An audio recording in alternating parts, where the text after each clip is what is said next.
I wonder if anyone can hear me right now.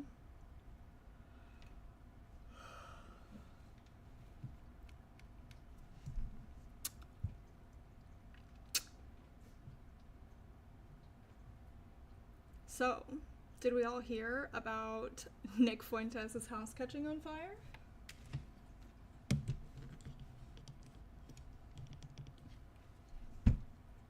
Hi. How's it going? How are we doing? I'm back. It was me. Yeah, his house, fire's choice. So true. So true. Let's see. I really gotta learn how to automate this stuff. Hi. I feel like I haven't seen you guys in 10 months. I'm just guessing. It's just a number I pulled off the top of my head. It's certainly not for sure how long it's been. Maybe not. Oh my god, second stream of the year! So true! Hello, chat.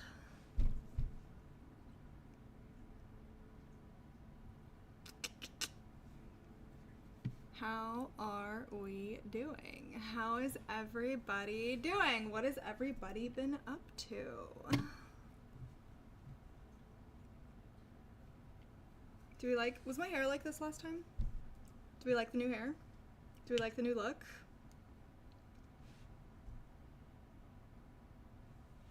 Do we like the mommy vibe? I feel like we've got like a goth mommy vibe going on right now. Have I seen Enora? No, I have not seen it yet, but it is on my list. Enora, that's the one with the Russian stripper, right? Or she's a stripper in New York, and there's some sort of Russian agents are involved somehow. Yeah, that's I want to see that one.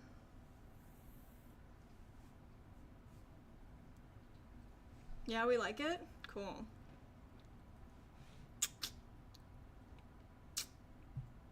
Have you seen it yet? Has anyone here seen Enora?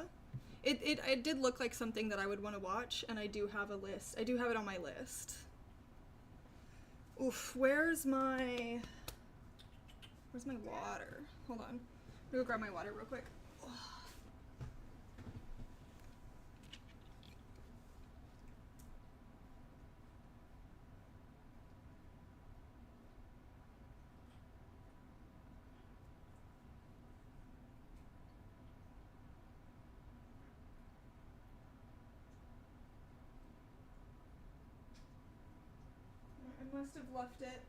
I must have left it downstairs. I'm gonna go run and grab that real quick. Hold on, actually, because I'm gonna fix this real quick, because no free dogs. Forgot about that, didn't realize, my bad. Okay, there we go. No free dogs.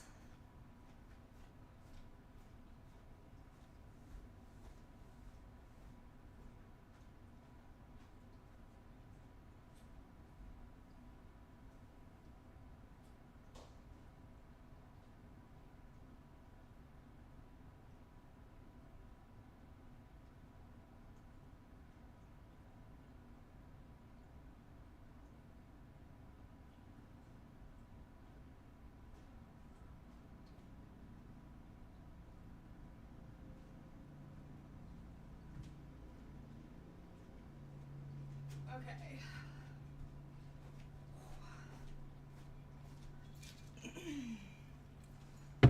I think this is the first time I've done like an actual daytime stream in a while. Oof. Got our snacks. Oh yes, cat. So, this might actually be one of the first daytime streams I've done in a long time, and one of the first streams where things are not going to be completely insane. We have one less cat in the house, unfortunately. Some of you will know about that.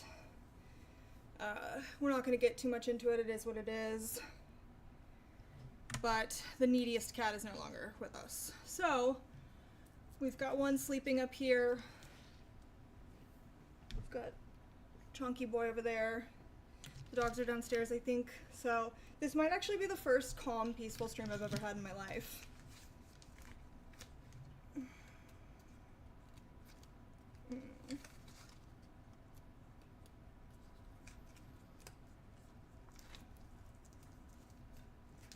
Wait, I'm sorry. The stripper in Enora becomes a leftist micro-celebrity on the internet? That's not real. There's no way that that's real. They made a movie about me? They unironically made a movie about me? Oh, hey, Dark. Hi. I'm glad you popped in for a minute, though.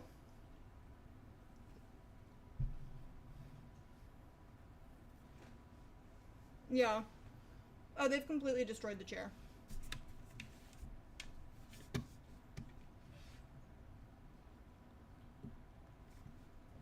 Let's see. Let's look this up. Anora.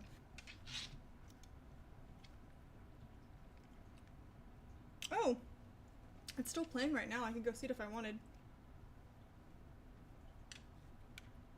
We want to watch the trailer? Wait, can I watch the trailer or will we get in trouble? I don't know what any of the rules are. I'm still a really bad streamer.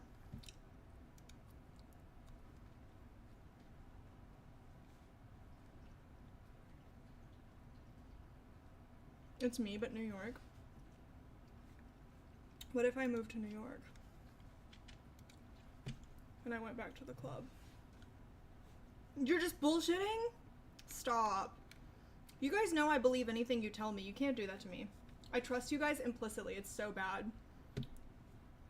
So easy to troll me because I just believe everything you say.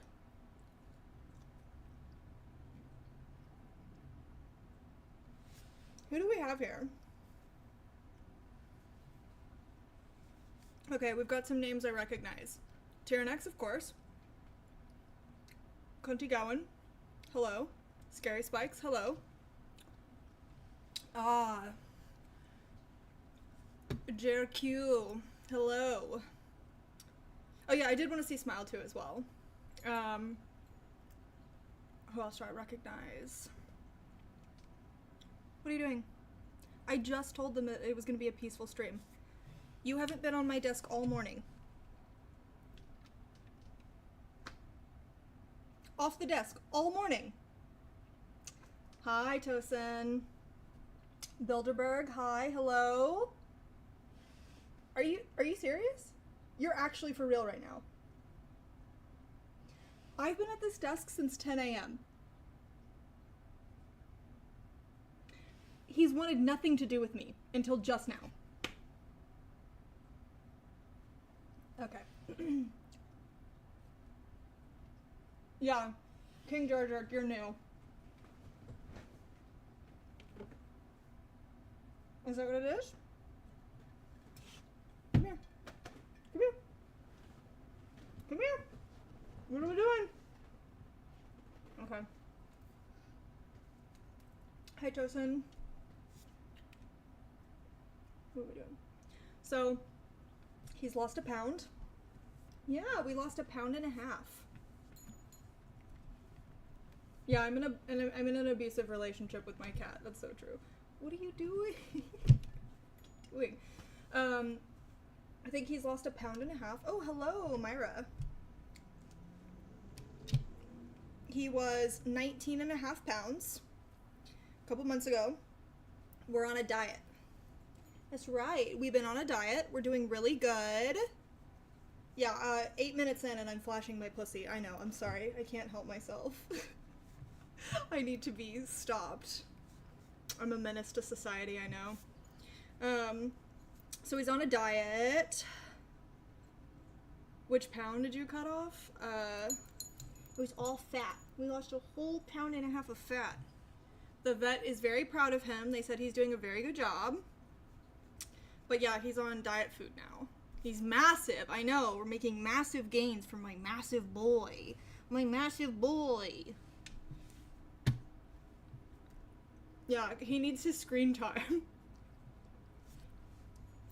He's bigger than Artemy? Oh, yeah. Yeah, he's a 20-pound cat. He's huge. What? What? What is that?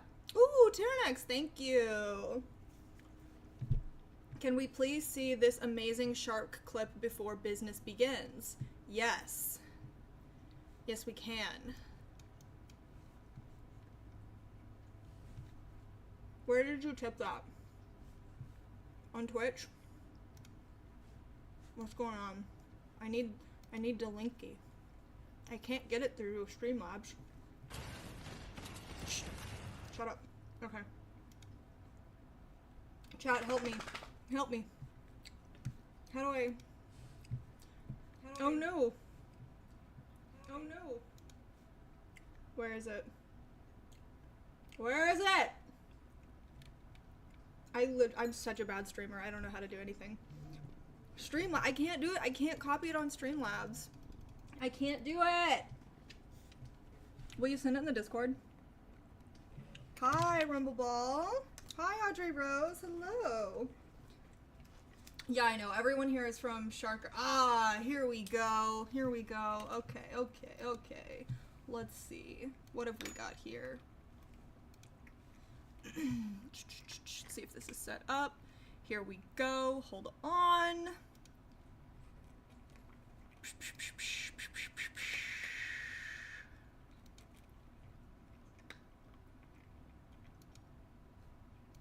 Okay, are we ready?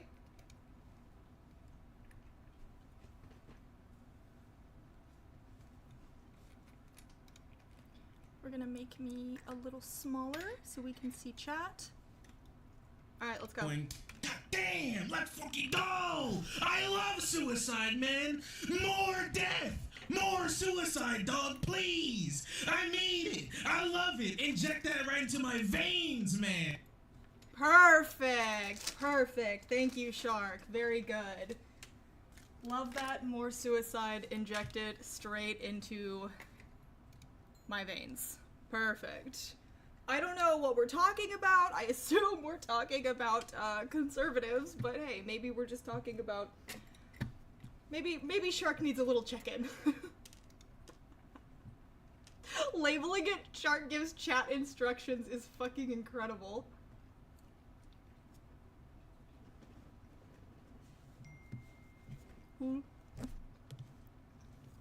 Oh my god.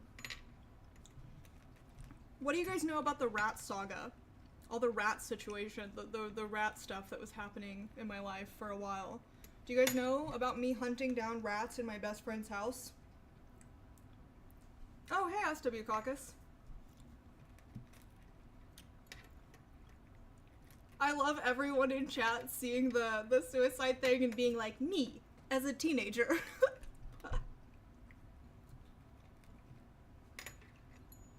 Classic Shark style JOI. Are you allowed to say that? Are you allowed to say JOI on Twitch? I don't know. I don't know about that. I shouldn't repeat that. That's bad. Hello, Dawn Ella. Thank you. You know what's crazy? Is that I have my sub goal up, but I have to go in and like manually change it because I don't know how to automate that. So now I have to go in and type that we just got 1 sub. I'm sorry, what did I walk into? I don't know, did you walk into the suicide clip or me talking about being the rat slayer for my best friend? Because she just texted me right now. Dealing with rats right now. I'll voice note you back shortly. If you follow me on Instagram, like a few months back, maybe like in the spring, I think, of this year, I had to go into my best friend's house and try and trap a bunch of rats for her. And I had this, like, a lamp, like a light strapped on my head, and I had a broom, and I was, like, running through her pantry, like, trying to scoop at the rats to get them out of the house. And she was standing on the table in the living room, and she was, like, screaming, and she was like, oh my god, it's so scary! And I was like, it's just a rat. Rats are friends. Like, it's really not even a big deal. And then everyone on Instagram started calling me the Rat Queen, Some of you will know about this. If you don't, that's fine. It's probably better, probably more normal. Oh, you were asking about Shark Style JOI. Yeah, well, you know, we support our friends on this channel, so I don't know what to tell you. Scary Spikes. Thank you. We now have, chat, a second goal. A second sub has hit the goal. Perfect. Thank you. You sub too? When? When? Next, when? I'm sorry, I did not mean to say it like that. I don't know what's wrong with me. I don't know why I said that. Excuse me. You guys better sub or you're gonna miss all the streams that will definitely, and then it gets cut off. Okay. Ugh. It will definitely come this month? Yeah. Hey! Stop. Stop. Don't you dare call me out on the fact that I'm the world's worst streamer. Hello, Apache, I'm back. Holy shit, Return of the Queen. Hello, thank you. Speaking of rats, did you hear about the drama in r/rats? Okay, wait, hold on. I kind of know a little bit about the drama in r/rats, right? Okay, my understanding is that there is a, hold on.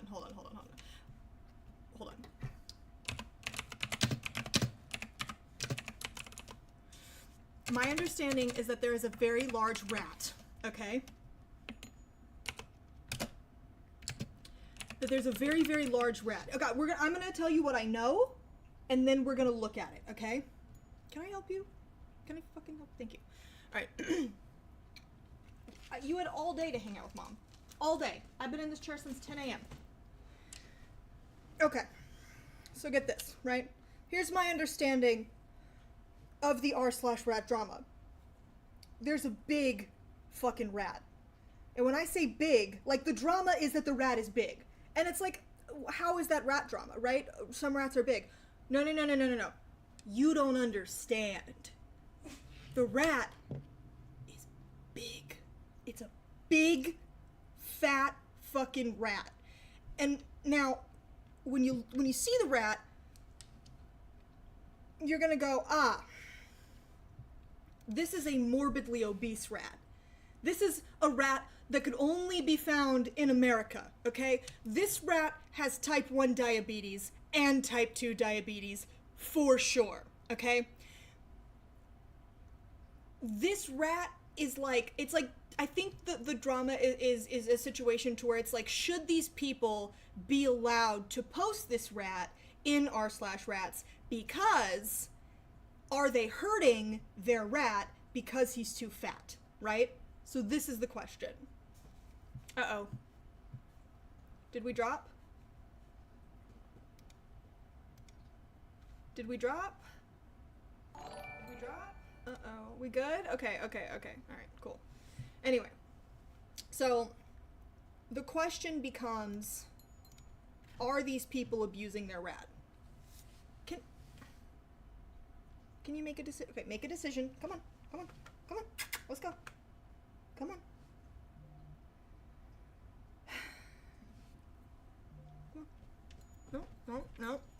No. Come on. Okay. So.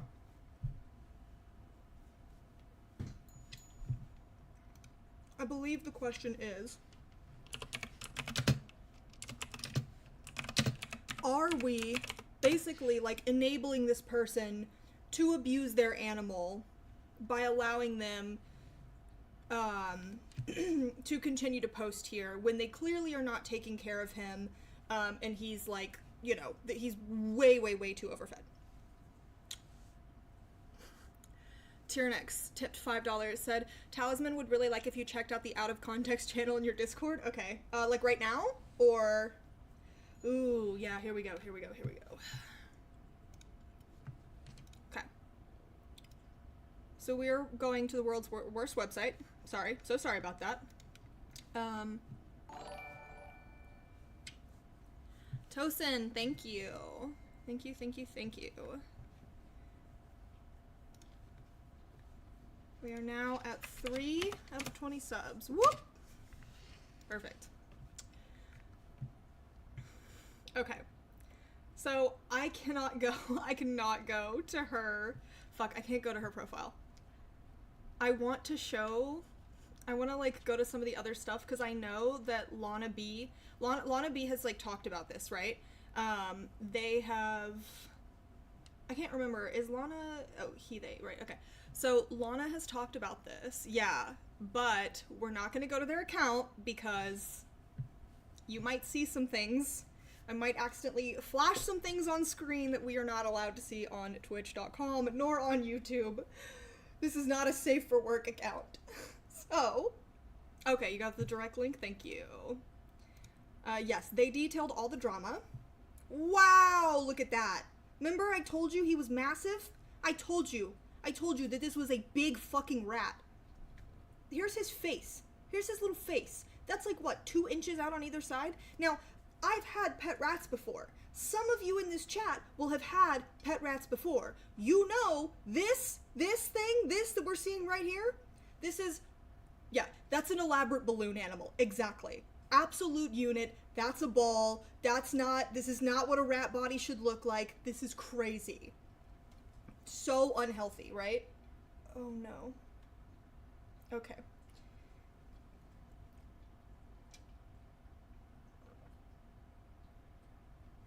Okay. Just so as a heads up, Beebin, the enormous fat cat, just went to go sit on my computer, and he has positioned himself over the power button. So if my computer turns off at some point, oh, okay, no. Oh, wow, hold on, we have a paw really close to the power button. Hey, buddy, let's not do that. Come on, let's get down. Come on, let's get down. Good boy, thank you. Right, so this is outrageous. All right, we have the computer situation figured out. This is outrageous, right? This is so unhealthy. Yeah, like, look at this. The top comment is, whoever owns that rat should never be allowed to own any pets again. That's horrific. Like, yeah, this is, like, not okay. What medical issue does he have? Yeah, like, I think this is animal abuse. I genuinely believe this is animal abuse. Yeah, see, we were saying at the same time. Oh, hey! Sundry Clown Car has gifted a sub to Mixed Berry Man. Thank you. Oh, wait, whoa. Is this a second? You're gifting another tier sub? Thank you. Thank you, Sundry Clown Car. That's awesome. I really appreciate that. Wait, what does that put us at? Does that put us at 5? No, it puts us at 4. Okay. We are a 5th of the way there already. Look at that. Wow. Why he looks so kickable? I should ban you for that. That's terrible. Don't say that. That's really bad. No, he looks like a sweet baby that needs to go to a household where people do not do this to him. And where he gets put on a tiny little rat treadmill. Yeah, shelters would not put him up for adoption until they sorted that out. Yeah, like, that's crazy. I don't think your website is working. My website is not working. The domain name expired, and I did not repurchase it because I was not streaming at the time. So that's something that I need to take care of. Ugh. Yeah, put that rat on a wheel. I need a rat treadmill stat for this little boy. This is outrageous.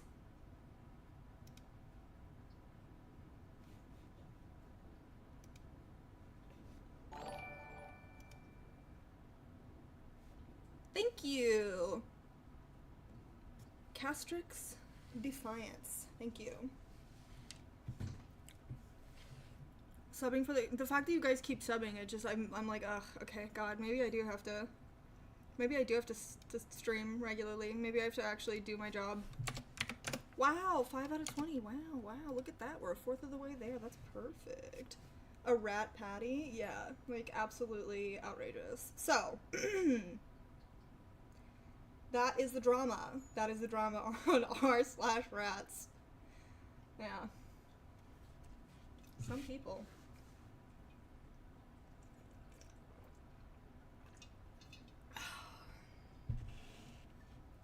I would never have an animal that fat. He's on a diet, okay? We're working on it.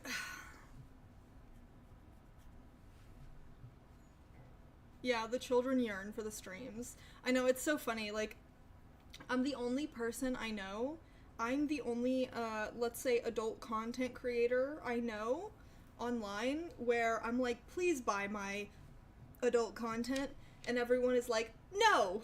Stream! Like, I'm the only person I know that can post a picture of my ass and have people be like, that's nice, win a stream, mother, and I'm like, oh my god, I'm sorry! Sorry! Ugh. Yeah, we love Lana for exposing us to the drama. Everyone go follow Lana, they're very cool. Well, if you're open to seeing that sort of stuff. But yeah, stop streaming twice a year. No, I know, I'm sorry. Are you gonna tell us anything about Andy Ngo other than... Yeah, no, I'm not gonna tell you that Andy Ngo has passed on. That is not the news for today. Andy Ngo, oh, let's see, what time is it? How long have we been streaming? Okay, we've been streaming for like 30 minutes, so, alright. Oh, hi, hello, we're in hell, very nice to see you, hi. Okay. So, I wanted to get us a little bit of a warm-up, wanted to say hi to you guys, you know, let you see me, see everything's okay, see how the house looks, I'm still alive, right? You cannot go to my website right now. So for everyone asking, the website is currently not working. But, you know, I guess I'll have to get on that. I'll fix it. So, yeah, I wanted to kind of ease into the whole Andy Ngo situation, because it's not fun. I wanted to check in. I gotta go to sleep. I have to be at work in 7 hours. Oh my gosh, yeah, go to bed, go to bed. Thank you for stopping by. Alright. So, the Andy Ngo situation is not great. Basically, Andy Ngo has decided that I am gonna be his latest, the latest person that he smears. So, I decided that we were gonna take advantage of that opportunity. Instead of, like, locking my account down and getting really upset, I was going to talk about who Andy Ngo is and what Andy Ngo is famous for, and we were going to talk a little bit about some of the bullshit that Andy Ngo is known for, right? So, give me a 1 in chat, actually, if you know who Andy Ngo is.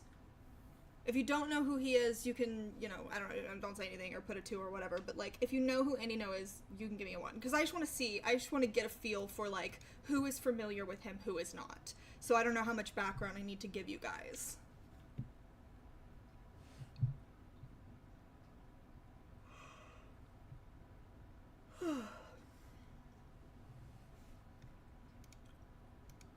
Let's see, let's pull some of this over here.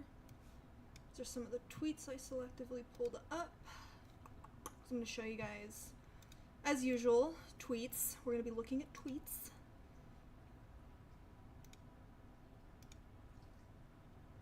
Oh, that's sweet. Okay. Yeah, so everybody seems to know who he is. Kunti Gowan does not. That's very interesting. Andy Ngo, the guy who gave the names of journalists to Portland neo-Nazis. Yeah. Mm-hmm. Andy Concrete Milkshake No. Yes, also that person. Okay. Alright. So, yeah, it seems like most people know who he is. If you do not know who he is, we're gonna take a little bitty look right here. So, this is an almost 40-year-old man. I watched him get his ass kicked in many a street protest. Yes. Oh, so I just want to say sorry in advance. I am sick right now. I do have bronchitis. So if there's coughing and if I'm like wheezing and stuff, sorry. Just, you know, it is what it is. can't hear out of this ear. So if I'm talking too loud, that's also probably why. But we're gonna try to make the best of it, okay? We're gonna make the best of it. And you guys are gonna have to remind me to take my antibiotic when I'm done with this. Alright. So, when you look him up, you'll see, yeah, he's almost 40. He's almost 40 years old. Miss Ma'am, you can just jump up. Go on. Go. Go. Go. Thank you. Unbelievable. Hello from Kevin Logan's chat. By the way, that cat has the demeanor of a starved child. Yeah, the 20-pound cat does have the demeanor of a starved child. It is very funny. Can you guys hear this? Can you hear this happening behind me? I have to go put her under the blanket on the couch, or she's gonna continue to cry and whine. 1 second. Yeah? We want under the blanket? We want to cuddle with our sister? Okay, okay. Here we go. Good job. That's perfect. Good job. There we go. Okay.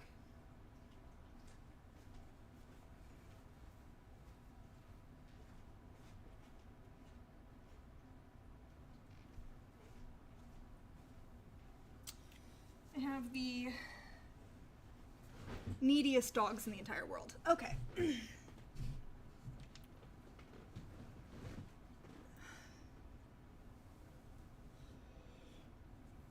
Okay.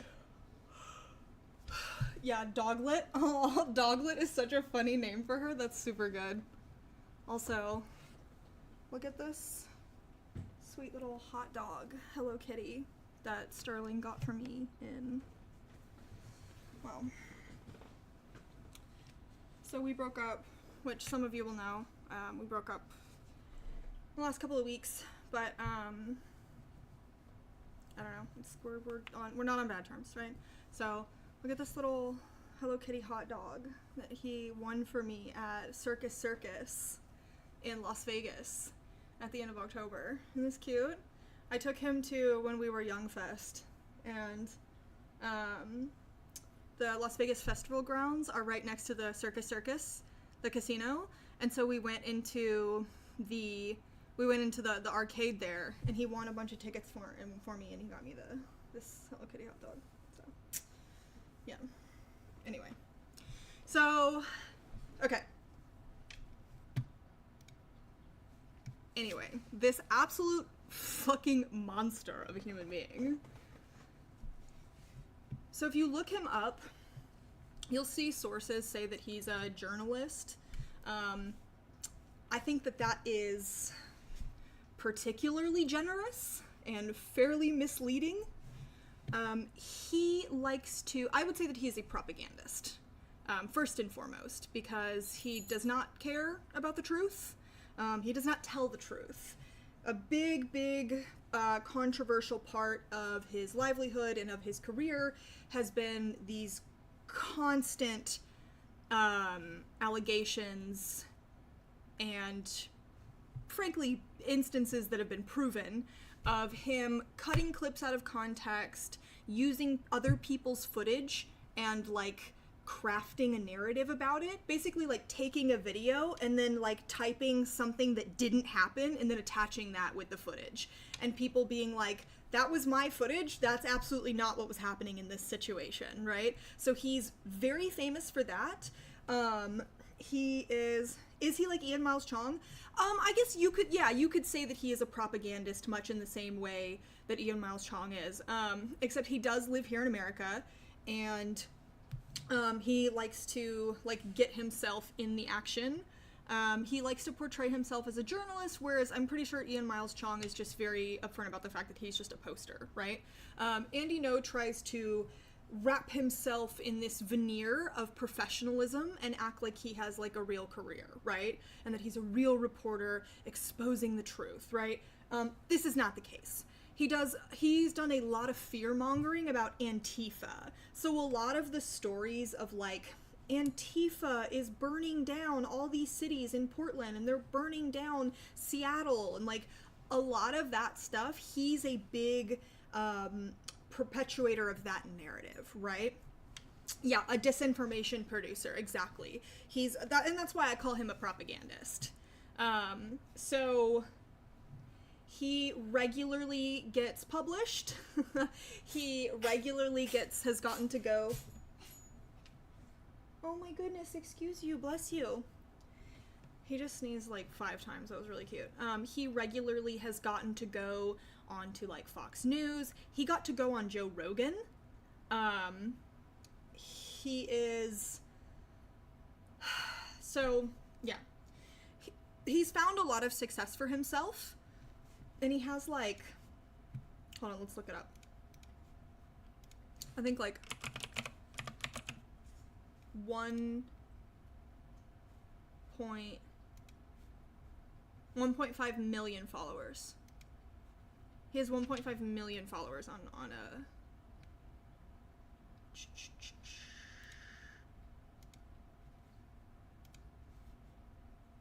Yeah, 1.5 million followers on Twitter.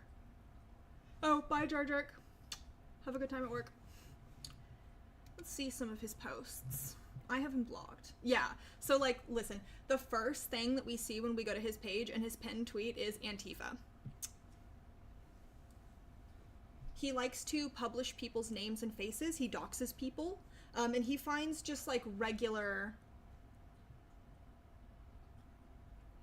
Yeah, see, in a choreographed scene to ease the humiliation of losing in a landslide in the election, Kamala Harris's staffers and Democrat admin supporters cheered her on as she visited the White House today. A prior version included typo, Democrat. I apologize. Like, just the grossest fucking person. Typing shit like Democrat and then going and like, oh, there was a typo and I've fixed it and blah, blah, blah. So like saying really bottom of the barrel shit that's gonna appeal to like conservative boomers and conservative Gen Xers, and like signaling that he is very conservative and signaling all this negative stuff against Democrats and leftists, and then going and being like, oh, a prior version included blah blah blah, I have corrected it, as if he's like a newspaper, as if he's like a real journalist. Like, it's very transparent, it's very slimy, it's very underhanded, it's very gross, right? It's a very gross person. And then, you know, just posting people's names and faces, and like this one is constructing explosives, but like, again, I don't believe that any of this is true.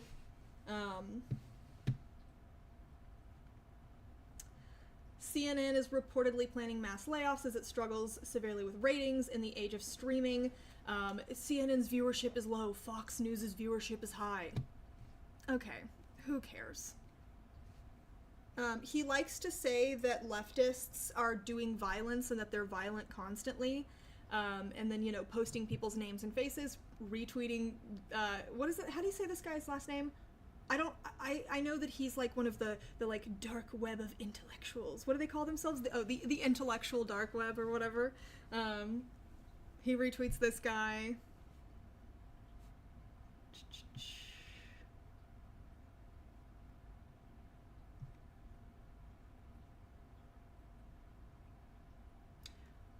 Oh, this is a response to something Brianna Wu tweeted.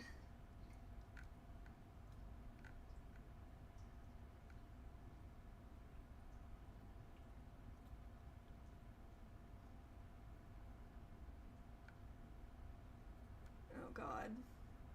Yeah, so this is an anti-trans thing. It's not extreme to acknowledge... So Bev Jackson says... It's not extreme to acknowledge that all mammals, including humans, are sexually dimorphic. Not true. It is not extreme to observe that it is impossible to change sex. Those are facts. It is not extreme to observe that sex matters in many areas of life. That is an opinion held by the vast majority of people. For years, gender identity zealots have been calling people who assert these important points about material reality bigots, hateful, etc. So many liberals with these views kept them to themselves. Now you have found out what most people think and know. Yeah, so he's retweeting like anti-trans stuff.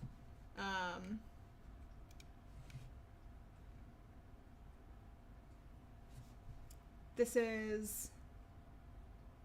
He's just yeah, see? So he's targeting editor-in-chief of Scientific American. he's posting from her Blue Sky. So this isn't even her Twitter account. He went over to this lady's Blue Sky. She's saying calling them creeps is fine. J.D. Vance is a bigoted, misogynistic white supremacist. Okay.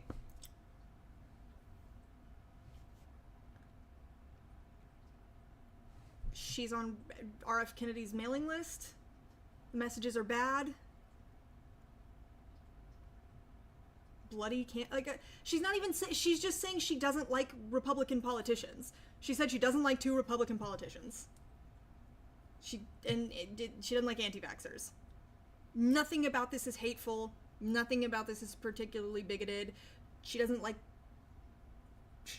anti-vax stuff in 2 Republican politicians. So he went over to this lady's Blue Sky to post these messages to his 1.5 million followers and then tag her Twitter account, which is now locked, to send all of his followers to go harass her. Yeah.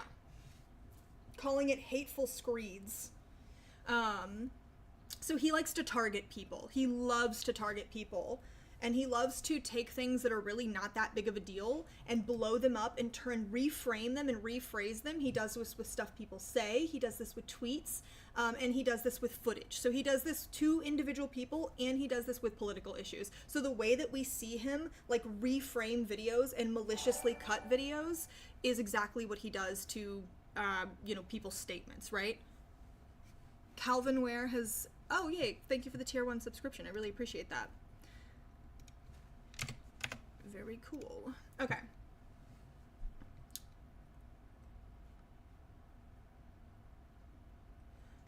Okay, yeah, so look at this. This is a guy a former Democrat U.S. Senator candidate. So this is a guy who ran at one point to be a senator in Ohio. And we don't even know if... Former Democrat U.S. Senate from Ohio. So this is a guy who was never a politician, right? Never a politician at any point. This is a guy who ran for a Senate seat and didn't get it. And Andy Ngo is targeting him as well, right? So I'm sure his account is probably locked down too. Oh, shit, come on. Oh, wow. He's tweeted about me twice. So Andy Ngo is targeting me right now. Okay, I didn't realize this.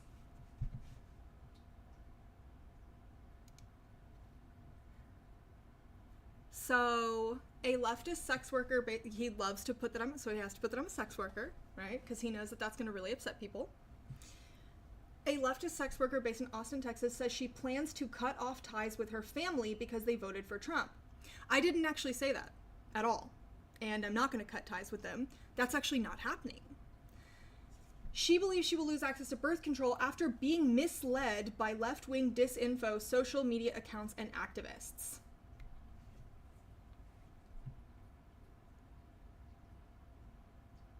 So he is framing this as, I am a victim of the disinfo machine, but, and he's doing that, and I'll tell you why he's doing that.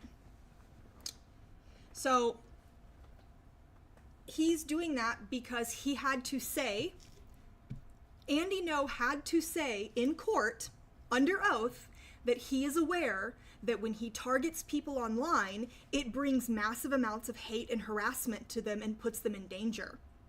I'll show you guys the article where he said that. So he's actually said this in a court of law under oath. So he knows, right? He knows what he's doing. So I'm sure, she believes she will lose access to birth control after being misled by left-wing disinfo. I'm sure this is a way to try and kind of be like, oh, see, I play fair. I'm not trying to outright attack her. I'm framing her as a victim. But at the same time, he's completely lying about what I said. He's totally changing what I said to make it a bad thing, right? So he's claiming that I'm going to do something I'm not, that is going to activate his base and get them mad at me. And then he's including that I'm a sex worker. And he told people where I live. He included my location and my job so that people will target me. And I understand that when I say that, you're like, I don't think he did that so people will target you. He knows. So not only did he have to say in court that he knows that when he posts about people online that they get hurt in real life and that they get harassed in real life, but people have spoken out about this. It's been made very clear to him. I know a person. I know somebody who, a man named Gabe, who was a teacher in California. In his professional life, he was a teacher. In his personal life, he was a Marxist. He was talking about this on Instagram. Andy Ngo found it. He wasn't talking about it in class. He wasn't saying he indoctrinates his kids. He was just saying, this is what he does for a living. These are his political views. Andy Ngo posted it, put it online.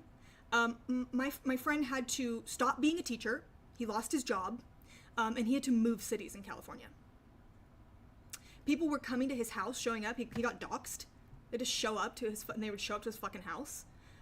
He like completely ruined this person's life. So he knows what he's doing. He's putting my location and he's putting my job. He's doing this on purpose to try and get me hurt. And he knows that he gets people hurt because, not only because he knows about the harassment, right? There's a video of Andy Ngo with, they're either Patriot Prayer or they're Proud Boys, with a right-wing militia. He is standing with a right-wing militia while an undercover person has a camera rolling and is catching this group of this far-right militia planning to go find and attack a bunch of left-wing people in a bar. They're talking about how they're going to pepper spray them. They're talking about how they're going to attack them and make it seem like the left-wing people attacked them. And Andy Ngo is standing there listening to all of this, and someone caught it on camera. Andy Ngo cuts clips out of context. He reframes footage that other people have taken to try and make left-wing people seem bad. He stood there with a right-wing militia and listened to them plan and say how they were going to attack people and make it seem like they were actually the victims. He knows what he's doing. He put my location and he put my job because he wants people to hurt me. He's doing this on purpose. He's done it before. It's what he's doing now. This is who Andy Ngo is. Let's read some of these comments. So let's see. 1.1 thousand likes on this tweet. I didn't actually know that this tweet existed until just now. He tweeted about me twice, and he responded to me. He tweeted about this situation, tweeted at me 3 times.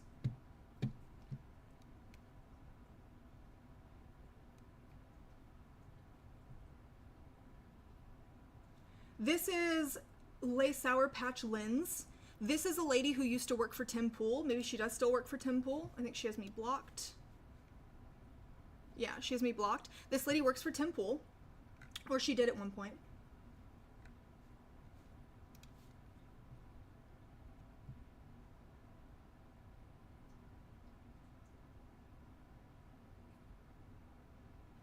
A lot of really hateful stuff.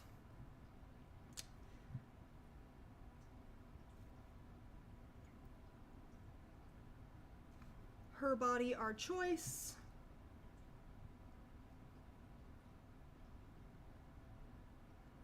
Even his own followers are like, do you have a feud with this lady? Her story is sad. So there are actually people in his audience who are like, who read how I was talking about how I was being financially exploited, and they were like, that's really sad. Even his own audience was like, why are you doing this? Some members of it, I saw multiple members of his own audience being like, why are you framing it this way? Why are you doing this?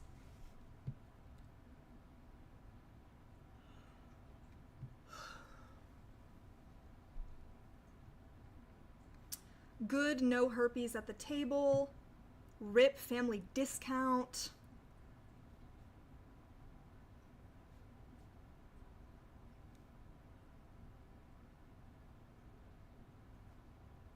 A socialist sex worker, does she give it away for free? She needs to be seen by a mental health professional, just another whore.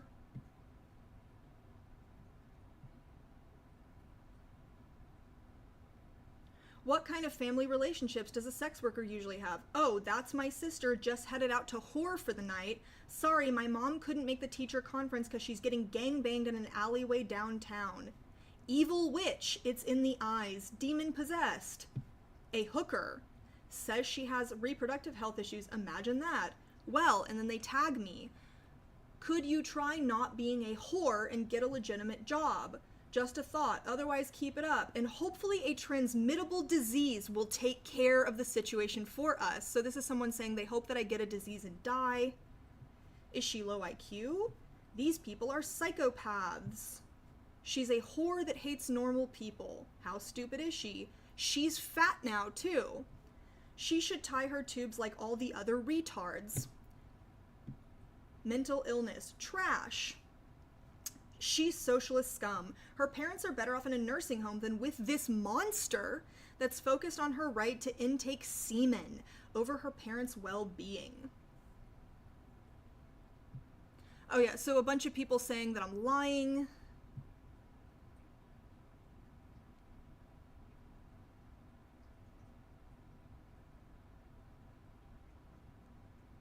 Okay, so these are just the comments on his posts. I've gotten hundreds and hundreds and hundreds, probably close to 1,000 comments and messages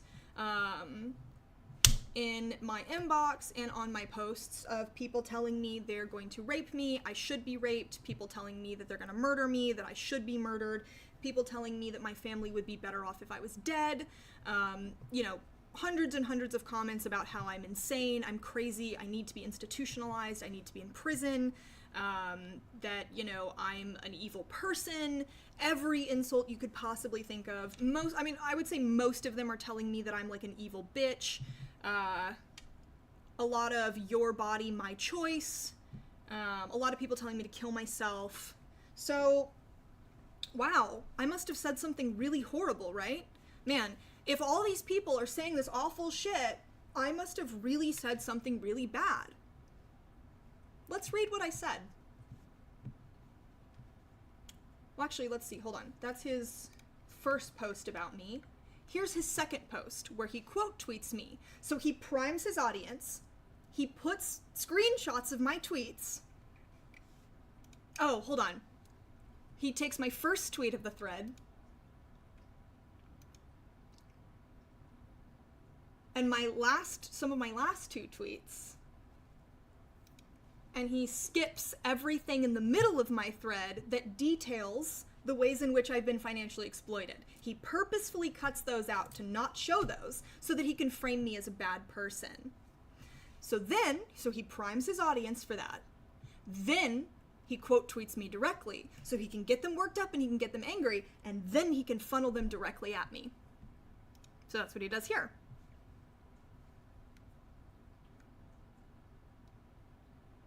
He says, being raised in an Asian immigrant household, I find white American culture so bizarre that children could fathom throwing their parents out on the street or cutting off ties because of how they voted. If this is your culture, it's shit, and so are you. So he again tells people that I'm going to leave my poor, fragile, elderly, impoverished parents. I'm going to throw them out on the street like a monster. I'm going to completely cut off all ties with my family because I'm a piece of shit, right? Wow. That's crazy. I must have said that I'm going to do horrible shit to my parents. Why don't we go read what I wrote? Why don't we do that? You guys want to do that? You want to go read what I said? Here's what I said. Here's my thread. My parents are downstairs right now. In the house I moved us into. I spent $8,000 moving us into this house, by the way. I never received any sort of payback. Didn't get a dime. Didn't get any help. Father has many trucks. No one helped me pack. Didn't get to borrow a truck. Had to pay for movers. Had other things to do that couldn't help me move us into this house. I spent $8,000 to do it. So I said, my parents are downstairs right now in the house I moved us into and whose bills I pay, watching TV. They happily voted for Trump. I don't know how to be anything other than angry. We have 6 more months on my lease, and every day I'm more angry. okay, I'm having a feeling. I'm upset. I have expressed that I have an emotion. Okay? And then I say, they know I have extensive reproductive health issues. They know access to birth control is the only thing between me and regular hospital visits. They know Trump is a fascist. They don't even like him. They voted for him anyway. It feels like they spat in my face. Okay, I'm mad. Here's why I'm mad. I have endometriosis, which means that the tissue inside my body grows out of where it's supposed to be. So the lining of my uterus, my endometrial tissue that's in there, it doesn't just grow around my organ. It grows out and in, right? It causes me a lot of pain. Most of you will know about endometriosis, or you'll know someone with it, right? A lot of women suffer from this. It's a pretty debilitating condition. It's extraordinarily painful. It started when I was about 13. I would black out and throw up because the pain was so bad. It causes a lot of like spinal pain. It causes like, so when I cramp, I feel it up into my armpits and down into my knees. I've felt my period cramps in my calves before, right? So the pain radiates throughout my whole body and I can't think straight. It's so bad that when I start to feel it coming on, I have panic attacks because it's put me in the hospital multiple times. On top of that, I also have cysts growing around both of my ovaries. Both of my ovaries are completely wrapped in cysts. This is something separate, but it's also an issue that birth control helps fix, right? So my access to birth control keeps my pain at bay, right? It also helps keep my cysts from rupturing. So when they rupture, I bleed internally. It's very painful. It lasts for many days on end. It never ends from the moment I wake up to the moment I go to sleep. It's horrible pain. Many of you will also know about ovarian cysts or know women who have had them, right? You'll have seen this up close. It's awful. Birth control helps my situation quite a bit. Now,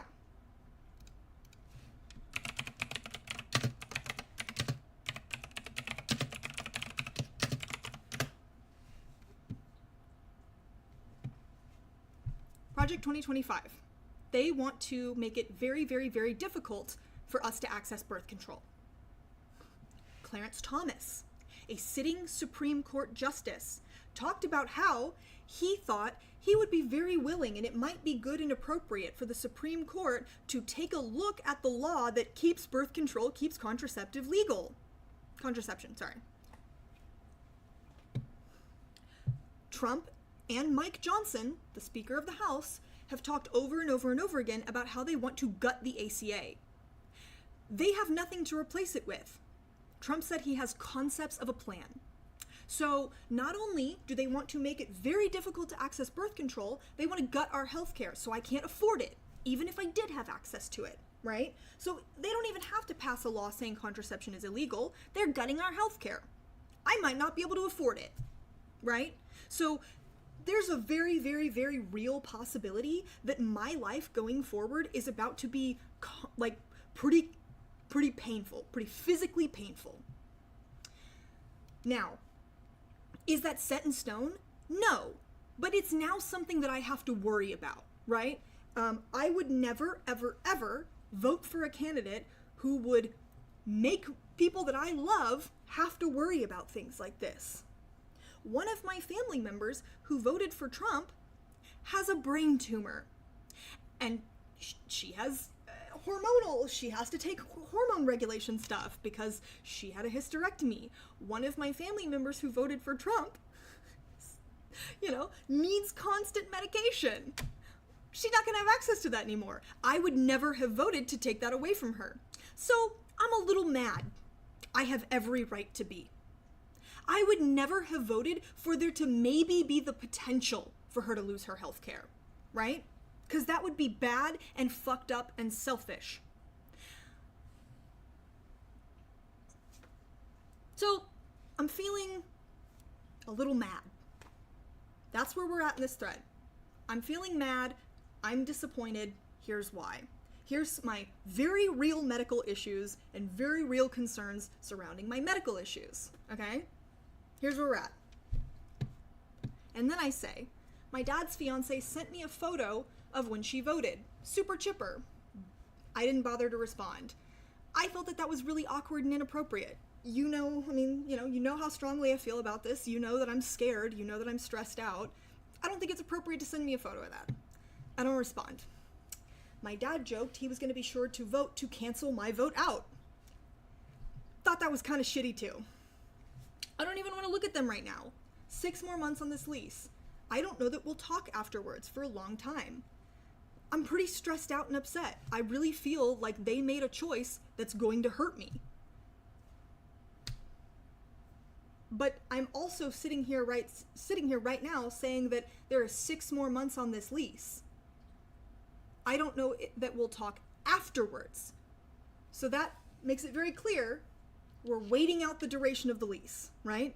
They're not getting kicked out. That's not happening. Literally saying that right here. So I go to sleep, I wake up, it's getting a lot of traction. I didn't think it would get a lot of traction at all, actually. And a lot of people who already follow me, you guys have heard a little bit about my situation in the past. I've talked a little bit about it here and there. I've expressed frustration with certain things. So I didn't really think that I needed to do all this background, right? So I wake up, it's getting traction. I go, okay. I did not expect this to get traction. Thank you to people being kind. To people suggesting I'm a controlling monster for being upset that my parents just voted to make my job illegal. Oh, that's another thing. That's another thing. The Trump administration wants to make my job illegal. So, I would not vote to ensure that one of my family members could not make money anymore because that's selfish and wrong and bad and that would hurt them, right? I would not do that. So, certainly not if I was freeloading off that family. It's whatever. Okay. If I was depending on that family member to pay the bills, and when I say depending on, I mean by choice, not by necessity, yeah, I wouldn't vote to make their job illegal. Just a fucking thought. So, I'm mad, and of course I'm mad. I'm a human being with normal human emotions, right? If I wasn't mad, that would be weird, actually. That would be weird, right? So I say, to people suggesting I'm a controlling monster for being upset that my parents just voted to make my job illegal and to hurt my healthcare, try being a human being for 2 seconds. I'll clarify some things. I say, I don't know what I'm going to do yet, right? My father runs a business and has money coming in. He does. You guys know this. For those of you who have been here a while, you'll know that 2 years ago I was tweeting about the family business. I'm going to pull those tweets up now for you guys. Also, don't they need your income? No, not really. I mean, my dad runs a business. Hold on. Hold on. I'll just show you this for a second. Okay. I don't know what I'm going to do yet. My father runs a business and has money coming in. His fiance owns millions and millions worth of property and a ranch. She's a landlord on top of that. She's never had a job or paid a bill in her life. They could have tons of money. She just doesn't want to sell anything that she owns. That is the situation right now. My father runs a successful business, but he doesn't ever have money to pay the bills here because he spends his money paying the bills at her house and doing a bunch of shit at her house up in where she lives, where her house is, even though she's a landlord that has millions and millions and millions and fucking millions of dollars worth of property. She doesn't want to sell it. So my dad takes the money that he has and he pays the bills for her house and leaves me to drown here alone. That's the situation.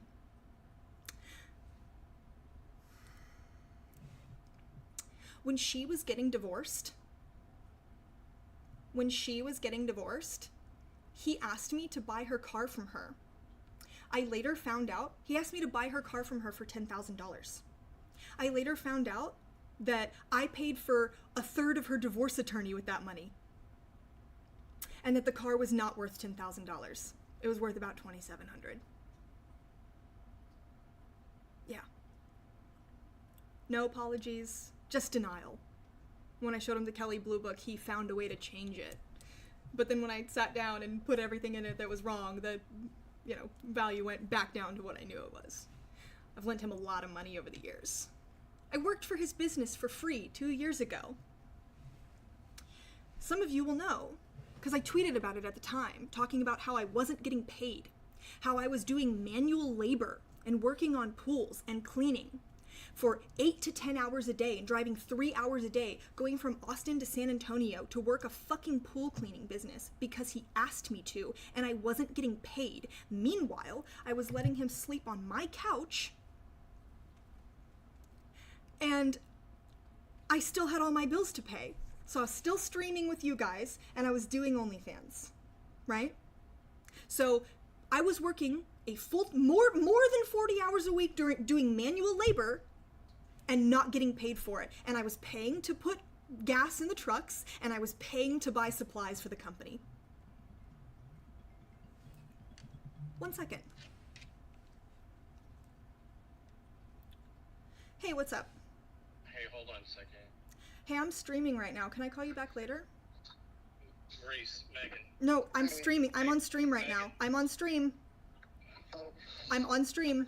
Megan, hey, well, Okay, no. Alright, so, that's funny. So my phone is broken and I can't talk unless the speakerphone is on. Anyway, so, I did all that for months. Didn't get paid. He's gonna keep calling until I actually talk to him. Hold on. I'm gonna take this call real quick and I'll be right back.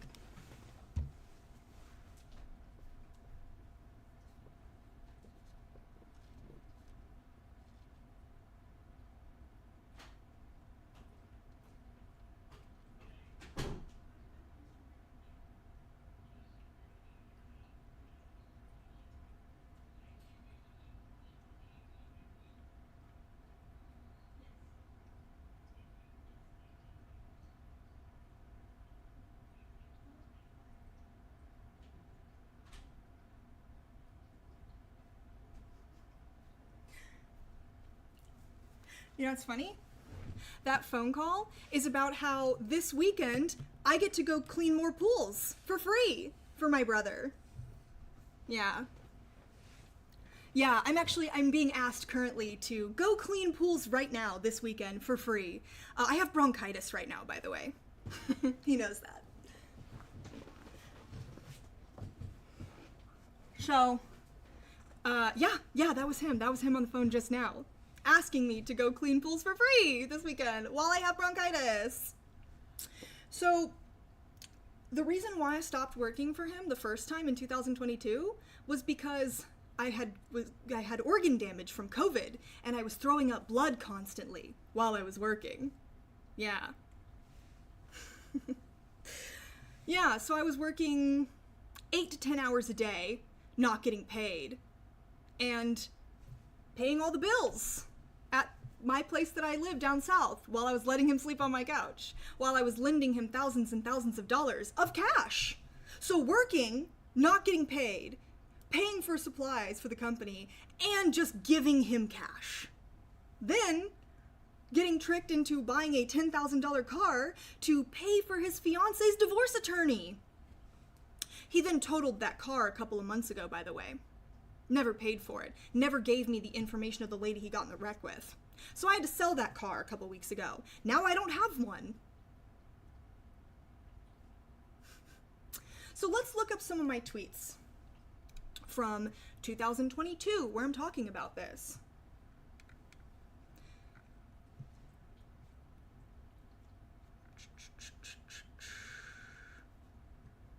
June 24th, 2022. I was working for free because my family was in debt, which I thought at the time. Turns out that's not true. Their other employee bailed without 2 weeks' notice.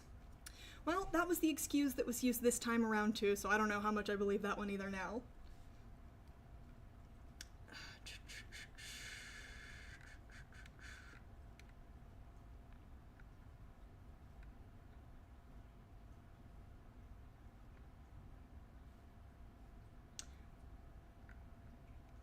Here we go. July 9th, 2022. I have watched a direct family member exploit cheap labor out of people and use people and take for his small business for damn near 20 years. Just like tons of the small businesses I've worked for. The pipe dream of being a millionaire doesn't forgive exploitation. Wow.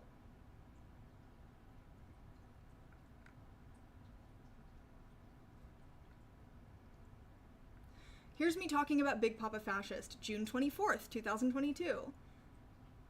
I think this is Big Papa Fascist. One time when I was working for free for my father to help keep the family business afloat and keep food on the table for my sick stepmother and child sister, my friend died at work. So one time at work, my friend died, and I got a call, and I was really upset about it. And I told someone, and Big Papa Fascist made a big fucking deal about it. Who cares about the background? The point is, even in 2022, there's multiple instances of me talking about the fact that I was working for free, not getting fucking paid, and that I felt like I was being exploited.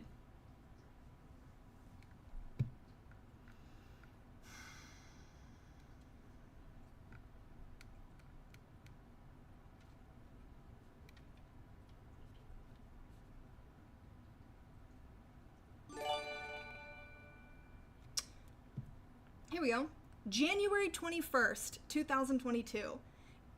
I'm saying, I'm the linchpin keeping the family business together for the foreseeable future, and it's not remote work.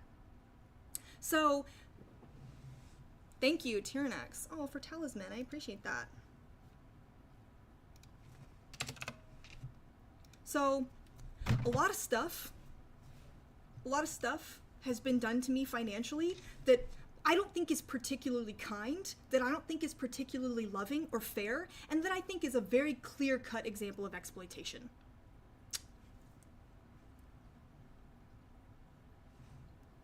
So here I am talking about how he runs a business, and there's money coming in, and she's worth... I'm not going to tell you how many hundreds and hundreds of acres her ranch is. But I'll tell you that it's worth many, many millions of dollars. And she just chooses not to sell anything. Lets me pay all the bills. I say, oh, and that's not to mention the fact that, again, she is a landlord and owns property and owns a house. I'm not going to tell you how many hundreds of thousands of dollars that house is worth either. They have other places they could live, I say. I'm the only one on the lease here. Oh yeah, there's that too. I'm the only one on the lease here. All of the bills are in my name. I work from home. My dad totaled my car that he asked me to buy from her a few months back, and I just sold it. They're my only family here. I paid for everything to move them in. Again, it cost me $8,000 to move us all into this house. No one helped me with anything. No one helped me pack. Some of my followers, I say, will know over the years that I've worked for my father's business to help him. I'm owed a lot in unpaid wages and money I spent to buy supplies and put gas in the trucks. I know I'll never see a dime of that. People are pointing out this feels like exploitation. Okay? I think it probably is, and I've tried to get him to move out before. We talked, he knows all my buttons to press, I crumbled, and I let him stay. I just lost my car and am breaking up with the man I love. I feel very alone right now, okay? I don't actually look forward to cutting my family off. I don't want to do that, right? So then I say, I don't know what I'm going to do. So right here, I'm saying, like, I don't want to cut them off. That's not something that I would look forward to doing. I don't have, like, a plan yet, okay?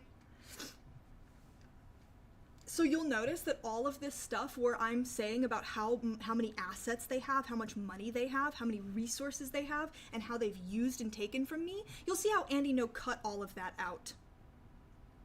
You'll see he cut all of that out and didn't show that to his followers. But he included this, where I said I've tried to get him to move out before and it didn't happen. He included that because he wants to craft the narrative that I am kicking my poor, helpless parents out.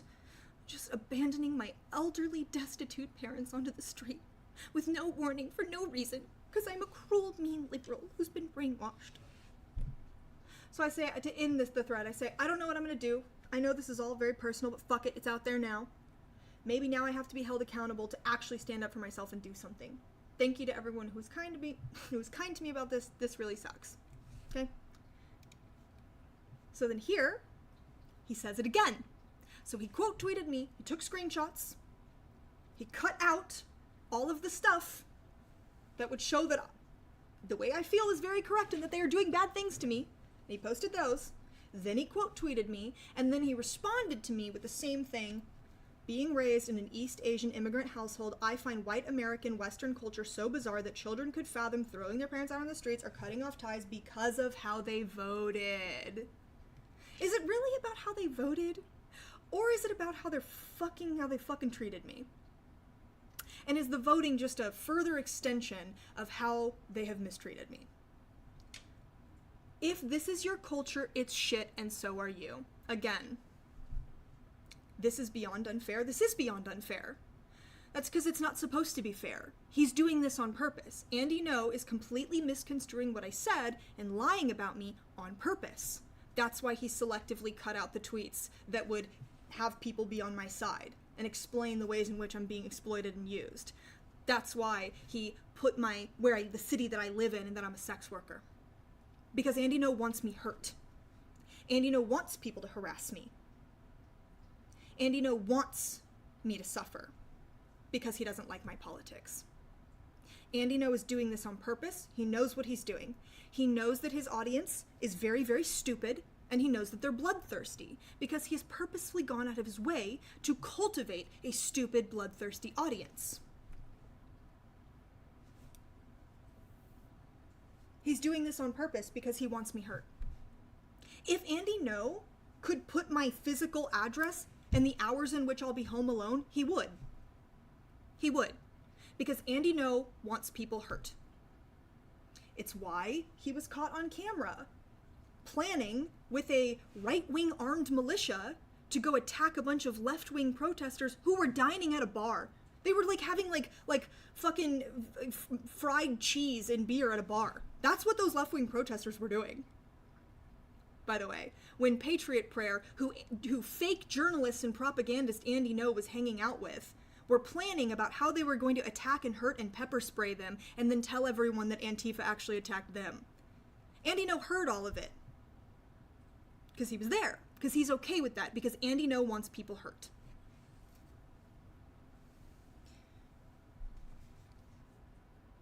He's doing it on purpose.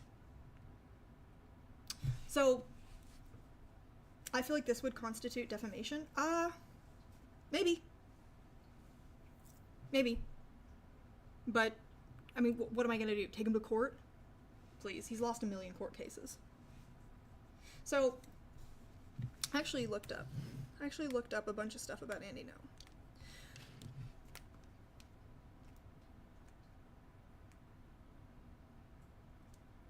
Let's see.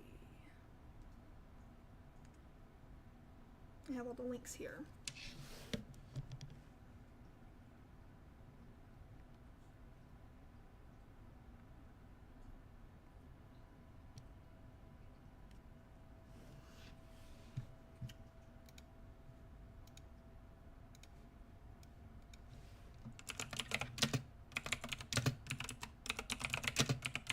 He lost a lawsuit.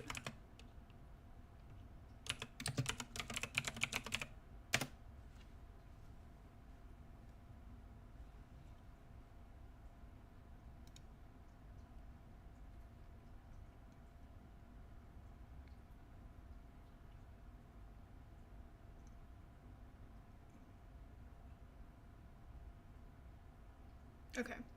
Yeah, so Andy Ngo has actually been taken to court before because of how much he lies about people. And this is a situation in which he tried to take people to court because you guys might be familiar. My account is locked right now because his fans brigaded me. So if you go and you look at my tweets, they are completely filled with some of the nastiest shit it's really, really nasty.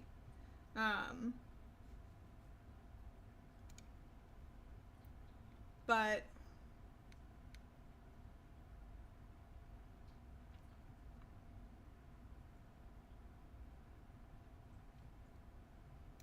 I want to see. Let me show you some of this stuff.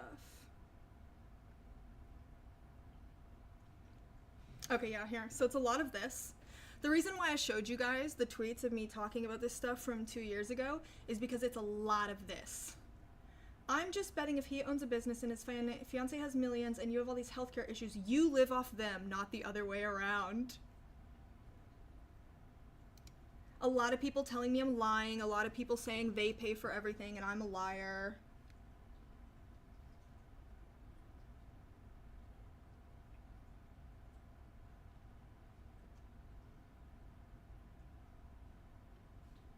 Crazy. You're a terrible person. You're a bad person. Keep coping. That's not what's happening here. You're a control freak. You have no right whatsoever to influence or dictate who anyone should vote for. Get the hell over yourself, you spoiled brat. You supporting your parents is irrelevant to your post. It just goes to show how flawed you are with your judgments. Your parents aren't hurting you. Maybe open your eyes to the concept they believe that's doing what's best for you. It's all about you. A lot of people telling me I'm a selfish bitch. Just suck a couple more dicks a day on OnlyFans. That'll even things out. Your dad took care of you as a child. The end. Guarantee you he doesn't always agree with you back when. Did her tell the world when you were 9 that he is hurt by you and wants out? Unlikely. Suck it up. Be happy you have a parent. Okay. A lot of people telling me that my parents should be able to do anything at all to me because they paid for me when I was under 18, when I was a small child. So now I have to let them exploit me to any degree. A lot of that. You are an ungrateful, whiny cunt. MAGA today, MAGA tomorrow, MAGA forever. Later, you ignorant snapperhead. Oh, for fuck's sake, you histrionic lunatic. Nobody is coming for your healthcare. Get a grip. You sound like someone freeloading off your parents, not the other way around. You are the problem. Yes, you are the problem.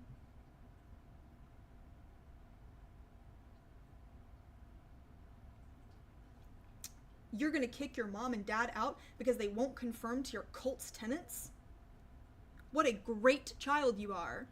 You're the problem because you're mad. Okay. Crybaby. Who supported you for your first 18 years? So you thought you owned them and the payback would be Dem votes? Like, people just saying stuff that it's like, that's like nothing, this doesn't make any sense. It's like, some of the responses I'm getting, I'm just like, how did you come up with that? Where did this come from? What is going on now with you? How did you get here?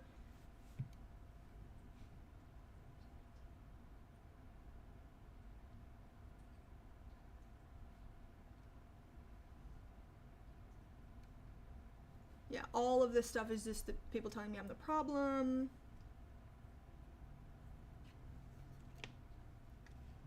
I'm so uneducated.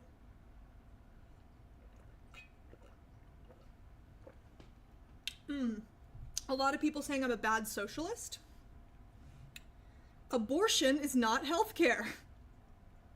The baby isn't your body. The baby has its own body. I don't know. Yeah, here. Shut the fuck up, loser. They supported your ass for years and could have aborted you. Mostly it's people who just don't understand Trump's policies. They don't know what they voted for.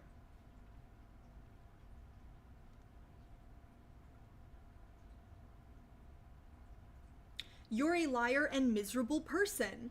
You just said they had money and property and you say you've supported them. Get your lies straight. A lot of people saying, oh, you say that they have resources, also you say that you've supported them. Haha, these two things can't be true. I've caught you in a lie. Like, a lot of that as well, which it's like, you've not caught me in a lie. You figured out the problem. Congratulations. You have identified the problem. Killing babies is not healthcare. Okay. Stay away from firearms. You're having a psychic break. I don't want to see you on the news. Yeah, he's gonna see me on the news when I have my psychic break and I start doing telepathy and I start being able to set things on fire with my mind. But, like, these are the kind of people that are in Andy Ngo's audience, right? He doesn't know the difference between psychotic and psychic, right? A lot of people. The internet was a mistake, yes. Yes. So these are just the posts. Like, this goes, see how long this fucking goes on for? Like, there's so much of this. This is in response to one comment. They are all over everything I've tweeted, every reply, every tweet in every thread, every reply I have made, my DMs. Guys, my Twitter DMs are a fucking war zone right now. It is horrifying.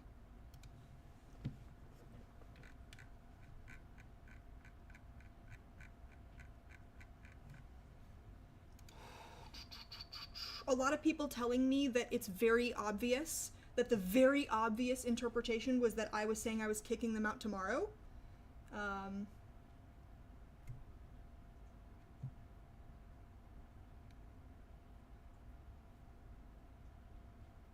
Here we go. Okay, so this says another thing that didn't happen. Those two people gave birth to you, raised you, took care of you, provided for your wants and needs, and love you even though you're a Democrat. It's your duty to take care of those two people downstairs who took care of you. Don't you understand? That's your sperm donor. You have to let him do anything to you. It doesn't matter. God, dude. All of these people are the worst people alive. Like, genuinely, these are evil fucking people. And yeah, I mean, in some ways it sucks because they're evil, but I think a lot of it is like, these people are stupid. These are genuinely some of the stupidest, like, the levels at which, like, the reading comprehension that is missing here is fucking incredible. Oh, here's a good one. I'm confused. Your parents moved in, but dad has a fiance? By parents, do you mean your dad and his girlfriend? Doesn't change the story, but it does a little. What? What? You should probably just be grateful. Grateful for the house they raised you in. Grateful for the bills they paid for you. Grateful they raised you in an environment that allowed you to become who you want to be, believing in what you want, as opposed to demanding you only share their beliefs. These people have tried to convert me to Christianity and conservatism multiple times, by the way. When I was 17, I was a born-again Christian because I had to go to church and I had to pretend to be a born-again Christian so that my house, when I lived with my father and my previous stepmother, wouldn't be a fucking war zone, by the way. By the way!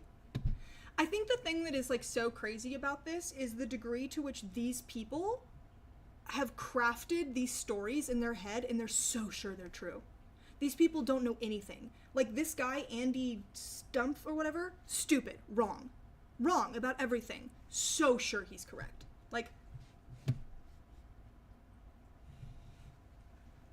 work for free for her family? We should probably get the FBI on that. She's owed wages. Would she have used those wages to help pay the mortgage, the electric bills? How about the groceries? Oh wait, her family provided that. As I was providing that and am still providing that. It's really incredible. There are 6.6 thousand comments on this top tweet alone. That doesn't even count how many are on here and on my replies. It is insane, the flood that I am experiencing. And that's just on this thread. They're on all of my tweets, right? Not only are they on all of my tweets here, they've gone over onto my alt account, and they're commenting on my alt account, on my porn account's tweets too. They are all over my porn account's tweets. And the shit that they are saying over there, I can't show you on stream. I can't read out loud because it's evil. Because they're bad, nasty, evil people. Saying bad, nasty, evil shit. Lot of violent threats. Lot of death threats. Lot of rape threats. It's really bad. So, reason I'm showing you guys this is because I have the ability. This is just a tweet about like something in my personal life that I can't face any consequences from, right? I can just lock my account. I can just log off. I'm actually, so you know how I told you they're going to all my other tweets? They found a tweet of mine from like 3 days ago where I told an actual neo-Nazi, like a girl who has a bunch of swastikas. Here, I'll show you.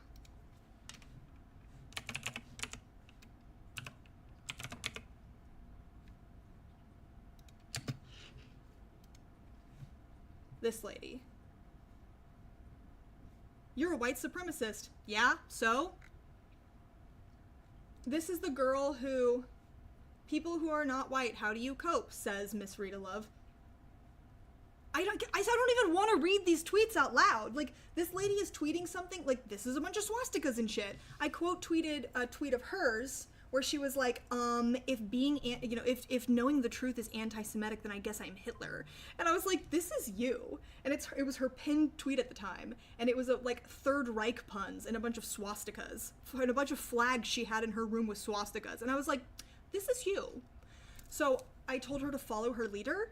And all of Andy Ngo's fans went and reported that tweet. So now I'm locked out of my Twitter account. But like, I can't even read the shit out loud that she's tweeting. Because it's so bad. It's so racist. Like, this is the person that they're like, this is the person that his audience is super happy to go to bat for and attack me over. Yeah. So like, the reason I'm showing you guys this is because nothing is gonna happen to me because of this, right? Like, I'm just gonna bitch and complain. But and I have an audience. I can come to you guys and I can be like, hey, this is what's actually happening here. Let me explain it. That guy, Gabe, my friend Gabe, he had to move cities. He had to stop being a teacher, something he loved doing. And, ruined this man's career, and he had ruined his living situation. Like, it was really horrible on his wife at the time. They had to move cities. Andy Ngo ruins people's lives. Genuinely. He targets people that don't have power, and he ruins their lives. I'm lucky. Did he tell people where I live? Is there a chance that people are going to try and dox me and find my family and send this shit to them? Yeah, probably. That might make my life really difficult. But I'm not going to lose a job, right? I'm not going to get attacked in the street. I don't go out. I stay here in the house, I'm not going to maybe get a lawsuit against me because he took a clip out of context and said I was doing something violent, but this is what he does to people. He purposefully spreads fake information to hurt people. So let's look at the lawsuit. Portland, Oregon. After 7 days of trial, a 12-person Multnomah? I don't know how to say this. Multnomah, Portland, which is in Portland County, Portland jury found no fault against the activists that John Hacker and Elizabeth Richter in a lawsuit that was filed 3 years ago by conservative provocateur Andy Ngo. He wanted $300,000 in damages. The lawsuit was filed in 2020 by Ngo in an attempt to weaponize the legal system against the right-wing boogeyman of what he has labeled as Antifa. Ngo lumps together into his version of Antifa a wide range of social justice advocates, even including people from the moderate wall of moms. His original complaint named individual people for assault, battery, and intentional infliction of emotional distress. He tried to get a RICO case against Rose City Antifa. He tried to bring a RICO case against Antifa, guys. He thinks Antifa is like a real, group that you can bring a fucking RICO case against. What are we talking about here? Antifa is an idea. What are we talking about? So insane. So,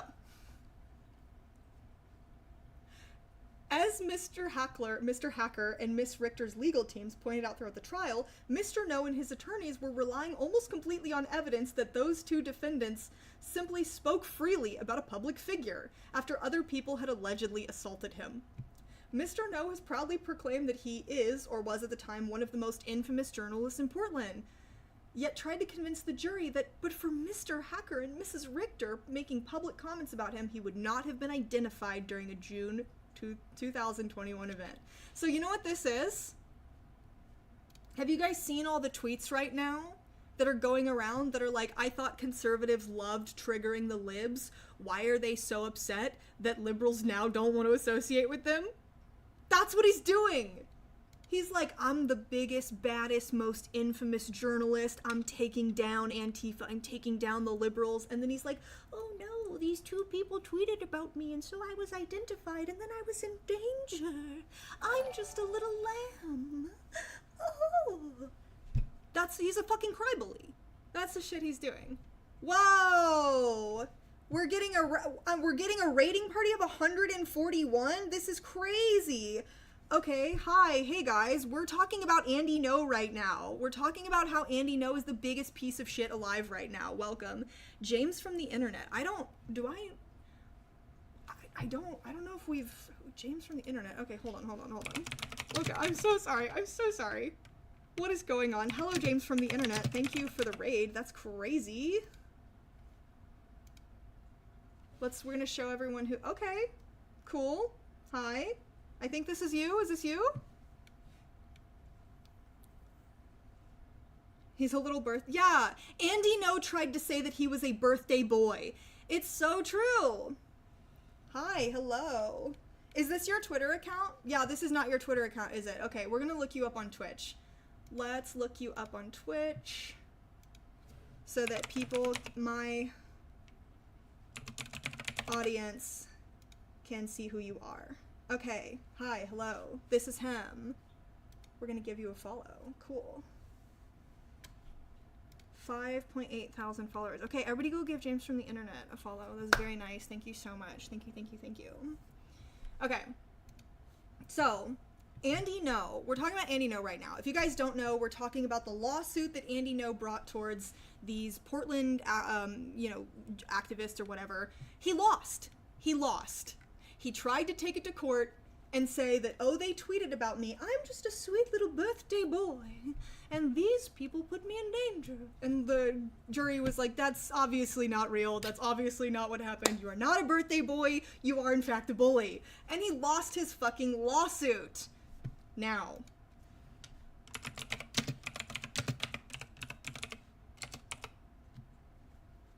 do you guys see what this says?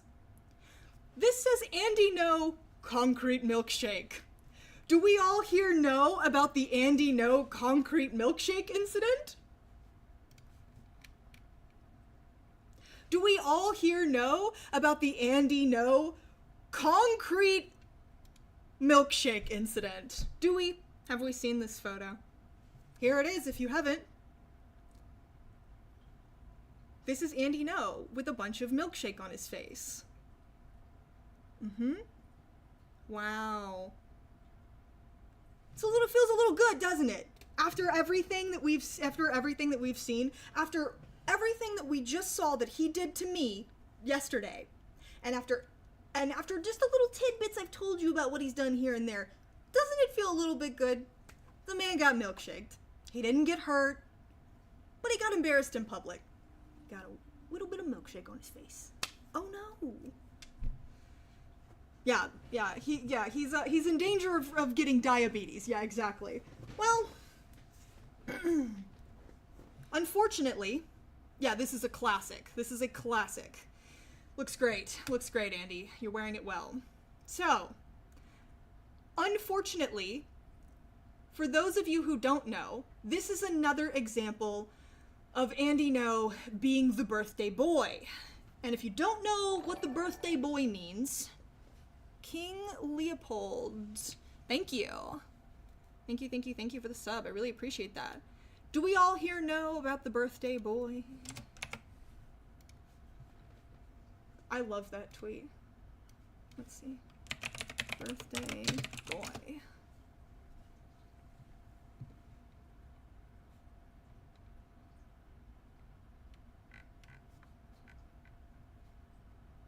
Let's see. I'm just a little guy. Hold on, it's not birthday boy. I'm just a little guy, I think. Where is this tweet? It's so good. Okay, so there's a really famous tweet that's like, there's a really famous tweet of a girl who's like, I used to date a guy. She's like, I used to date a guy. And this guy was like 5'4" on a good day, right? Oh, she's like 5'4" on a good day. Whoa! Hey, wow. What's going on here? Thank you so much. What is that? 5 tier 1 subs? That's awesome. Thank you.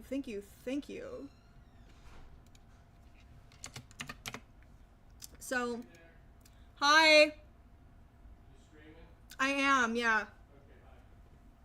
So, there's a tweet, and this lady is like, I used to date a guy who was 5'4" on a good day, and we would go out, and he would pick fights with other men. Oh, you have it? You have the tweet? Oh, where is it? Yes! Okay. So if you guys don't know about the birthday boy, this is the birthday boy lore. I dated a guy, a 5'8" guy, who would taunt every jacked 6'3" bro he met until they'd pull their fist back to beat him up, whereupon my ex would go, hey, come on, I'm a little guy. I'm just a little guy. No, also it's my birthday. I'm a little birthday boy. And it somehow always worked. Isn't this beautiful? Isn't this so fucking beautiful? It's amazing. We all know a birthday boy. And sometimes it's very funny to pull a birthday boy and get away with it. The tastiest donut. Thank you for the sub. Thank you for the sub. I just saw that. I'm sorry. I didn't mean to ignore that. Wow, look at that. 14 out of 20. We are rocking and rolling. We're so close.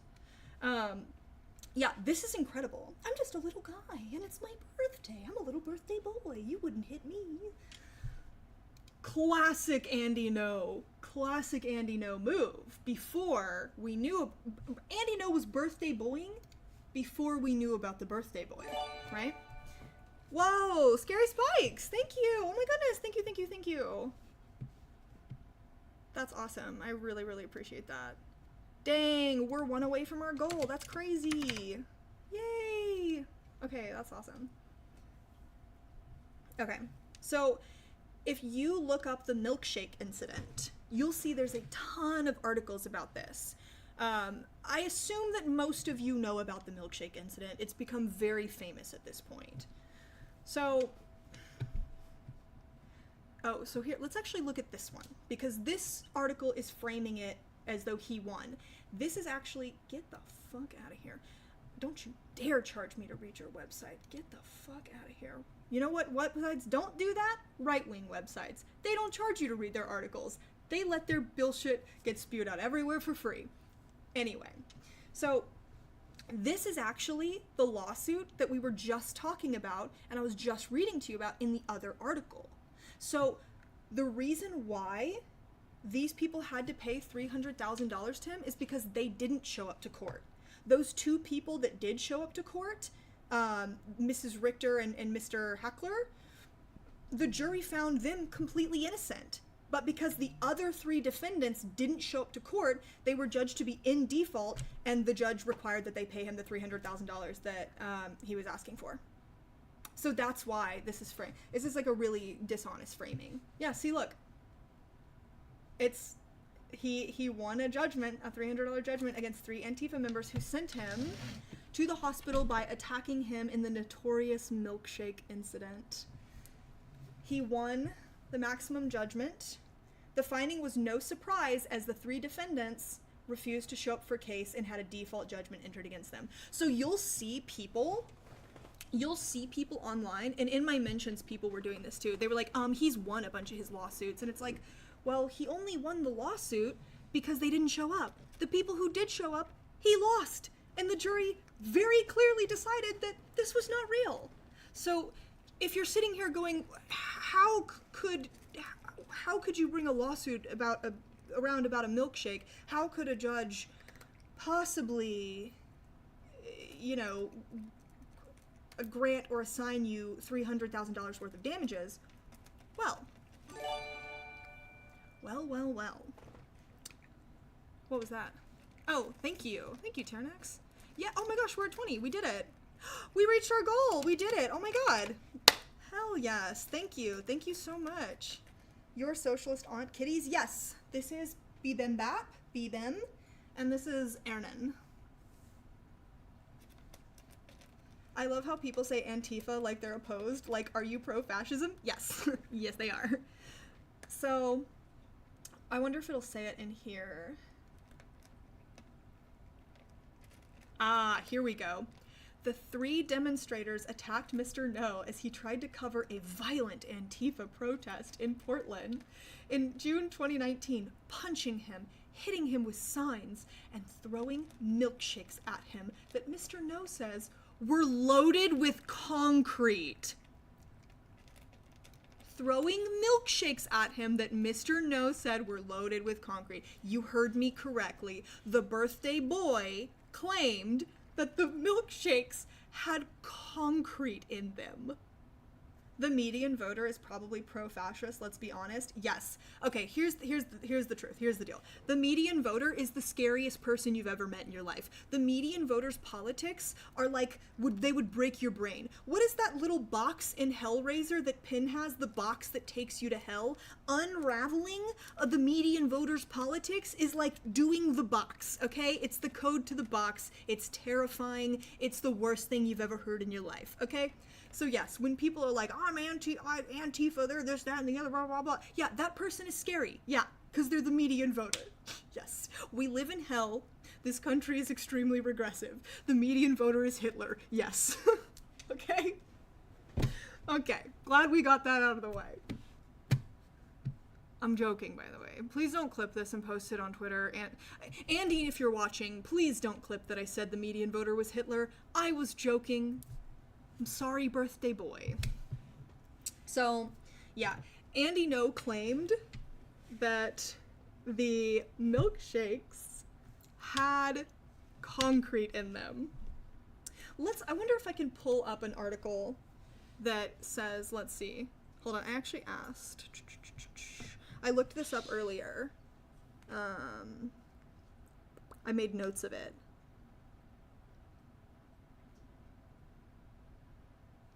What did I say? I said da da da da da da da da da. Oh, we're gonna talk about Ian Kramer in a second too. Do you guys know about that situation? I am not joking. The median voter is Hitler, but too stupid to know it. Okay, thank you. That's from King Jar Jar, not me, okay? Please don't put on Twitter that I said the median voter is Hitler. Oh god, I'm kidding.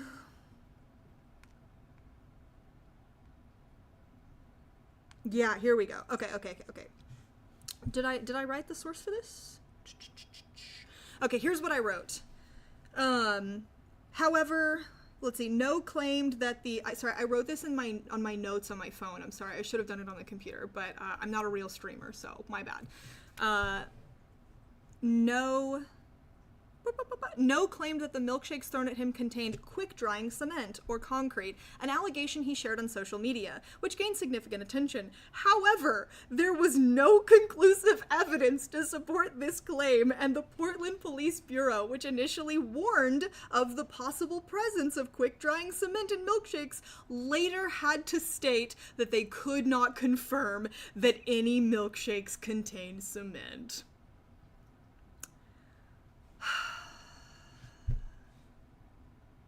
Right. Let's see. Hold on. Portland police, no concrete milkshakes. Because I did not, I forgot to write my...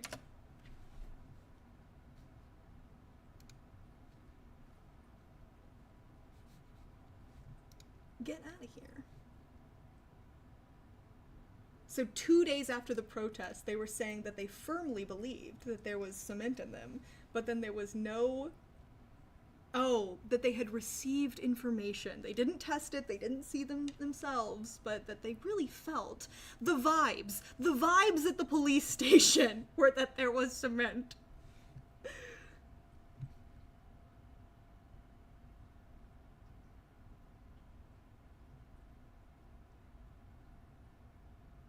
Oh, because of the smell. So we did not test any of this.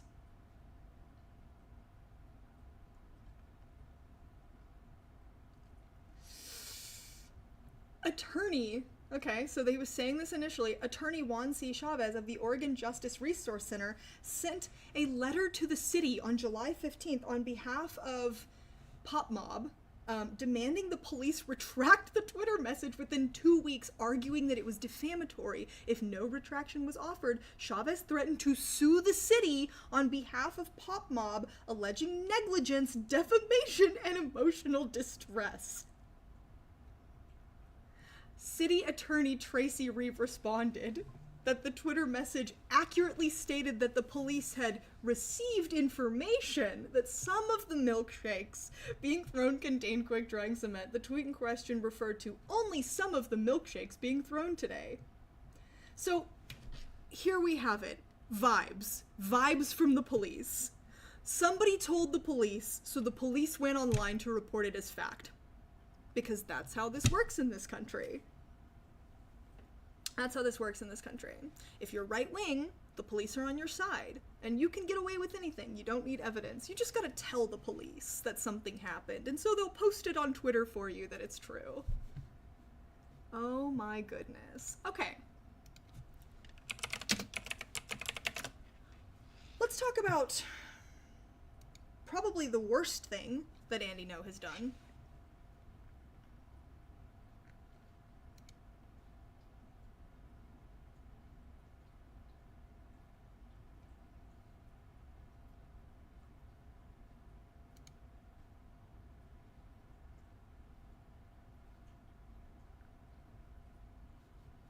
So he's tweeting about Ian Kramer here. Do you guys know who that is?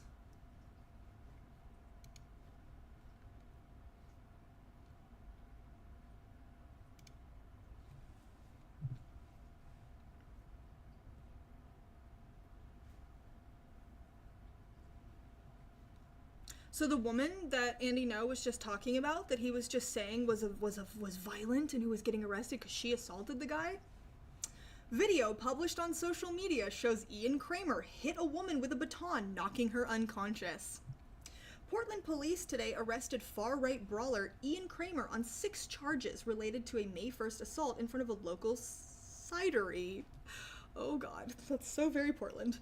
Including felony assault, unlawful use of a weapon, unlawful use of tear gas, and disorderly conduct. They searched his house and found a metal baton that was used in the attack. Kramer made headlines for attacking a group of anti-fascists at a local cider riot in Northeast Portland.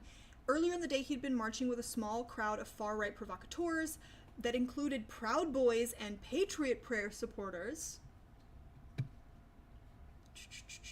The right-wing crowd had followed the anti-fascists to cider riot, jeering at them and pepper spraying people sitting on the pub's patio. A fight between the two groups broke out. So again, they're starting, the Proud Boys and the Patriot Prayer are starting this situation. A fight between the two groups broke out. Kramer allegedly hit a woman in the back of the head, knocking her unconscious. A civil lawsuit against Patriot Prayer leader Joey Gibson, Kramer, Cooper, and several other people involved in the May 1st incident alleges that he broke one of the vertebrae in her neck, by the way. He broke this woman's neck. Criminal violence is not tolerated in the city of Portland. Blah, blah, blah, blah, blah. Ted Wheeler had to make a statement about it.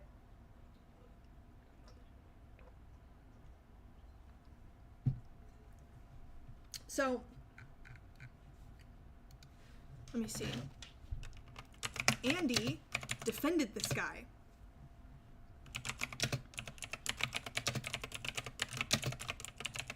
And he released this woman's medical records.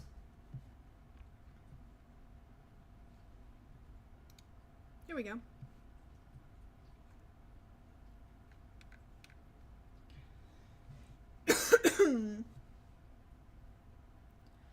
So this is someone that was involved in another court case with Andy Ngo. Verdict reached in Andy Ngo's civil case that neither I nor my co-defendant are liable. Andy Ngo loses more cases than he wins. This is a story that you will hear over and over and over again. I was ordered to not use social media during civil trial. So now I have so much to say about the shadiness used by Andy and his attorneys and lies spread by his supporters. More juicy details to come.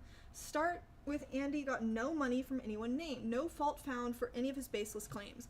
Every single person that is involved in lawsuits or being targeted by Andy tells you over and over and over again that he lied, that he manipulated situations, and that he weaponized his audience. Just like what he did to me, is doing to me like yesterday and today, every other person has the same story.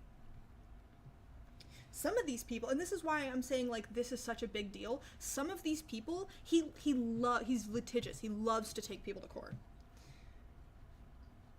Okay, here we go. I wonder if he talks about Heather here.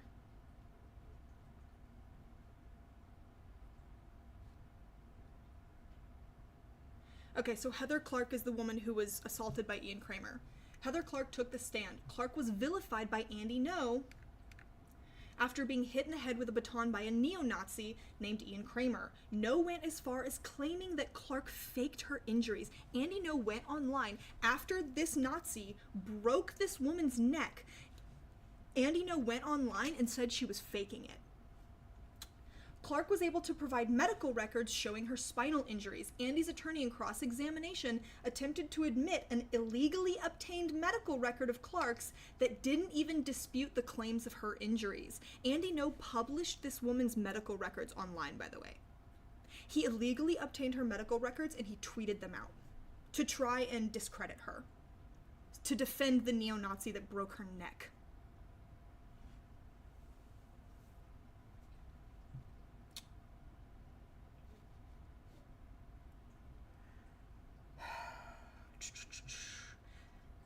Attempted to admit in court an illegally obtained medical record of Clark's that didn't even dispute the claims of her injuries. The judge immediately sustained the objection and they were ordered to destroy the illegally obtained record. No shit. Legal action may be pursued. In Andy's testimony, he denied witnessing any plans of violence by Ian Kramer or any other Patriot Prayer affiliate. So I think that this is the situation that I was telling you about earlier. Remember when I said that he was there with all the Patriot Prayer members when they were talking about going to a bar and hurting people?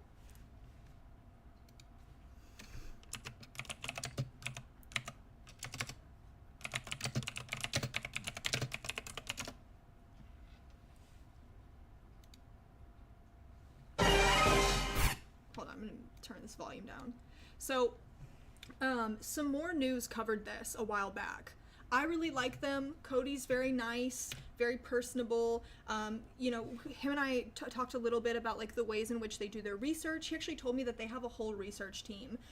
So I have no problem recommending their content. If you guys don't watch them, I think you should.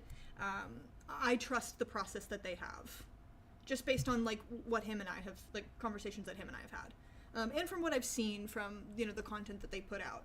So, okay, he's going to talk about and show, I'm going to show you guys the video where Andy Ngo is with these people from that situation that we just described, and he knows what's about to happen. List was used by white supremacists and accelerationist terrorists as a list of people to try to hurt and kill. Oh, also, there's footage of him hanging out with right-wing militias as they planned an assault, so yeah. There he is. That's him in the blue. That's Andy Ngo right there. Yes. Okay. We're just checking which way the wind is blowing so we don't swear ourselves. Yeah. He just said we're just checking which way the wind is blowing so that we don't spray ourselves, because they're planning to go pepper spray those people at the cidery. That would suck. There's 100 of them there? I'll take first rate. Let's go get a beer and say fuck it. He says, there's 100 of them there. That guy says, I'll go take the first 3. They're planning to attack these people. These people are hanging out at a cidery, drinking cider. They're hanging out at a brewery drinking cider. These are Patriot Prayer people planning to go attack them. There's Andy Ngo again. That's him right there. If we walk up in there. They're all sitting there drinking late. How many are there? Oh, they okay. So we stroll by there. No, they saw me. They've got- Let's just walk by. These people have gear on. These people are LARPing. This is a militia, right? So they're LARPing. These people have Kevlar vests and helmets on. They're planning for a fight. No. Saying there's like a 50 or 100 guys on the I think we're pretty good. You guys don't care about going there. You see him in there? Just smiling and waiting to film, but not actually filming, as members of Patriot Prayer stood around and planned a Mayday attack on a local restaurant that they suspected contained Antifa members dining. You can hear them literally talking about spraying people with gas. The resulting attack would leave one woman unconscious. This was led by Patriot Prayer big shot Joey Gibson. So, there he is. Andy Ngo knew from the start. Remember when I told you guys earlier? He knew from the start how he tries to say that. Let's see his tweet about the situation. Where was his tweet about the situation? Hold on. We looked up Andy Ngo, Ian Kramer. I believe the first tweet we pulled up.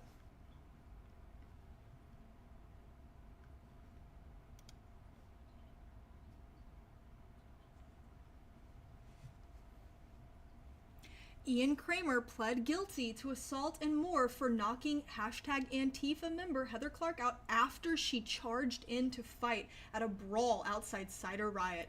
Antifa said her neck was broken, but medical records showed no fracture.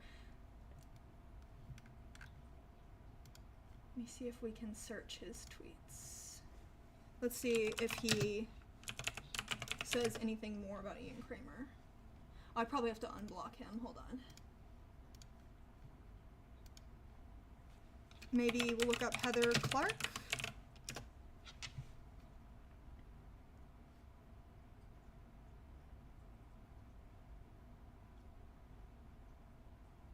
Here we go.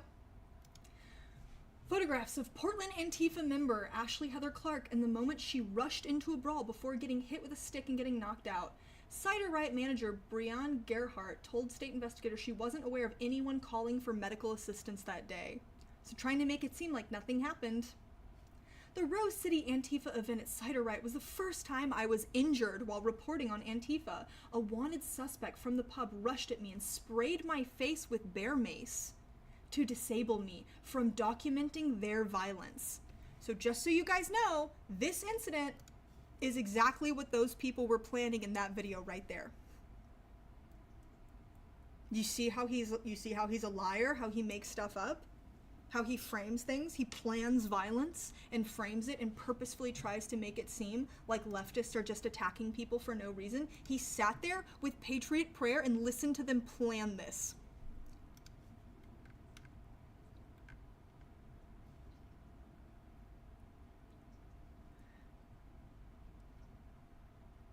D.A. Schmidt accuses them of felony rioting for allegedly instigating a brawl. You were there when they planned it. He's a liar. He is a liar and a manipulator and a propagandist.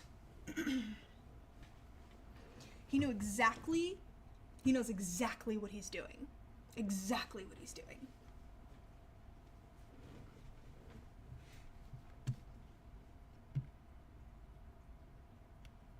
What else does he have? Yeah. A student journalist covering the Rose City Antifa event like me was beaten and had his camera destroyed. He's just a little birthday boy. To date, no one from the violent Antifa side at Cider Riot was arrested by Portland police for their documented assaults.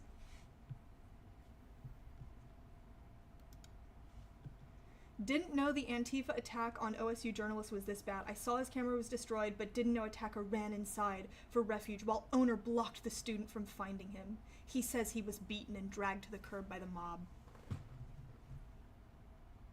He sat there with a far right-wing Nazi militia and planned this. Please help me identify this person who attacked me. So he again, posting people. He knows that he was with the group of people that started this, but he's putting people's faces and names out there and asking people to identify who they are. To his one point, oh, here's the hammer. Oh, okay. No, this is the person who, this is the person who apparently sprayed him, even though he was with the people who brought the mace, the pepper spray.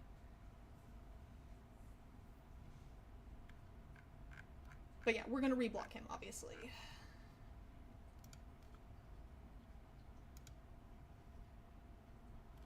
So for people who are just now showing up from... Oh. He tweeted about me again 36 minutes ago. Look at this.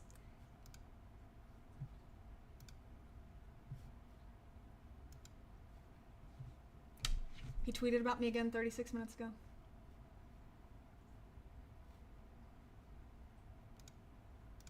Just to say that I blocked him.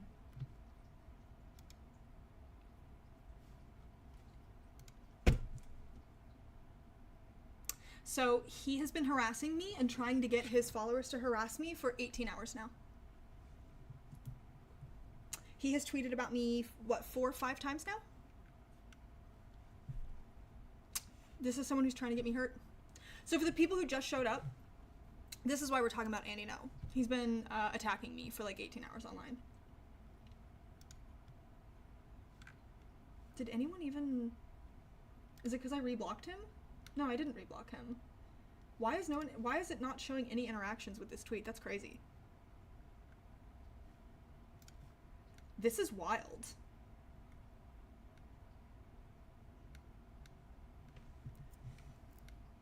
Why would he tweet about me again? Okay, so yeah, anyway, he's tweeted about me 4 or 5 times now. So for the people who are just now showing up, he took a thread that I made where I detailed the ways in which I was being taken advantage of by some people who are close to me, someone who's close to me, and he cut out all the information about how they were taking advantage of me, and he made it seem like I was going to do something bad to them, which I'm not going to. Nothing's going to happen. I was just expressing frustration. So he tweeted that out, and he put my job, and he put what city I live in, showed my name, showed my photo, right? So he tweeted all of that, and then he quote tweeted the thread directly, and then he replied to my thread, and now he's tweeting about me again. It's been 18 hours, he's tweeting about me again. Yeah, why would he see that I had him blocked? He had to go back to my account to find that. Why would he this is so weird.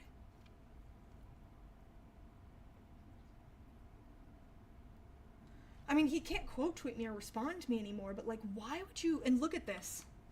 9,000 likes on him completely lying about what I said. Completely reframing what I said and lying to drive his rabid, bloodthirsty audience to me.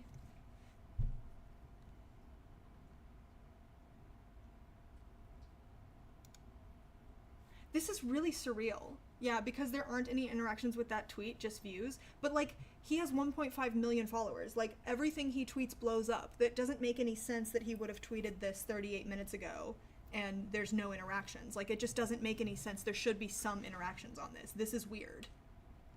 I wonder if... Oh, I'm gonna put a tweet of mine in the chat, okay? So you guys can see it on Twitch. I'm locked out of my account.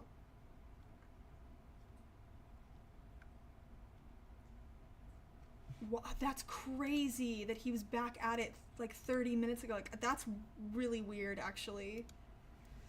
Oh, that actually makes me really uncomfortable. Why is he checking? He's tweeted multiple other things since then. That means he went back and checked.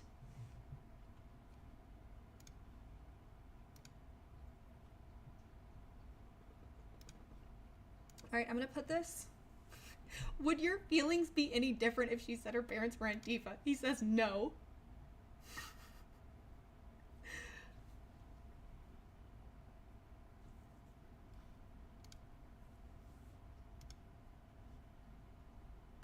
This is crazy. Here, I'm gonna put it in chat. How do I get to my channel? I'm sorry, I'm a boomer, guys. Okay, here's my tweet. Whoa! I love being bad at streaming. Look at this. This is crazy. Okay, we're done with this.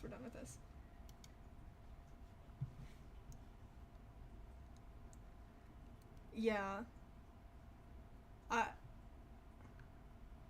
This is so funny. Would your feelings be any different if your parents were Antifa? You would want them dead. Like, you would want them dead if you thought they were Antifa. Oh, that makes me so uncomfortable. What is the point of doing this? Okay, well. Yeah, so that is the situation right now. That is the Andy Ngo saga.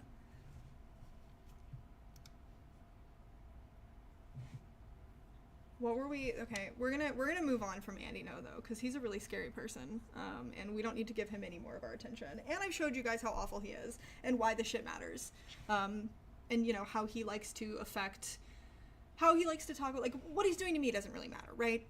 Again, I'm gonna be fine. But the fact that he does this with political causes and the fact that he targets activists, like, that's where it really matters. But anyway, I think I've made my point. I wanted to talk about election stuff.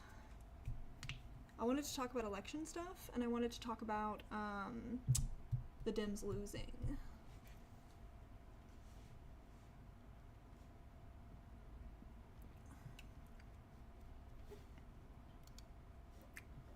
Okay, so it's getting a little dark, right? I'm sure you can see my video quality has decreased quite a bit. Initially, I was just kind of coasting on the sunlight that is coming from this window right here, but the sun is going down. So I'm gonna figure out my lighting situation. I haven't streamed in like 10 months. So sorry, I should have had it figured out already. I didn't think that we were gonna go this long either. So let me figure that out, what we're gonna do. Maybe I've got like a lamp I can put somewhere. Yeah, that's crazy. The fact that he went back 18 hours later to tweet about me again. So he's tweeted about me like 4 times now. Andy, I don't want to talk to you. I don't have a crush on you. I know you have a crush on me. I know that's why you're obsessed with me. But I'm not interested, Andy. Stop trying to contact me. You're obsessed. I'm not interested.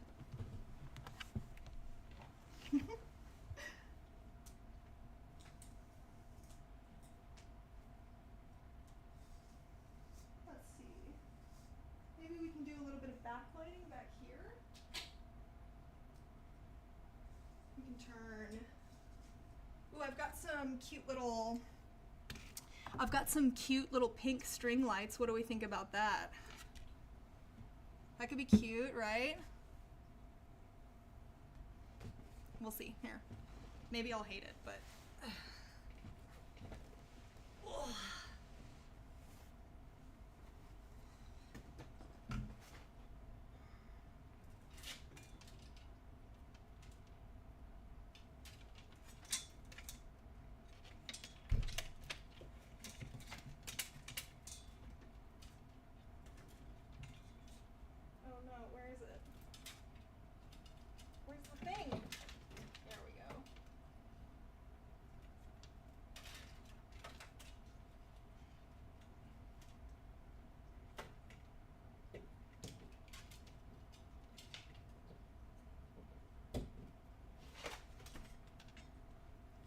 how's that? No difference whatsoever. Okay, cool. Okay. I could put some candles up. We could do a candlelight stream? Ooh, what do we think about a candlelight stream? People trying to make your life hard because you're ass fat and your pussy tight. Unbelievable. Yeah, they hate me because my ass too fat and my pussy too tight. They'll kill you.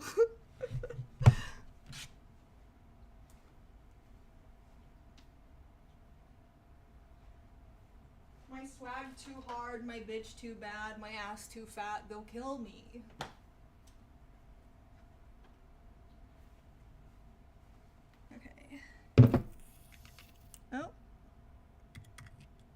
Nope. Am I out of candles? That would be incredible. What's happening right now? Okay, hold on. Of course, the one day I actually stream, I can't get it together. Where did I put oh, here's a candle. Oh my god, you know what I have, you guys? I have these, like, straight up candlesticks. I have these, like, authentic candlesticks, and I have really long, thin candles. I have black ones. We should do a candlelight stream with those. Here. See if I can get this going.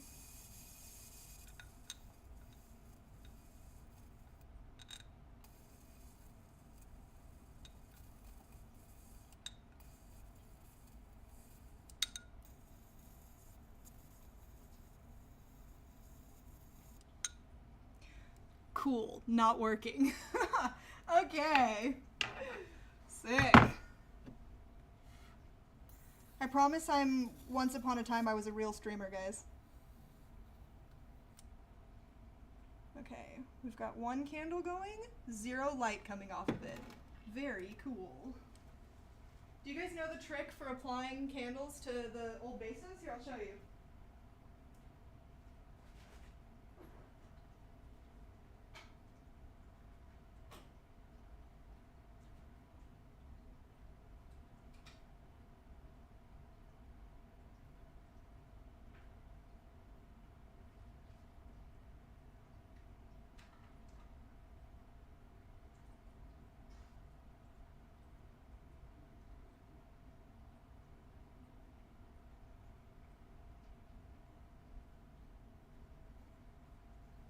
Okay. So you need an old lighter to do it. Old lighter. I say old lighter as if I don't just mean like a regular lighter. Not like a electronic one.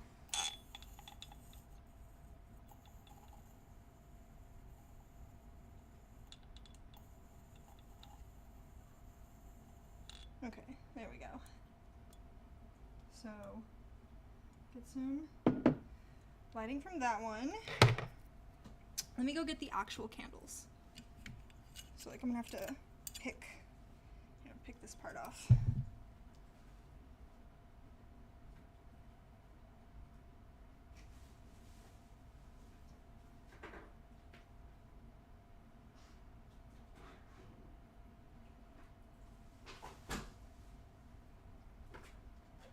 Okay.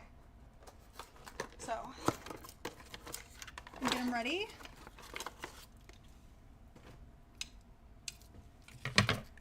I have 3 of these. I have 3 of these bases, but I can only find 2 right now. Oh, there's the other one. Okay. So, here, we'll do all 3.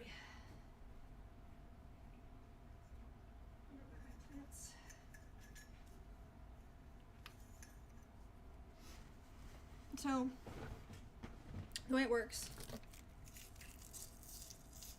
I'll have to get up and get another one in a second. You get your candlestick.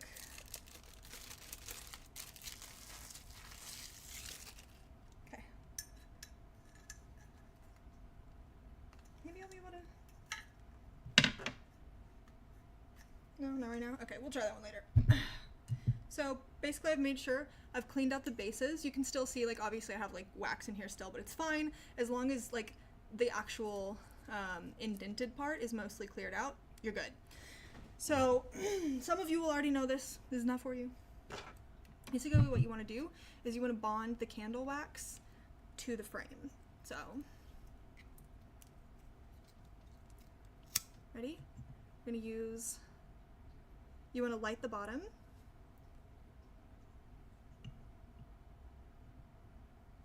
There we go. So you can start to see some of that wax starting to drip down, because we want to create a wet, waxy base to adhere the candle to the frame and to the candlestick. As you can see right now, I just want to make sure that I cover. Woo! Okay, so because that's still wet, I'm going to go ahead, press it into place, and then let it dry and adhere. I melted a little bit of my acrylic.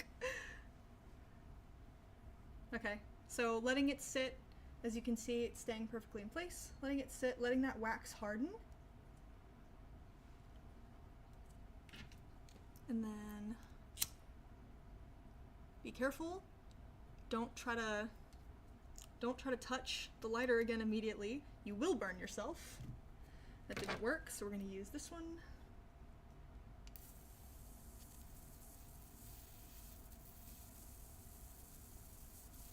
This lighter is really tough because there's like so much built up in between that it's like,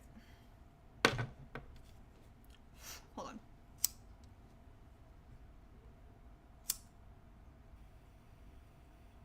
There we go.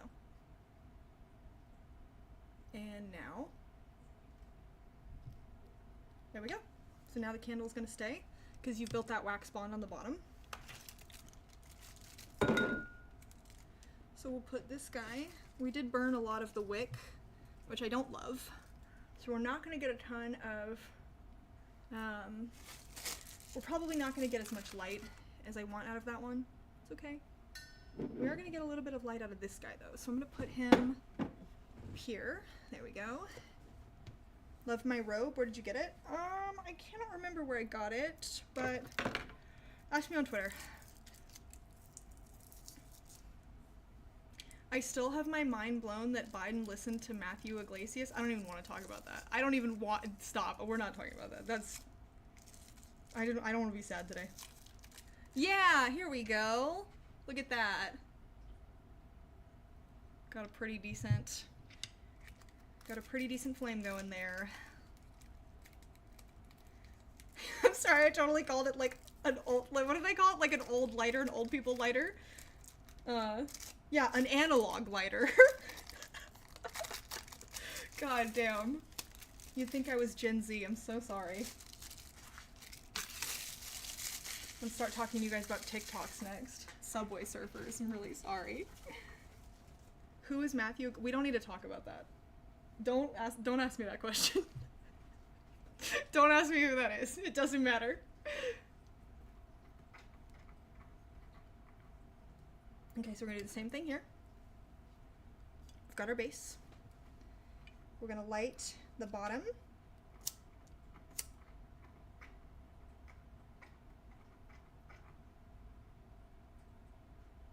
Just really want to get that wax strip going.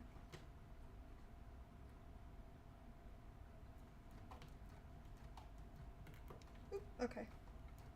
Well, should move it around with the candle a little bit because flame went out on the lighter. It's still too hot to touch again. So, okay. So sometimes it's best to hold it in a little bit closer, right?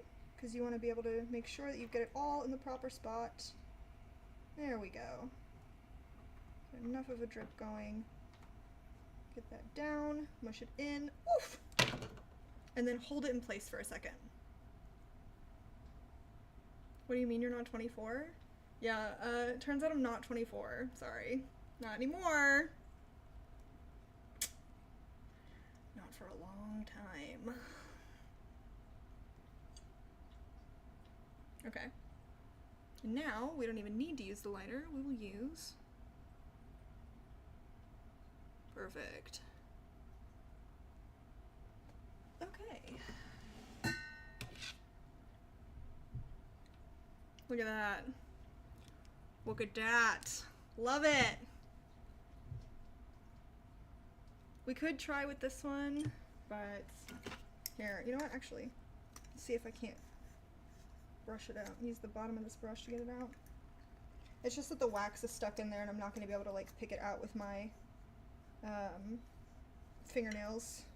I have acrylics right now, so ladies, if you live alone, you know, sometimes you gotta get creative. There we go, okay. So we'll dump all this out, clean the remaining wax out. I promise this is a politics stream. Bad bitches are 31 years old now, okay? Oh, I'm not 31 yet.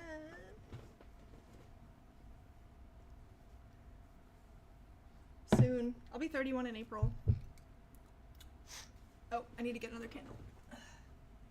I used to have white ones, like a mix of white and black, but we only have the black right now.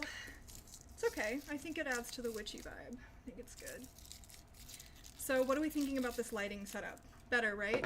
I know it's still kind of grainy. It's not nearly as good as when we had the sunlight, but what do we think? Old enough to be my mom, based solely on how much I call her that. Perfect. Thank you. Okay. You see that? No free dogs.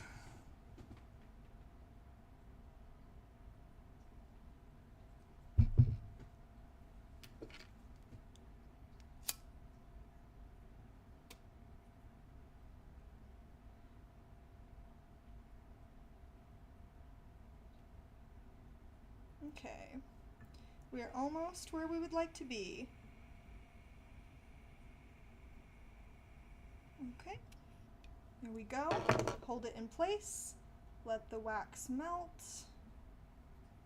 Perfect.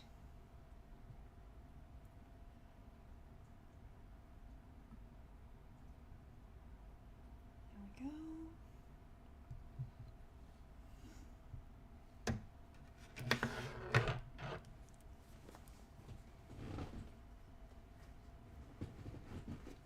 Look at that. We did it. Until I get a real lighting setup. Oh man. Can you guys believe this was my job at one point? I was like a real streamer. Isn't that crazy? Isn't that so crazy? So is anyone still here from James from the Internet? I wonder what you guys were talking about.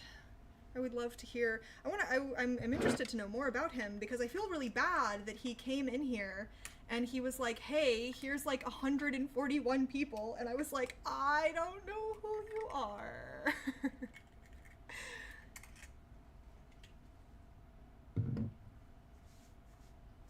I feel really bad. He seems like that's really cool. That's first of all, it's a lot of people to carry over. And second of all, that was very nice of him to do that. Whoa, whoa, hold on. I'm reading chat. What are you guys talking about? This is crazy. Got a dog slave owner over here? Call her Christy Gnome the way she kills the dog? Stop! Y'all are terrible! You're fucking awful! Stop! Jesus Christ. There's a place in hell.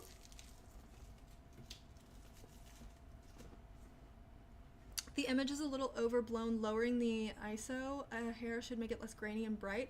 I don't know how to do that.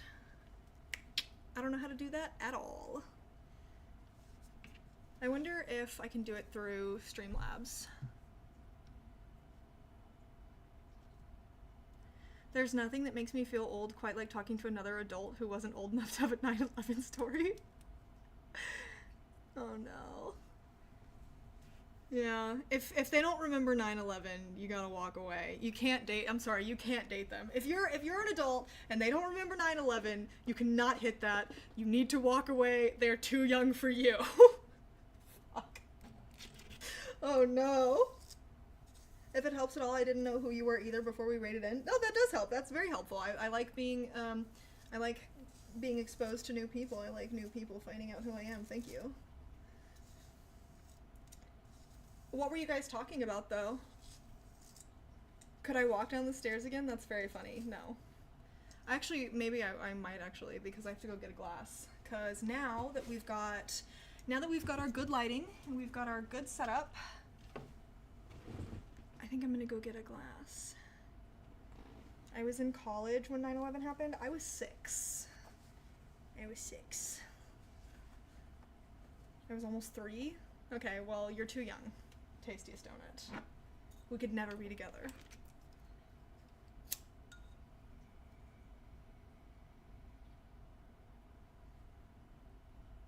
Are you gonna work? It's not my fault I'm not American. That is your fault, actually. That's unforgivable.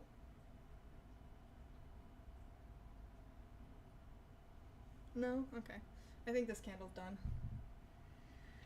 We had a good life. We had a good span, but I think it's over. My friend's boyfriend is 10 years younger than her. He's 25. Okay. I thought you said my friend's boyfriend is 10 years younger than her. She's 25. And I was about to be like, we're calling the police. Stop everything.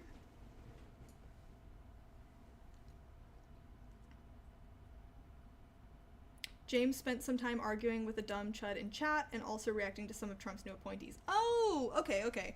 Well then... Fuck. That was what we were going to talk about. We were going to talk about why the Dems lost and some of his new appointees. Chat, is a 2-month age gap problematic? Yeah, it is. Kill yourself. No, I'm just kidding. I'm kidding. I'm so kidding. I'm kidding. I'm kidding. I'm joking. So...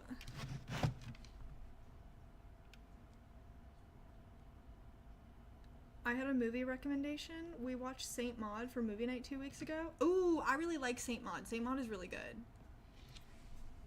Myra. Everyone around me keeps telling me to stop panicking, but I can't stop seeing the evidence in front of my own eyes that so many people... Okay. Alright. So. I understand. I understand where you're coming from, right? I definitely feel a lot of anxiety as well. I get that there's a heaviness right now. I think that, yeah, I think people are going to suffer, right? My job is not to lie to you.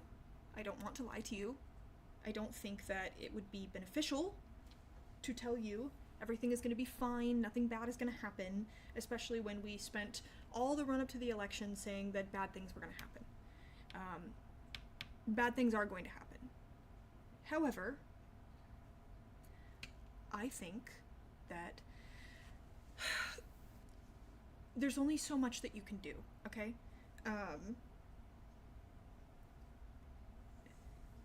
I don't think that we're looking at, like, a Holocaust, right? I don't think that that's gonna happen. We like to talk about how, you know, fascists don't respect liberal safeguards. However, there are safeguards in place. And when we're talking about things that are really terrible, like mass slaughter, mass death, you have to have the military on board.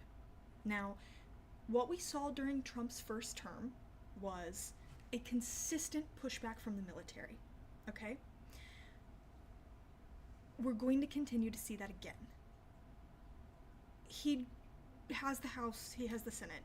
He's going to pass a lot of laws, they're going to be really shitty, okay? However, and he's going to deport a lot of people, and that's really going to fucking suck. People are going to suffer. But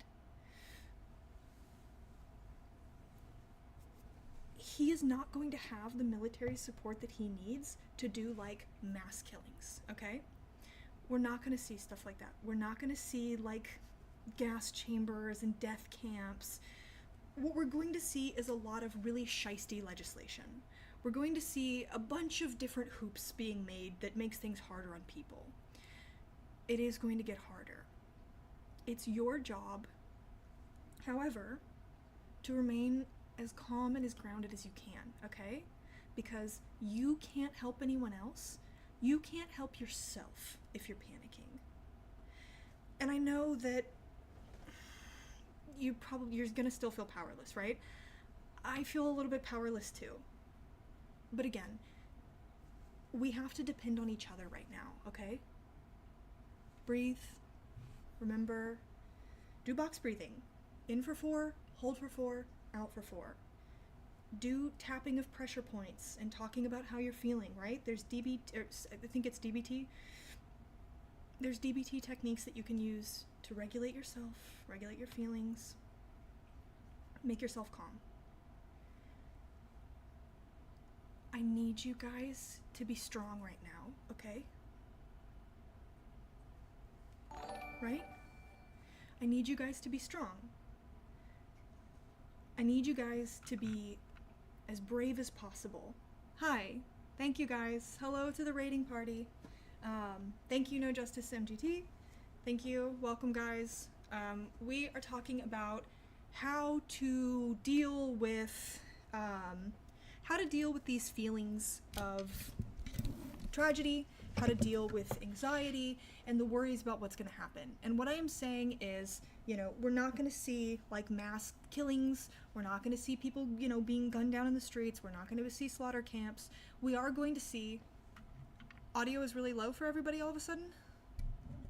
Is that better? Here, maybe I need to move in. Hold on. Okay. Is this better? I need you guys to be as strong and as confident as possible right now, okay? And if you are someone who you know your life is going to get worse, I need you to be calm and strong because I need you to be able to take care of yourself, right? You can't reach out and get the help you need if you're panicking and if you're in this constant state of fight or flight, right? So, hey, Calvin, I need you to stop. Sorry, you got to stop making the sexual comments. We're talking about something really serious right now. So please don't disrespect me by sexualizing me, even as a joke, while we're talking about something that really matters. Because at the end, it's no different than the people who actually just sexualize me in a really disrespectful way. So I need you guys to be able to like do what I just did, right? Have boundaries for yourself. I need you guys to be able to stick up for yourselves, to advocate for yourselves, to look for resources, right? You can't help yourself and you can't help anyone else if you're very stressed out. So the best thing that you can do is try to keep yourself grounded, okay? And I'm sorry, I wish that there was more I could tell you. I wish that I could tell you, hey, everything's gonna be fine, nobody's gonna suffer. But the thing is, things are gonna get harder. They are, okay? But you're not alone, right? What we need to do right now is work on building networks, work on building community, right? So, and this is something that, like, if you're in my Discord, if you're in my comments, if, you know, when you're talking in my chats, I want you guys to talk to each other, right? Because you don't just have to build community with the people around you. Is it good to build community with the people around you? Yes, absolutely. Try to build community in your community. However, I understand that that's not going to be possible for everyone, right? I don't have a car, right? I get other people are in that situation too. I live in a city with no public transit and I have no car. So it's easier for me to build community online. If that's the same for you, then I need you to do that, okay? I need you to be able to take care of yourself as best you can. Try to keep yourself calm. The only thing you can control is how you take care of yourself and once you can take care of yourself, then you can take care of the people around you, okay?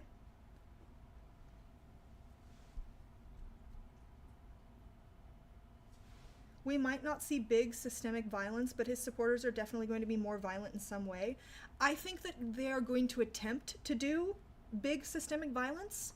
I just think that it's not going to look like Nazi Germany, right?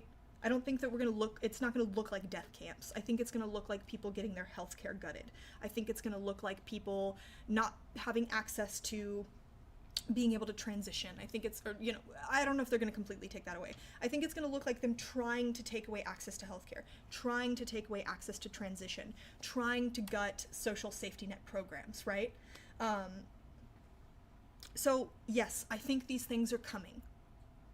The best thing that you can do is try and take care of yourself as best as possible and to stay calm, right? There's not really much else that you can do right now in this moment, and there's not really much else that I can do for you. You know what I mean? American fascism historically has been outsourced to organizations like the Klan. Yeah, so something that, okay, I will say that, something that I do think that we will see more of is I think that we will see an emboldening of groups like the ones that we were talking about, right? So when we're talking about Andy Ngo and he's working with Patriot Prayer and the Proud Boys, I think we're going to see emboldening of groups like that because Calvin is right. We saw during, the Civil War, Reconstruction, the decades afterwards, we saw that, terror and fascism was perpetuated by, the Ku Klux Klan. Other racist organizations like that. In the 1910s, when we were leading up into going to World War I, I don't know if you guys know this, there's a really, really great book that I would recommend that you guys read, and I think now it's more relevant than ever. It's called American Midnight: The Great War of Violent Peace and Democracy's Forgotten Crisis. It's by one of my favorite historians. His name is Adam Hochschild, okay? He talks about how, okay, hold on, let's be very careful, all right? Sorry, I've got a really fat, clumsy cat around actual fire. Yeah, let's be really careful, baby. Come here, hey, you wanna come here? You wanna come sit with me? Come on. Good boy, thank you. Okay, good boy. Alright, so American Midnight is about the years 1917 through 1921 here in the States. He talks about the lead up into getting involved in World War I, and he talks about, hi, come here, you wanna, there we go, is that more comfortable? Okay. Yeah? Oh, look at this, here, hold on, you guys wanna see the baby? Ooh. Do we wanna say, I would try to move him a little bit, but I don't think he's gonna like that very much. Whoa. Hold on, I got you, I got you. Here, I'm gonna get you, it's okay. Oh, there we go. How about that? Is that okay? Ooh. This is a 20-pound cat. I'm sorry, 18.5 pounds. He lost weight. Look at you. You lost a whole pound and a half, didn't you? Yeah. Isn't he precious? And then if you look in the mirror, right here, you can see the other small boy. There we go. Hi. See? See, it's gonna be okay. It's gonna be hard, but it's gonna be okay. It's gonna be hard, but it's gonna be okay. Alright? Hi. Okay. So, sorry, what was I saying? I was talking about,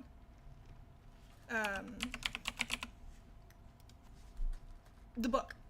Let's talk about the book. So the book talks a lot. It's called American Midnight.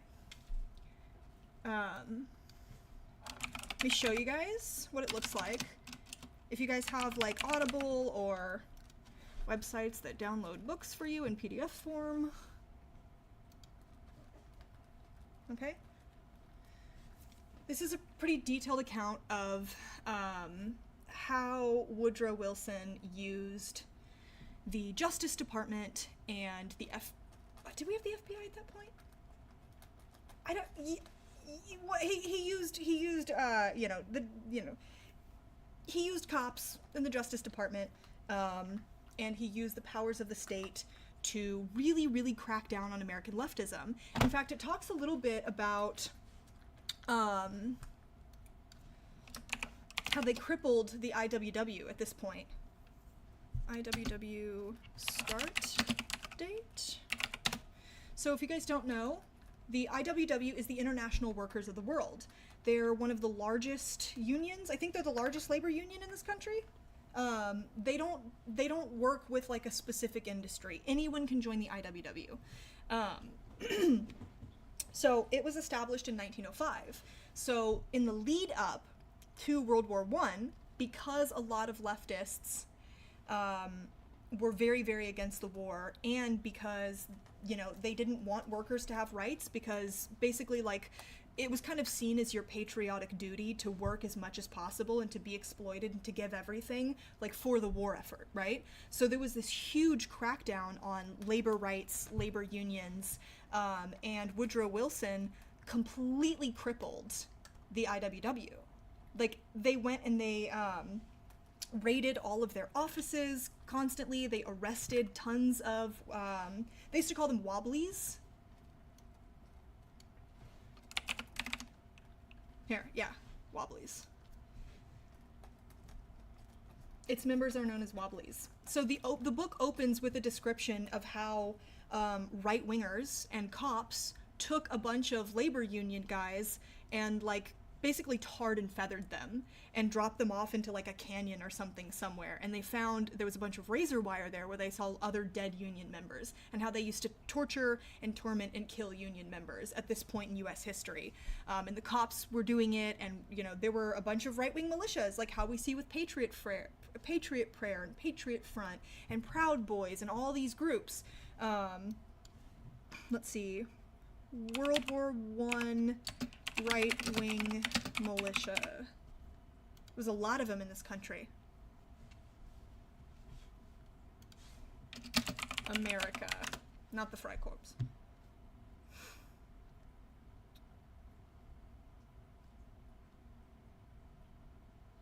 Yeah, Reds, labor in the Great War, anti-war activism. It talks a lot about it in the book.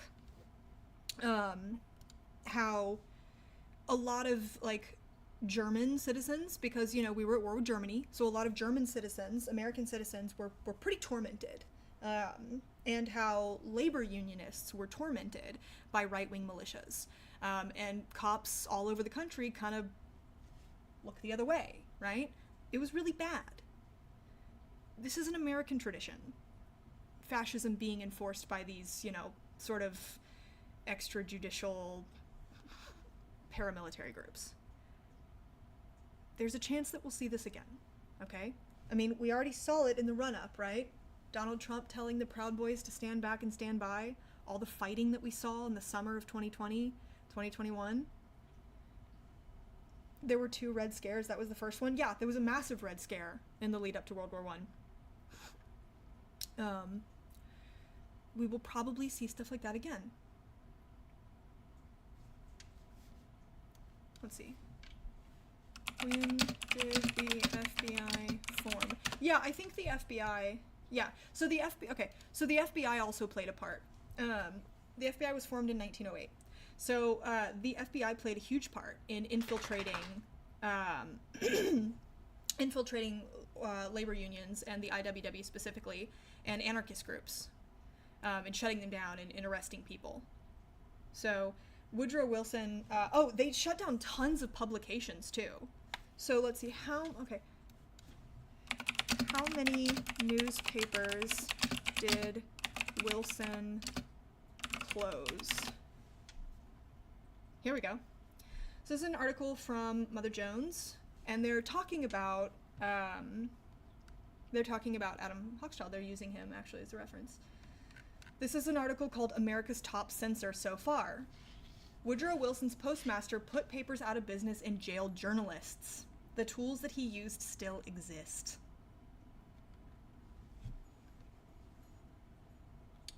They're talking about Donald Trump here. A century earlier, an American administration did get rid of opposition journalism with a ruthlessness Trump would be fiercely jealous of. It closed down 75 newspapers and magazines, prevented the distribution of specific issues of many more, and put journalists on trial in federal courts. It's been a lot worse before, okay? It really has. Now, there's the potential for it to look like this again. I think that we can't work ourselves up into a position where we decide that the worst is going to happen. I don't think that helps you. I don't think that helps anyone. We have to take things as they come, right? I think we should prepare. You should prepare for things to be bad, but don't expect it, and, try not to walk around in this state of, heightened anxiety and fight or flight.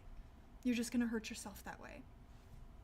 At a time when things are really scary, at a time when things are really uncertain, and at a time when you're considered a political dissident and a political enemy of the state, you need to do as good as you can, right?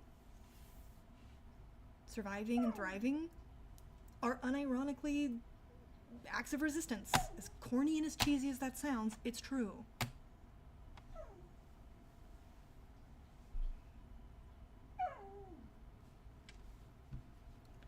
Comstock Act? Wait, so I know the Comstock Act relates to the ability to, that actually relates to birth control distribution. Yeah, the Comstock Act is a federal law that prohibits the mailing or transportation of certain materials, including contraceptives and abortion-related items. Would you like me to put you on the couch? Yeah? I have to put her on the couch and put the blanket over her, or you're gonna hear this for the next hour. 1 second. Yeah? Okay, come on. Mommy's got you. Let's go. Let's go. Come on. Okay. Come on. Wait, do you guys want to go outside? You want to go outside? Yeah? We'll go outside? Okay. Okay, hold on. I'll take you outside. 1 second. We gotta go outside. Do we have a... Yeah, there we go. Doggy break. I love how this is all still set up. Okay, we're going on a doggy break. We'll be right back. Okay, come on, let's go outside. Good job.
delicious.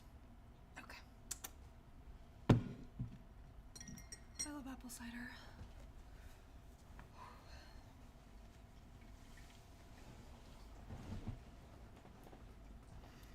Okay, what are we talking about?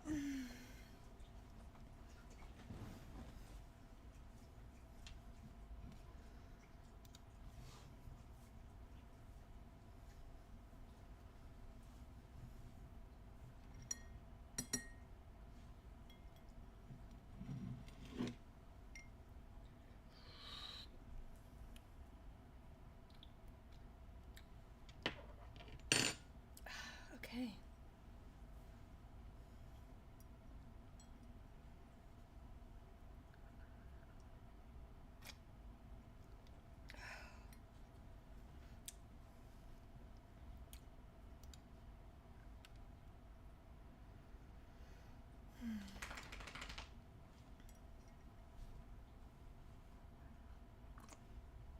Yeah, they're very cute.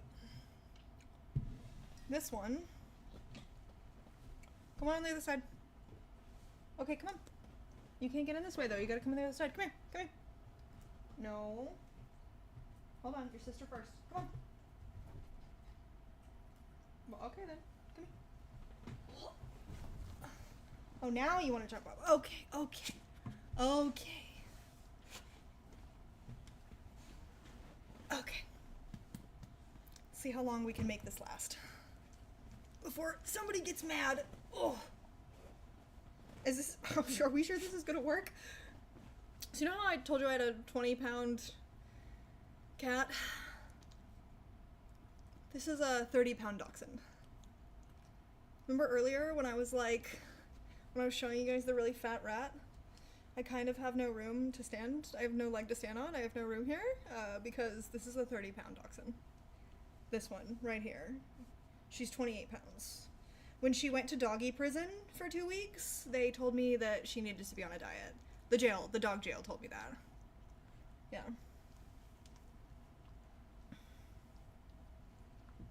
We're talking about how the lands between is cooked because these dumbass tarnished voted for the frenzied flame. So true. So true, bestie. The lands between are fucking cooked. Ugh. Yeah. Look, I think it's not gonna be... Sorry. I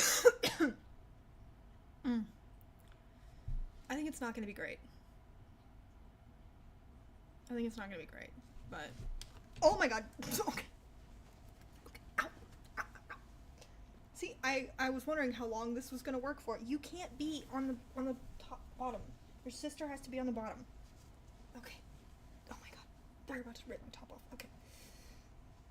Can we chill? Can we relax? Yeah, we good? Okay. No more scrambling around. No more clawing at mommy's clothes. Okay. Cool. Cool. So, yeah, I mean, I think that, you know, the concern is valid. The concern is real. That doesn't change the fact.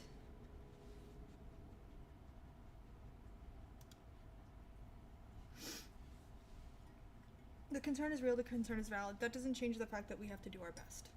Now, with that in mind,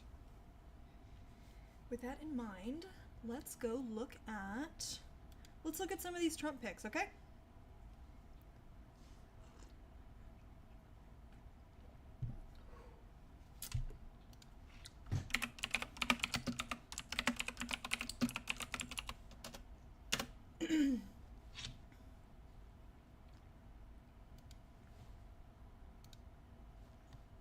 We're gonna make me a little smaller. There we go.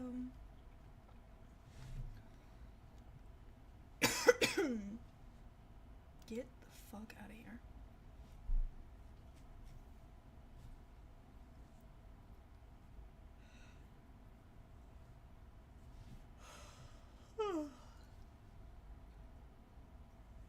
Oh, okay, great. God, fucking liberalism is everywhere. It's crazy. You know what's so crazy? It's like, I read another article about this. Yes, this one is from NPR. Let's see. Hold on. Let's see what the Fox News article says. Hold on. Wait, let me just highlight this real quick so you guys know what I'm talking about. Sorry, remember how I told you guys I have bronchitis? It's like starting to show. Okay. Chief of Staff. Susie Wiles. Susie Wiles is the first appointee Trump named after the 2024 election. Wiles, who served as Trump's co-campaign manager, will be the first woman to serve as the White House Chief of Staff. She has worked for the Trump political operation on and off since 2016. Woo! We've got a female fascist. Woo! Hey guys, it's a woman! Woo! Okay, I love it. Fuck you, NPR. Alright, let's see how Fox News describes this.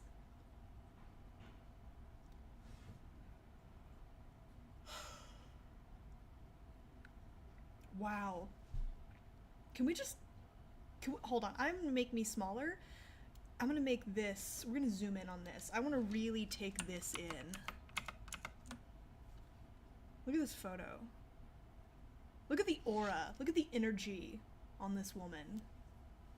This is stunning. Just everything from her stance to like the cut of what she's wearing to her facial expression to her, like her hair, like everything about this is like, wow. There's really a true aura going on right here. There's a real energy emanating from this woman. And all of it is terrifying. Holy shit. Wow, what a scary person. Okay, cool. We're done with that. We are super done with that. Okay. Yeah, phrenology. Holy fuck, she radiates evil. Yeah, she has an evil phrenology for sure. Jesus Christ. Okay. So this is the Fox News article where they put the photo where she looks like an evil bird. Wiles has been widely lauded for heading Trump's successful... Look at the formatting on this website. Can I just say this? Look at the... What is this? This looks like garbage. Who designed this? Look, there's like no space in between this. This is just like right there. Like the spacing of all this is... This looks like garbage, doesn't it? Like... This is some like Web 2.0 looking shit. I'm sorry. This sucks. Alright. Anyway, I'm just being mean to Fox News at this point. Wiles has been widely lauded for heading Trump's successful campaign this year, having run Trump's campaign operations in Florida in 2016 and 2020. She maintained close ties with the president-elect through the Biden administration. Ugh! Oh, thank you. Thank you for redeeming consume. Yeah, this is a woman who loves seeing brown children cry. That's so true. That is exactly what this facial expression says. Yeah. Yeah. She maintained close ties with the president-elect through the Biden administration and signed on as CEO of Trump's Save America PAC in 2021. Susie is tough, smart, innovative, and is universally admired and respected. Susie will continue to work tirelessly to make... I hate this so fucking much, and how it, like, moves the text up and down, too, as you're trying to read it. This is so cursed. This is Fox News' website. This isn't, like, some weird offshoot. This is straight up foxnews.com. I hate this. Okay. You should read her nicknames. Okay. Susie will continue to work tirelessly to make America great again. It is a well-deserved honor to have Susie as the first ever female chief of staff in the United States. Stop! Oh my god! And it's not even a banner. It's a square now. It just shifts everything down. Oh my god! How is this real? I'm sorry. I'm like being autistic about this at this point. I'm sorry. The first ever female chief of staff in United States history. I have no doubt she'll make our country proud, Trump said in a statement. Look at this shit. Everyone is a liberal. It's so crazy how even the fascists have to like play liberal ball. Like, this is crazy.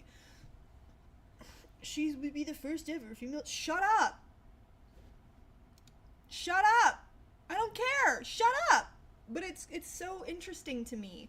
It's so interesting to me how a party that took away our bodily autonomy will then turn around and be like, but she's a woman. We got a woman chief of staff. Look at that.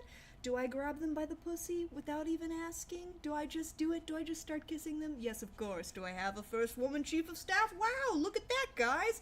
What are we doing here? What are we talking about? Yeah, why is the Trump campaign, what is this woke bullshit on the Trump campaign? I thought I was getting a red-pilled real man. What is this wokeism shit? They've wokeified, Trump has been wokeified. Oh my god. Oh my god. Trump has been DEI'd. Ow, ow, fucking, what are you doing? I have there's too many animals here. This is crazy. I thought my president was red-pilled. What is this?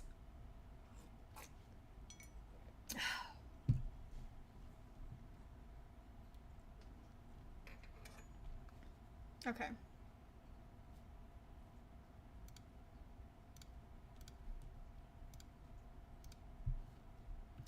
So you guys probably know who Elise Stefanik is, right?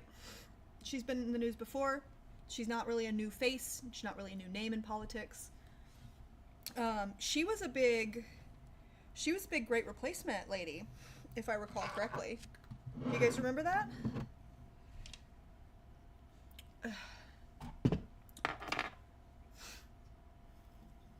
I'm correct on that, right? That she was like a Great Replacement lady? Wasn't she? Let's see.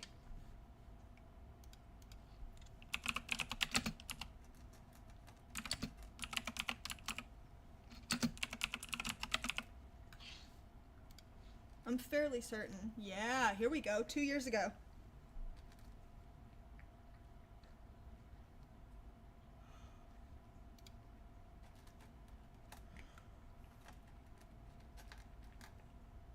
Yeah, because I think it was a big deal that she basically, like, changed her politics.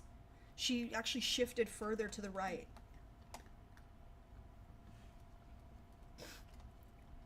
Oh, that's right. She did it after the Buffalo shooting.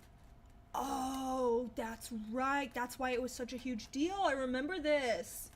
Okay. So this is an article from May 19th of 2022. This is Elise Stefanik. So this is the woman who Trump is he's going to put as the United Nations ambassador. So she is a Republican out of New York. So in the wake of, so this is the article from May of 2022. In the wake of Saturday's mass shooting in Buffalo, if you guys will remember, what happened was a white nationalist who posted a racist white nationalist manifesto online targeted a grocery store in Buffalo, New York, because it was going to be filled, because it was a black grocery store. It was in a black community, it was frequented by black people. And he picked it specifically so that he could kill black people, and he went there and he shot up a bunch of people in a grocery store. So after that happened, in the wake of Saturday's mass shooting in Buffalo, Rep. Elise Stefanik, Republican from New York, has drawn national attention for echoing the kind of white nationalist Great Replacement theory rhetoric purportedly embraced by the suspect of the mass shooting. But Stefanik, who recently accused Democrats of conspiring with pedophiles to provide baby formula to immigrants and promoting lax border policies in order to bring about a permanent election insurrection, is a prominent advocate for creating a path to citizenship for undocumented farm workers here in her district and across the country. See, look at that. It's all a lie. It's all a lie. They know, Republican politicians know, that their local economy and the economy in their state depends on the labor of undocumented people. So out of one side of their mouth, they will, to assure business interests in their communities, talk about a path to citizenship and how they know that undocumented labor, how, their communities are required or built off undocumented labor. And out of another side of their mouth, they'll talk about how the Jews are bringing in black and brown voters from the third world to replace white people, to outbreed them and vote Democrat. Talking out of both sides of their fucking mouth because all of it's a lie. Because these people don't believe in anything. Soulless fucking ghouls. But what is this? Do you guys remember what this is about?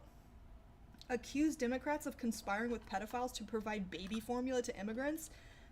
I don't even remember what this is about. Okay, so this is a tweet from her account. The White House, House Dems, and usual pedo grifters are so out of touch with the American people that they would rather present any plan or urgency to address the nationwide baby formula crisis. They double down on sending pallets of formula to the southern border.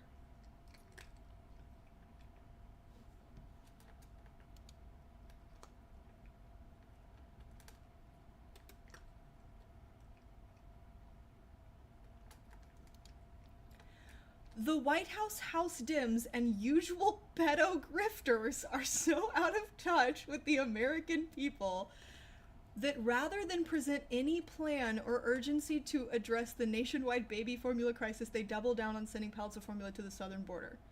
Joe Biden has no plan. Okay. So I guess she made it up. I guess I don't know about this conspiracy theory because she made it up right here, right now, in this tweet. Okay, so there's not some like greater conspiracy theory that I just can't remember about how Democrats were like hitting up random pedophiles to give baby formula to immigrants because that for some reason would be very high on pedophiles' priority lists because they're pedophiles. I guess there's not really any sort of real foundation or theory here at all. It's just calling people yeah, it's just really big mad Republican Mad Libs. This is literally Mad Libs. It's conspiracy theory far-right Mad Libs. Okay, cool. So that means absolutely nothing. Does not matter. Really fucking weird. Not a real thing. Yeah, my source is that I made it the fuck up. Okay, got it. Very cool. Yeah, so that's who this lady is. Ah, she is a staunch supporter of Israel. Party rock. Hell yeah. We're gonna send arms shipments every 24 hours. Hell yeah. Fuck me.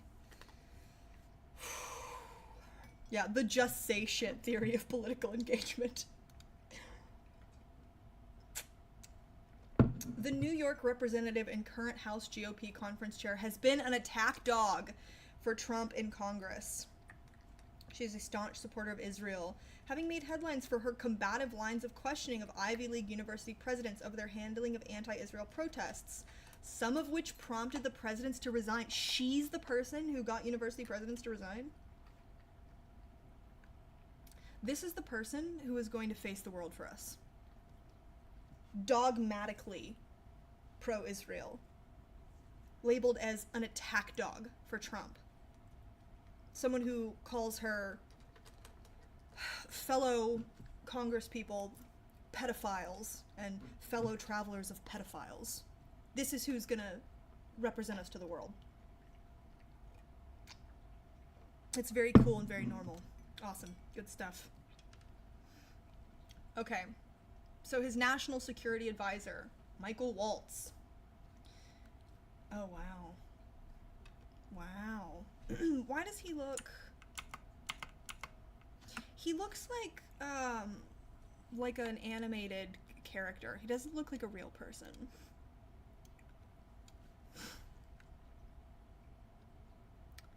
Uh-oh. On Tuesday, Trump announced that oh, he's a Florida man.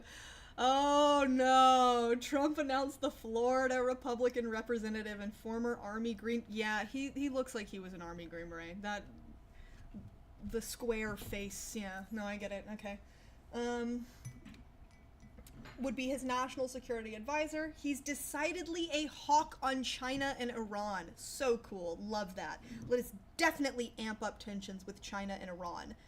Exactly what we need right now. Hey, anti-war, remember Trump is the peaceful dove? Trump is the anti-war president, remember, guys?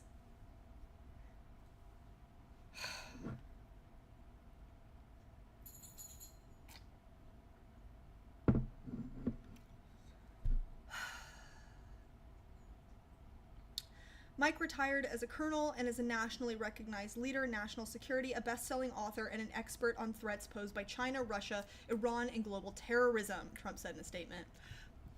Let's look up. You want to see what books? You guys want to see what books this guy's written? Let's see what books this guy has written. Let's see. Let's take a little look-see.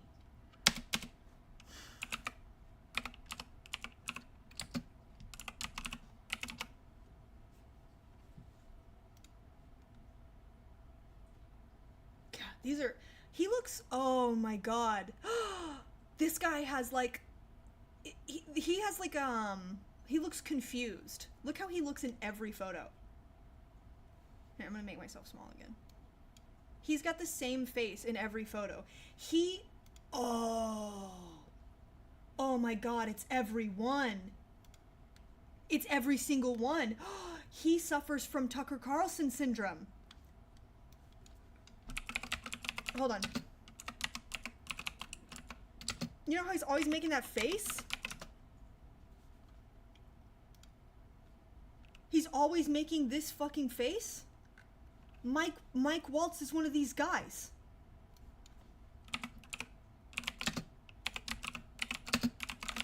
Oh my god, yeah,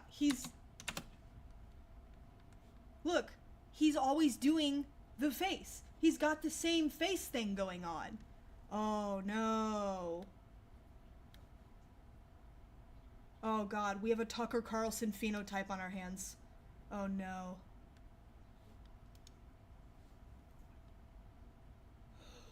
Oh god. Okay. New book on Green Beret lessons in leadership. Okay, so he's like a Jocko Willink type. Oh god, he's like if Jocko Willink got into politics. Okay, hold on. All right, we're gonna look at what these books are. Okay, we're gonna look at what these books are.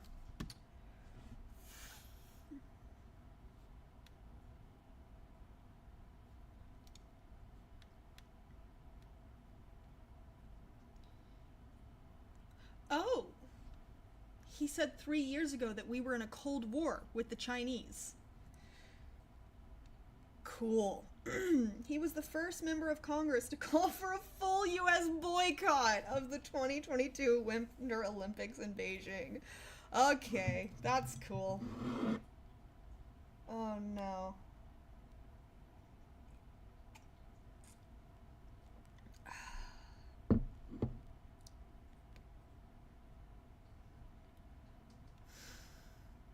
I wonder what his position... Ah, he voted to include drafting women. Very cool. Very cool. Big anti-war guy. Big anti-war guy voted to draft women. Big anti-war guy.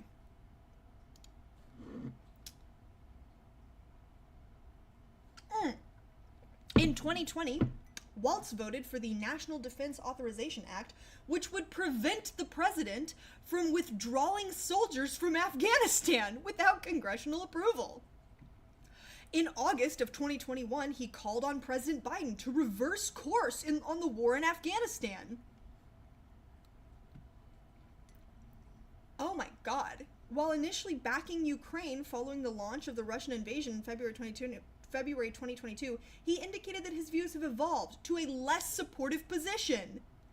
In 2024, he voted against multiple Ukraine bills to aid Ukraine. Big anti-war guy, huh? It's gonna be a really, really, really anti-war administration. So, let me get this straight. He wanted us to stay in Afghanistan. He pushed for us to stay in Afghanistan. He then tried to prevent us from leaving when it was happening. He wants to draft women, and he now supports, basically wants Russia to be able to do whatever they want with Ukraine. And, I'm sorry, Trump was going to be a peaceful dove? Okay, sure.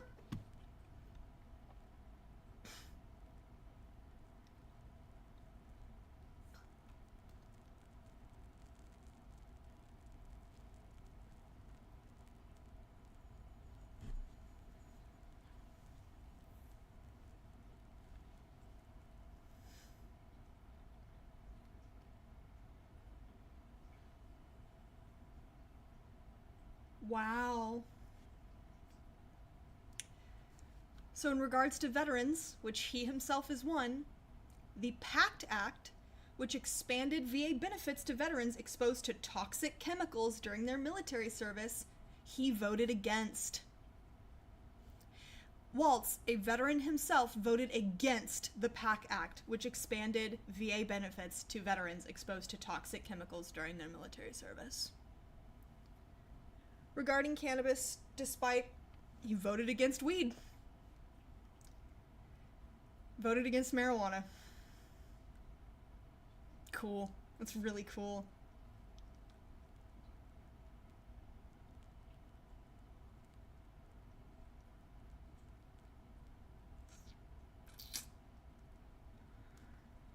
So his books that he's written are Dawn of the Brave, Saga 1.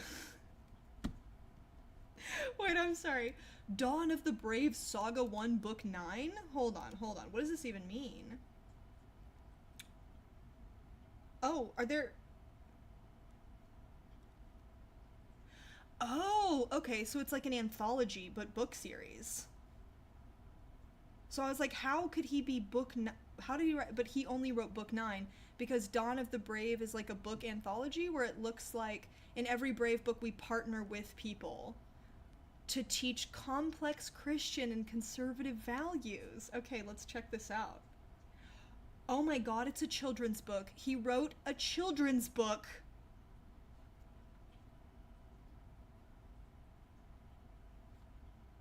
How can we read this?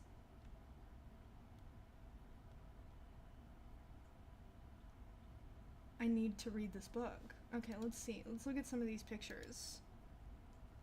Oh, I'm sure his views on Islam are not completely terrifying.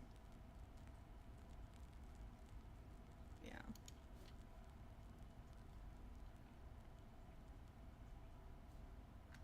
Does it say, oh, it said, okay, I thought it said unblock me, please. I was like, that's crazy. So it looks like these are like biblical stories, maybe? And the creator we trust, we the animals. Oh, jeez. Oh, jeez. Jeez, golly whiz. That's crazy that he wrote a fucking children's book. Okay. Sure, why not? Whatever. Okay, so this is like the actual book that he wrote. Let's check this out. Grooming. Pedophile. Perfect. Damn, that's fucking expensive, too. $32 for this book? Plus $7 delivery? Fuck off. Get the fuck out of here. Don't tell me that. Just show me what I want to see.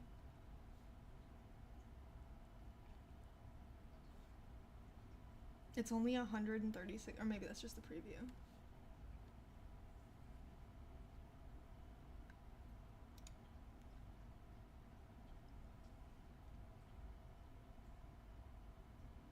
Warrior diplomat?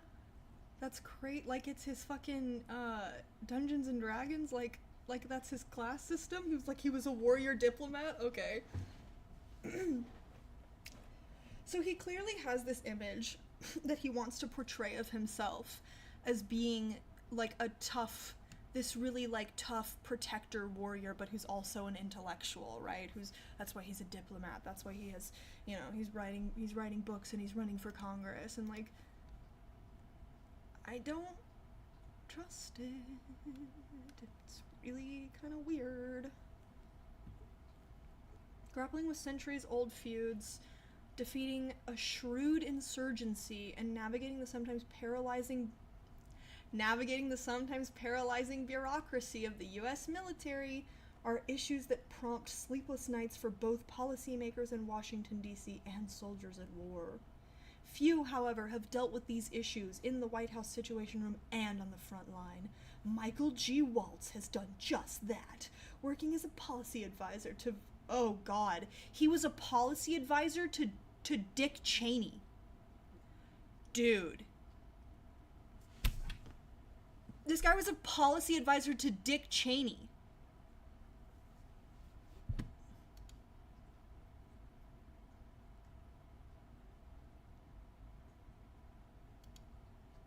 Okay.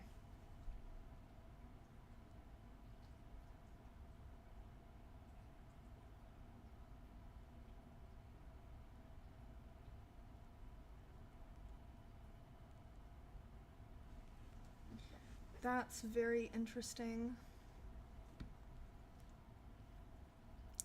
Warrior postman, warrior bureaucrat, warrior dishwasher. So true.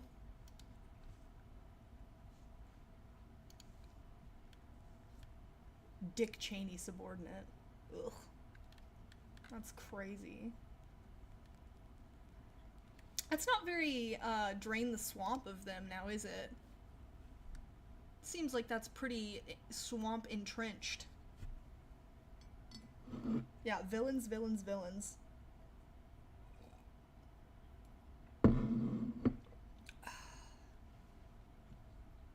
Oh god, Mike Huckabee?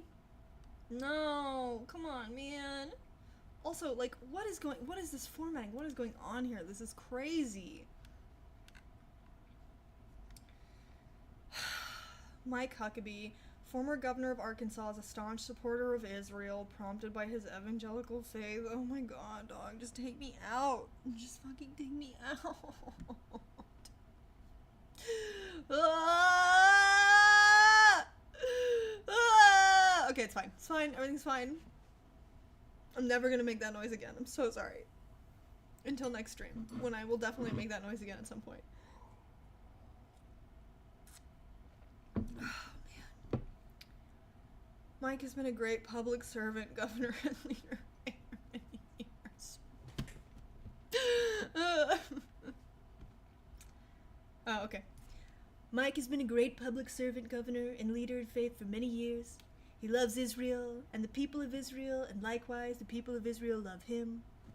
A statement attached to Trump's Truth Social post said, Mike will work tirelessly to bring about peace in the Middle East.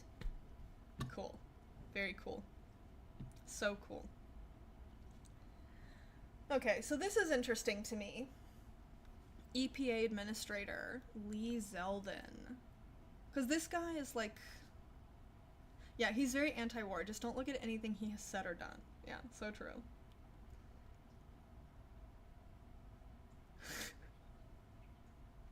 Stop. What if... That's crazy. I would kill myself if they ever... If Fox News... If a website ever published something about me like this. Zeldin, a former House Republican from New York, had a noticeably strong, but unsuccessful, showing in the race for governor against Kathy Hochul in 2022. Kill myself right now. During that race, he called for New York to lift its ban on fracking. Cool. He also lost his House race for re-election in 2022, but has maintained ties with the Trump team. Wow, I like my EPA administrators who didn't lose all their races. Damn. I like my politicians who didn't lose all their fucking races. Gross. I hate him. I hate his stupid face. His stupid tie. Okay.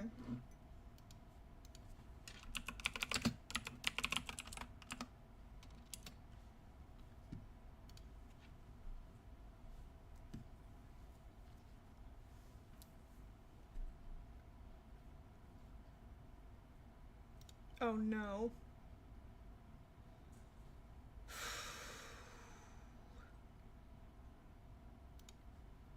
He's an election denier. Yeah, that feeling when you're most noteworthy for losing multiple elections. Oh no! What's this Lee Zeldin guy done? He lost a lot. Yeah, he lost all of his fucking elections. Cool. Trump chooses Lee Zeldin to run EPA as he plans to gut climate rules. The former congressman from New York is a strong supporter of Donald Trump and voted against certifying the 2020 election. So he's a fucking election denier. President-elect Donald Trump announced on Monday, blah, blah, blah.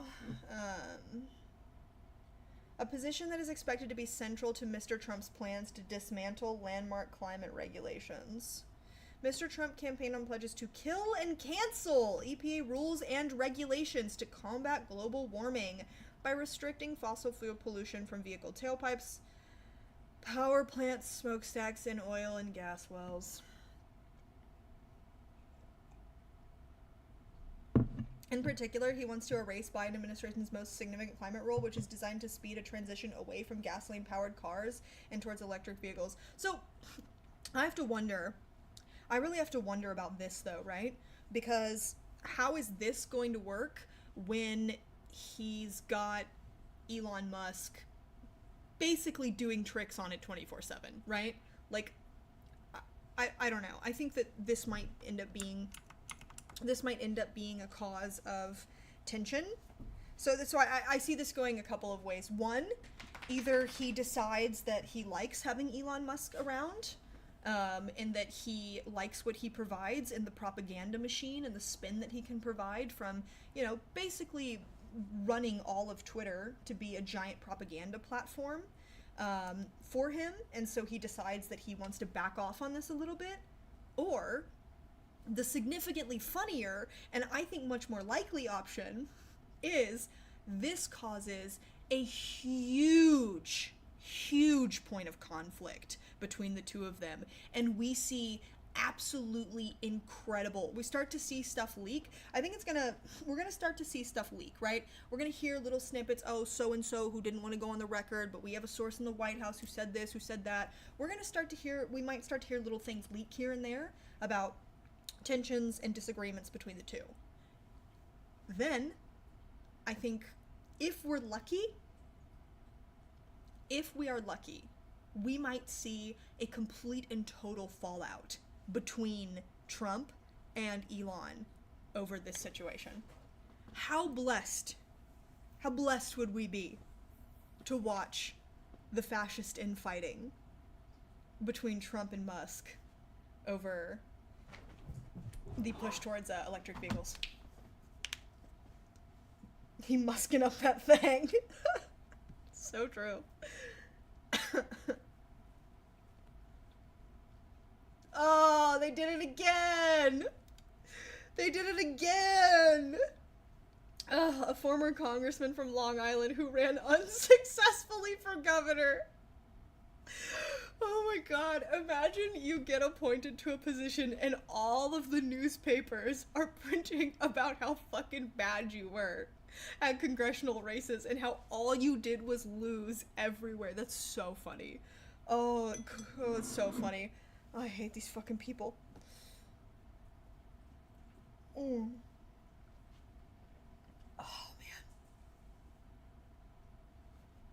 Yeah. We will restore U.S. energy dominance. They'll drill. They're going to do a lot more drilling. Revitalize our auto industry to bring back American jobs. So probably maybe even more tariffs. Pushing away from electric vehicles. And make the U.S. the global leader of AI. We will do so all while protecting access to clean air. Yeah, whatever. What the fuck ever. In a statement, Mr. Trump said Mr. Zeldin would ensure fair and swift deregulatory decisions. Yeah. In a way that will be enacted. In a way to unleash the power of American businesses. Fuck off. It's just a bunch of fucking doublespeak. It's just a bunch of fucking nonsense. It doesn't mean anything. Failing upwards is a real strategy, Merrick. How come these people get to fail upwards, but I don't get to fail upwards? What's up with that, man? Why can't I shit myself in public and get, 10,000 new subscribers because of it? It sucks. Perhaps more than many other federal agencies, the EPA has been a particular target for Mr. Trump, who blames environmental regulations for hampering a variety of industries, including construction and oil and gas drilling. Hold on. This is very serious. This is actually very serious. During his first term, Mr. Trump rolled back more than 100 environmental policies and regulations. President Biden restored many of them and strengthened several. Okay, so this is very serious. However, it's been said before. He definitely calls Elon the R word both behind his back and to his face. You know he does. You know he hates him. He hates him. You guys know the tweet about Elon Musk, with his many failing businesses, came to the White House to ask me for help. You guys know the tweet where he published the photo of him sitting at the desk and Elon standing behind him, and he said, Elon Musk, he came to the White House, he said to me, please, Mr. Trump, please take care of all of my many taxpayer subsidized businesses. And I told him if he would get on his knees and bark like a dog, he would. You guys have seen this tweet, right? You know Trump hates Elon Musk. He feels nothing but contempt for that man.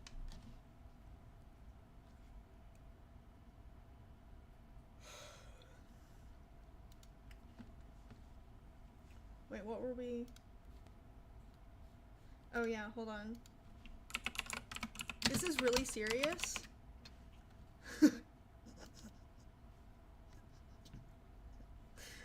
Oh fuck. Okay, wait, hold on. Can we watch this? I don't know. Well, psychiatrist. It drives. Okay. This is an insane clip. So, you guys know that Trump went on to Joe Rogan recently, right? So,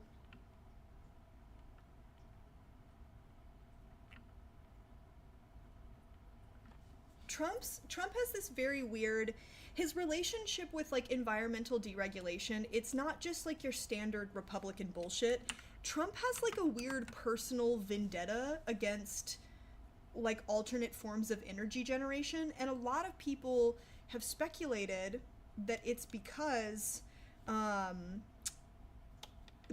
something that happened with his golf courses.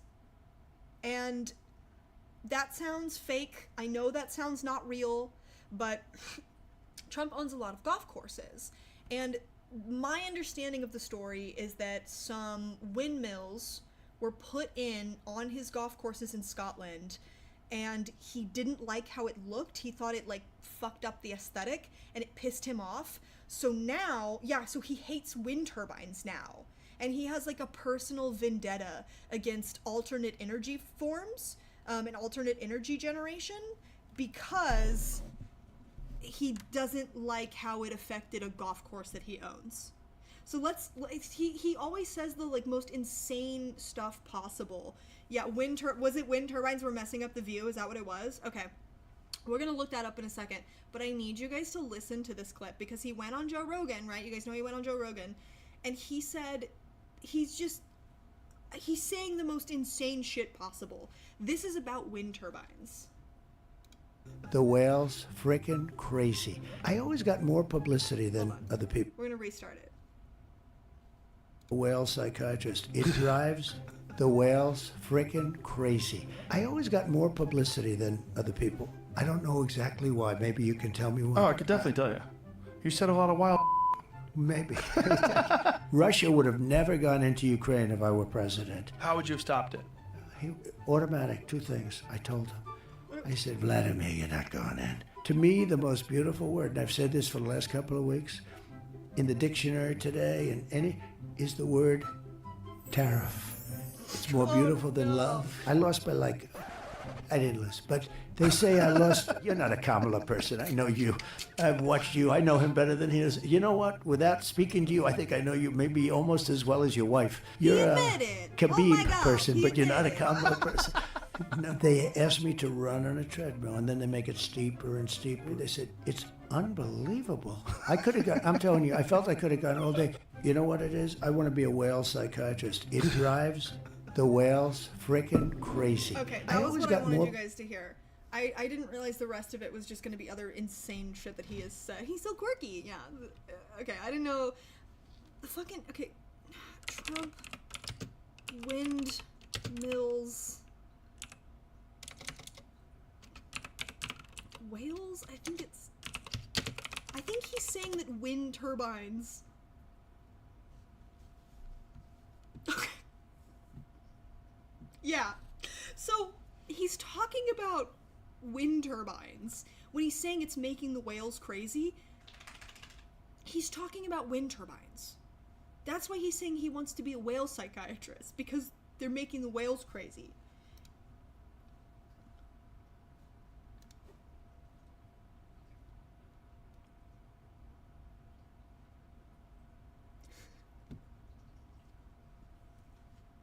Okay. I can't. How is this real? How is this real? This is like a real thing. This is a real part of politics now. So this is from, he's been saying this for a long time. He's been saying this for over a year. Donald Trump has launched a lengthy and largely baseless attack on wind turbines for causing large numbers of whales to die, claiming that windmills are making the cetaceans? What is this word? Why would you just not say whale? Fuck you. I don't want to learn. Don't make me learn things. Making the whales crazy. Cetaceans. And a little baddie.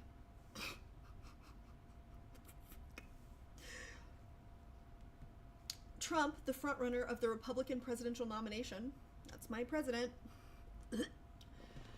used a rally in South Carolina to assert that while there was only a small chance of killing a whale by hitting it with a boat, their windmills are causing whales to die in numbers never seen before. No one does anything about that. Their windmills are causing whales to die in numbers never seen before. No one does anything about that. They're washing up ashore, said Trump, the twice impeached. I'm sorry. Whoa! Hey, Aaron! Did you guys see that? Baby, come here. Hey, come here. It's okay. You're okay. I know that was scary, but you're okay. I know. Come here. Come here. It's okay. You're okay. Let me see it. Yeah, you just kind of crisped it a little bit. It's okay. Okay? Come here. Hold on. Let me hold you. It's okay. Oh, you're gonna be okay. Oh, no. It's okay. You're okay. Yeah? Well, I don't think we burned ourselves, did we? Yeah, we'll get away from it. Come on, you come over here. That's okay. Good boy. You're a good boy. Let's stay away from that, okay? Alright, I'm gonna clean your tail off in a little bit, okay? Oh my fucking god. He singed off so much of his fur just now. Holy shit. Did you actually see the tail catch on fire? I don't know if it was in the camera frame or not, but I saw it. I mean, he was able to like flick it and put it out really quickly, but that was fucking ridiculous. Holy shit. Sweetheart. It smells crazy in here. It smells crazy in here right now. Honey.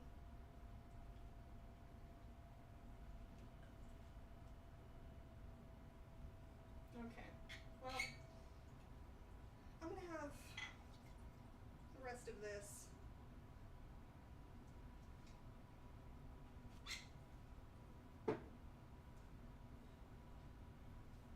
Okay. Well, glad to see absolutely nothing has changed in my household, and it's still completely insane here. Yeah, she's eating the cats. Yeah. Oh, sweetheart. Alright. I think it really was like it just singed his fur, but I'm gonna check his tail whenever stream is over. It's like, it's so hard to tell because, you know, like with cats, like they don't, if they're hurt, they don't like, well, I don't know. If they're sick and they're like constantly hurting, they don't like indicate or make noise that they're sick, but I think that if he was burned, I think if it actually got through to his skin and burned his skin, he probably would have yowled. Like he probably would have made a noise in the moment. So he's probably fine. A lot of his fur did just crumble off though. Holy shit. She's cooking the cats and she's eating them. Yeah, watch Andy Ngo tweet out because he's watching this stream, and jerking off. Watch him tweet out that a leftist sex worker in Austin, Texas, cooked and ate her cat.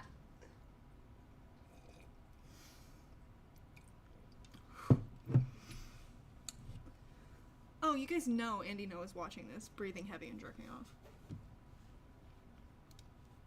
Am I still banned? Hold on.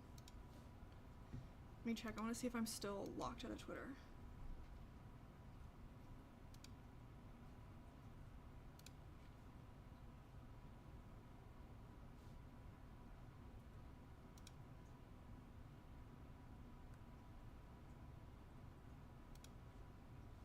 Three hours and 15 minutes. Motherfucker.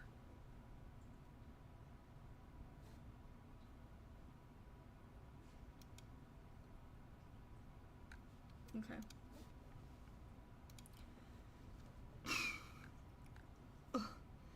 Yeah, fucking Looney Tunes ass moment when my cat sets his tail on fire. Okay. Let's see. They are washing up ashore, said Trump. The twice impeached former U.S. president and reality TV host who is facing multiple criminal indictments. You wouldn't see that once a year. Now they are coming up on a weekly basis. The windmills are driving them crazy. They're driving the whales, I think, a little batty. This is insane. How is this real? Yeah, I didn't hear a Tom and Jerry ass scream, so I think Aaron is okay. I'm gonna check his tail whenever stream is done. But I mean, he's calm. He's just sitting there right now. Like, he's calm. I think he's okay. My poor son.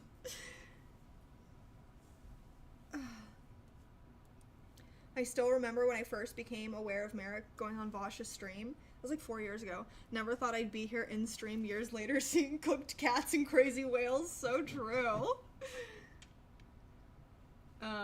Trump has a history of making false or exaggerated claims about renewable energy, previously asserting that the noise from wind turbines can cause cancer, okay?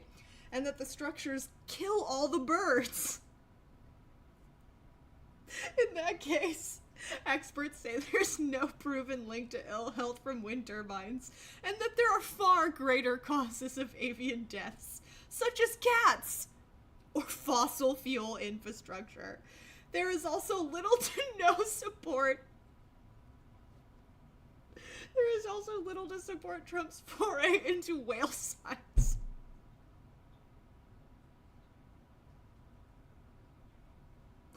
Oh my god, how is it real? How is this real? He displays an astonishing lack of knowledge of whales and whale strandings, said Andrew Reid, a whale researcher and commissioner of the Marine Mammal Commission of Trump.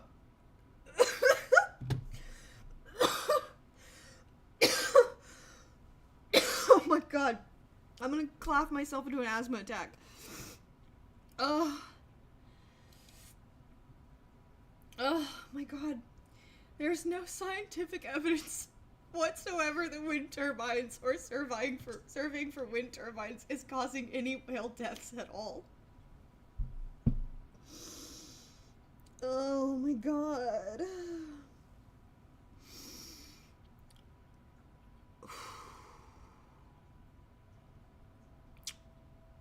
Wow.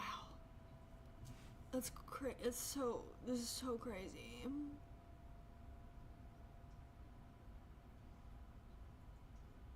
We might all die, but at least we get to cry, laugh at how stupid the Fourth Reich is.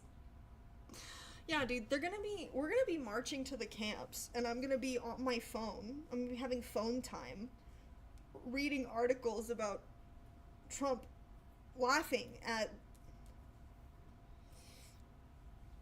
I'm gonna be heading to the camps on my phone, having phone time, laughing at Instagram clips of Donald Trump saying that he wants to be a whale psychiatrist.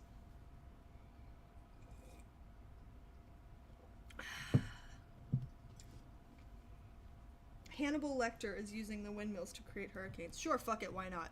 Why not? Yeah, why don't we just synthesize all of it, right? It's just a one gobbledygook conspiracy theory. The Trail of Tears wouldn't have been that bad if they had scrolls. Stop. Y'all want me to get canceled. Y'all love to try and get me canceled. That is insane. Stop. Do not say shit like that in my chat. Jesus Christ. I mean, I know you're joking. Oh my god. Stop. That's so bad. That's fucking terrible. Merrick needs to do a November-themed whale tail special or something in honor of our orange buffoon overlord.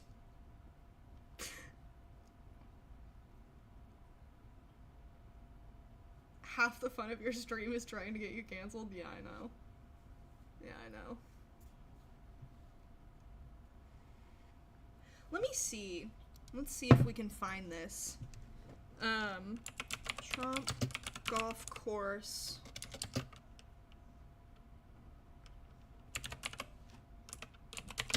Windmills. I want to see if this is true.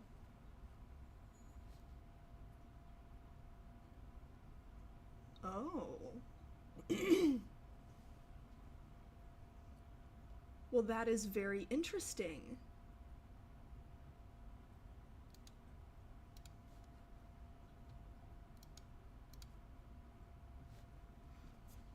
This is from 2019.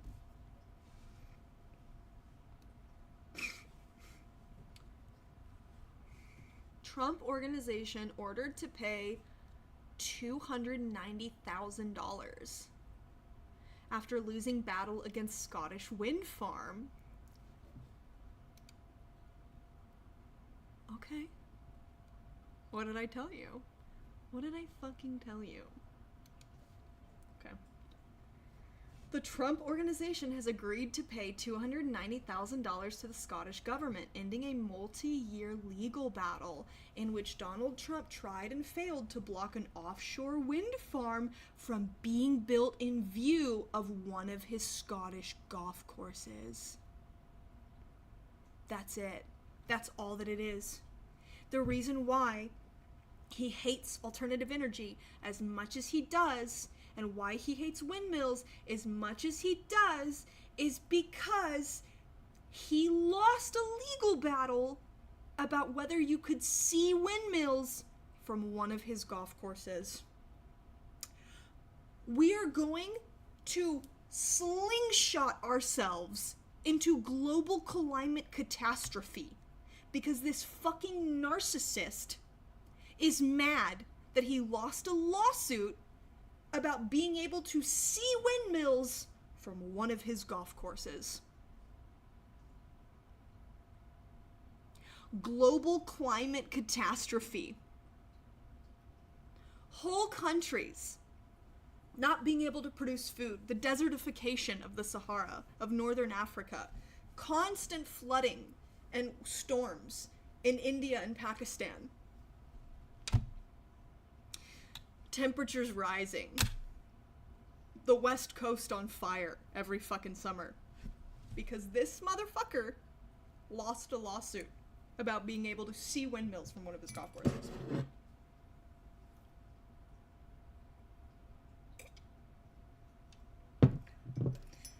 Ah! Okay. Sorry, I said I would wait till next stream. I'm very sorry.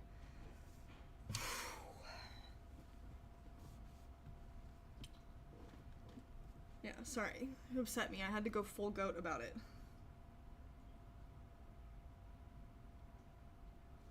The Trump organization has agreed to pay $290,000 to the Scottish government, ending a multi-year legal battle in which Donald Trump tried and failed to block an offshore wind farm from being built in view of one of his Scottish golf courses.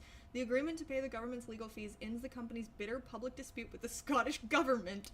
Over the years, Trump repeatedly criticized former Scottish First Minister Alex Salmond about the wind farm and warned that it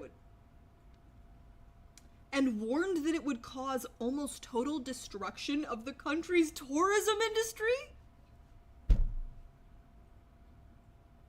What is he talking about?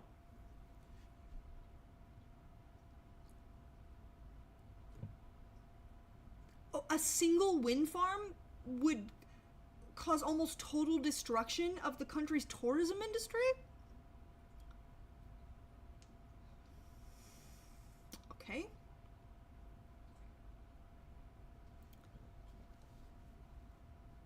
Someone should spread mint seeds all over his golf courses? What does that mean? Is mint like bamboo, where once it's planted, you can't get rid of it? Is it like bamboo, where like you can't get rid of it and it spreads everywhere and it's really fast?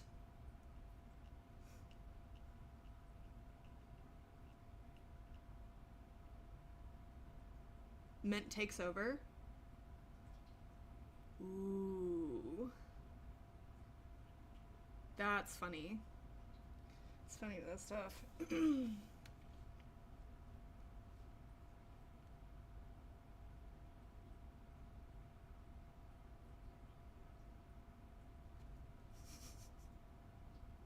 During the planning process for the wind farm, the Trump administration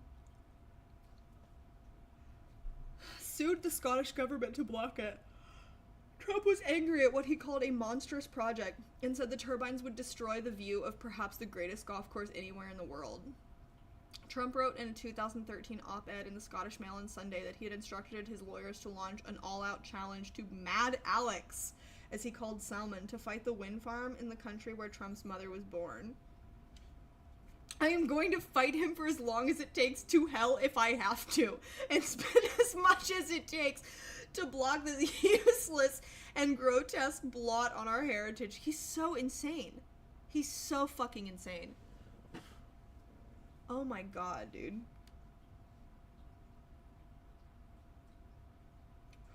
Wow. Trump's Aberdeen golf course lost $1.4 million, including depreciation last year. Its 7th consecutive year of losses under Trump, according to documents filed with the British government. The course's operating loss for the year was $1.1 million. Wow. Jesus Christ, dog. Yeah, that's a big ouchie.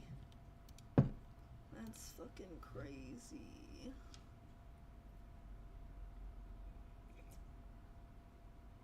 Okay, so back to Lee Zeldin.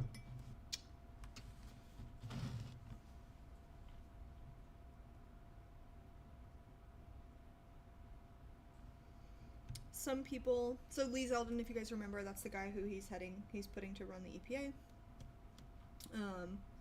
Some people in Trump's transition team say the agency needs a whole makeover and are even discussing moving the EPA headquarters and its 7,000 workers out of Washington, D.C.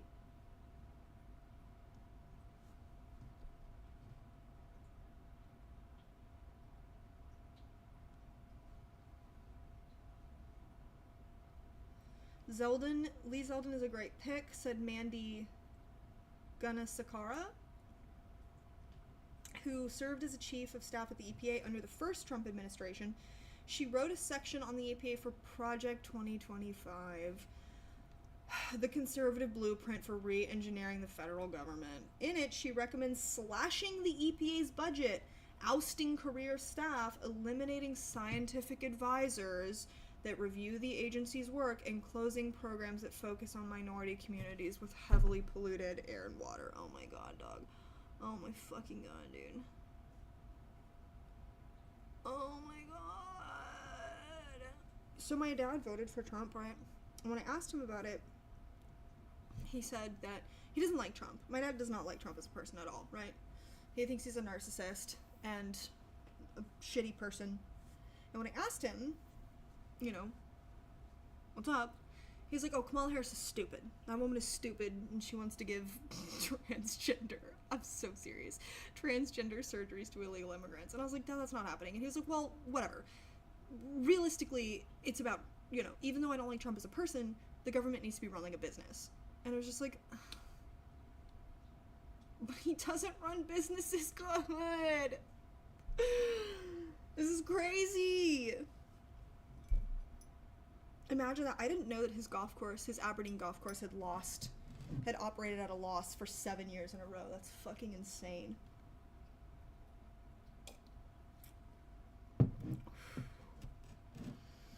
Others, including some close to the Trump transition team, were baffled by the choice. Mr. Zeldin has not been known for showing a particular interest in the EPA, and Mr. Trump has tended to select agency heads from regulated industries. Jesus. He put Andrew Wheeler, a coal lobbyist, in charge of the EPA during his first term. Mr. Zeldin's record on climate policy appears to be mixed. Especially during his years representing a swath of the east end of Long Island that includes hundreds of miles of coastline, bipartisan tradition of environmental conservation. Whoa, what? Hold on. Earned a 14% lifetime score from the League of Conservation Voters? What is this? Out of 100? Oh my god.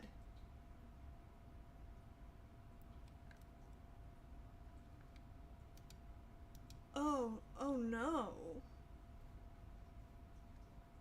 Oh my god. 1,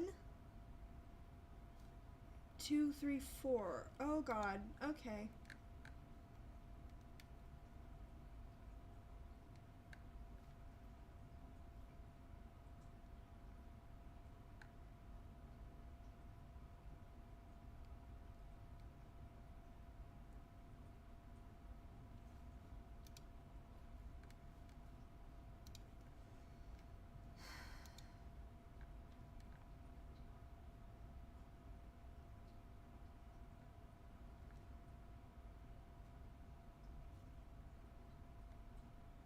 This is bleak.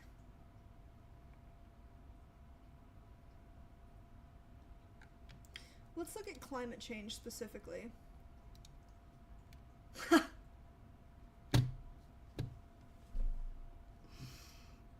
Ah! Oh my god! 3! How many per page? Oh my god, dude.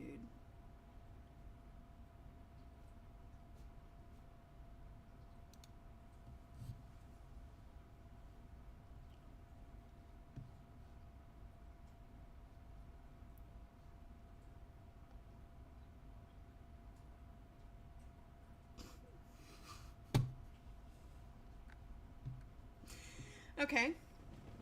Let's look at some of the stuff that he did vote yes on. Addressing climate change's damages. An amendment to the Climate Change Action Now Act, which stresses the importance of avoiding and reducing losses due to climate change and the need for sustainable development. Communities across the country are experiencing bad stuff. It is critical these communities have adequate resources to prepare for and recover from such weather events. The Senate took no action on this legislation. What does this mean? What actions came of this? What does this mean? Oh my god, everything he voted yes on is gonna be shit like this. Should we address, it's gonna be like, should we maybe address that some communities are impacted by climate change? And he's gonna be like, oh yeah, we should totally acknowledge that. That's what all of these fucking yes votes are gonna be. Should we acknowledge that, and then not do anything? Like, that's what I'm getting from this. Look at that. 2000, so it starts at 2015, it goes up to 2022. His score, 14%, 8%, 9, 28, wow, 24, 17, 5. Why are they saying he had 14%? He was a member of the House's bipartisan climate solution and earned a 14% lifetime score. So I guess they like averaged all this together and it was 14% or something. But nevertheless, it was higher than nearly any other Republican. Holy God.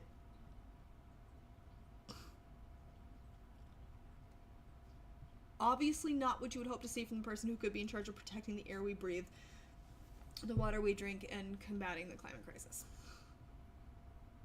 Cool. Although he boasted about securing federal funds for the EPA's Long Island Sound program, he voted against the Inflation Reduction Act.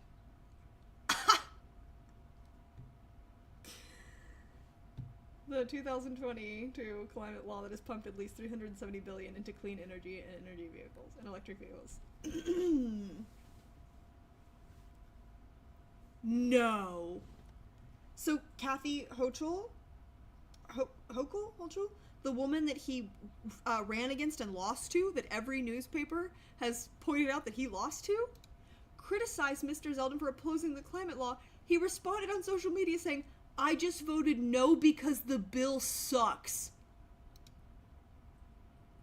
This cannot be real.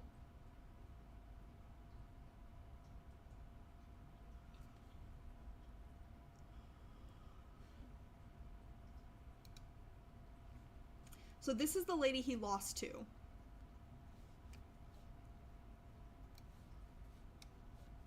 This is crazy. Okay. Hold on. Breaking. Lee Zeldin just voted against the Inflation Reduction Act, opposing thousands of new jobs, the future of clean energy, and lower prescription drug costs. Working families deserve better. As your governor, I'll keep fighting to get things done for New Yorkers. See, this is how you know we live in an era where, like, the people do not care. They don't care about policy. They don't give a fuck about policy. They only care about vibes. The American electorate, the median voter, has Hitlerite particles brimming out of their body, right? They have evil politics, and they want bullies. They love this guy because he fucking bullied her. He didn't say anything. Listen to this. Correction, governor, in quotes, by the way. She's the governor. There was no need to put it in quotes. She is the governor. I just voted no because the bill sucks.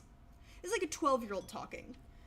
Being that it raises taxes, adds 87,000 new IRS agents, and spends hundreds of billions of dollars our country doesn't have on far-left policies our country can't afford, I'm not surprised you'd blindly endorse it. Okay. So, just so we're clear, the only people who got their taxes raised were people who made $400,000 or more. Right? By the way, he blew her out of the water. 4.6 thousand likes versus her 1.8. And she got 700 something quote tweets and 1.1 thousand comments. He absolutely destroyed her on this. The people love bullying. The median voter is filled with Hitlerite particles, and they love bullies. They want vibes. They want mean guy vibes. He's fucking lying. He's lying through his... Well, he's not lying, but he's being super manipulative. Well, he is lying, but he's also being very, very manipulative and dishonest here, right? Like...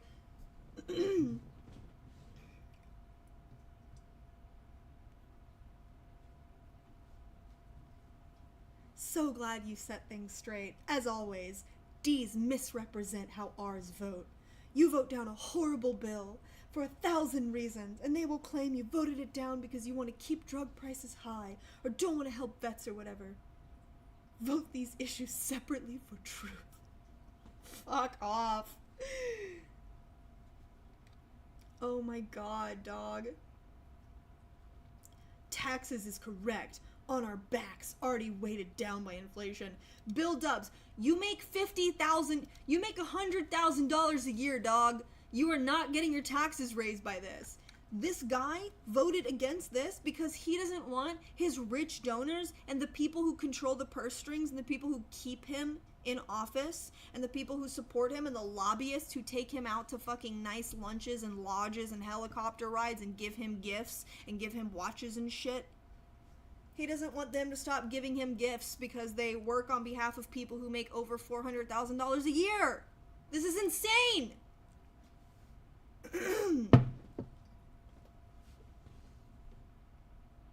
This is what I wanted to address in terms of, like, the election. People don't give a fuck about policy. They don't read, they don't care, they don't know.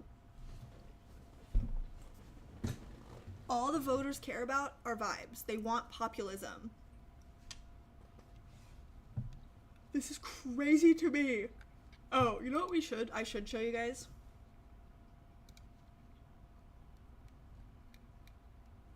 Fuck all this Andy Ngo stuff.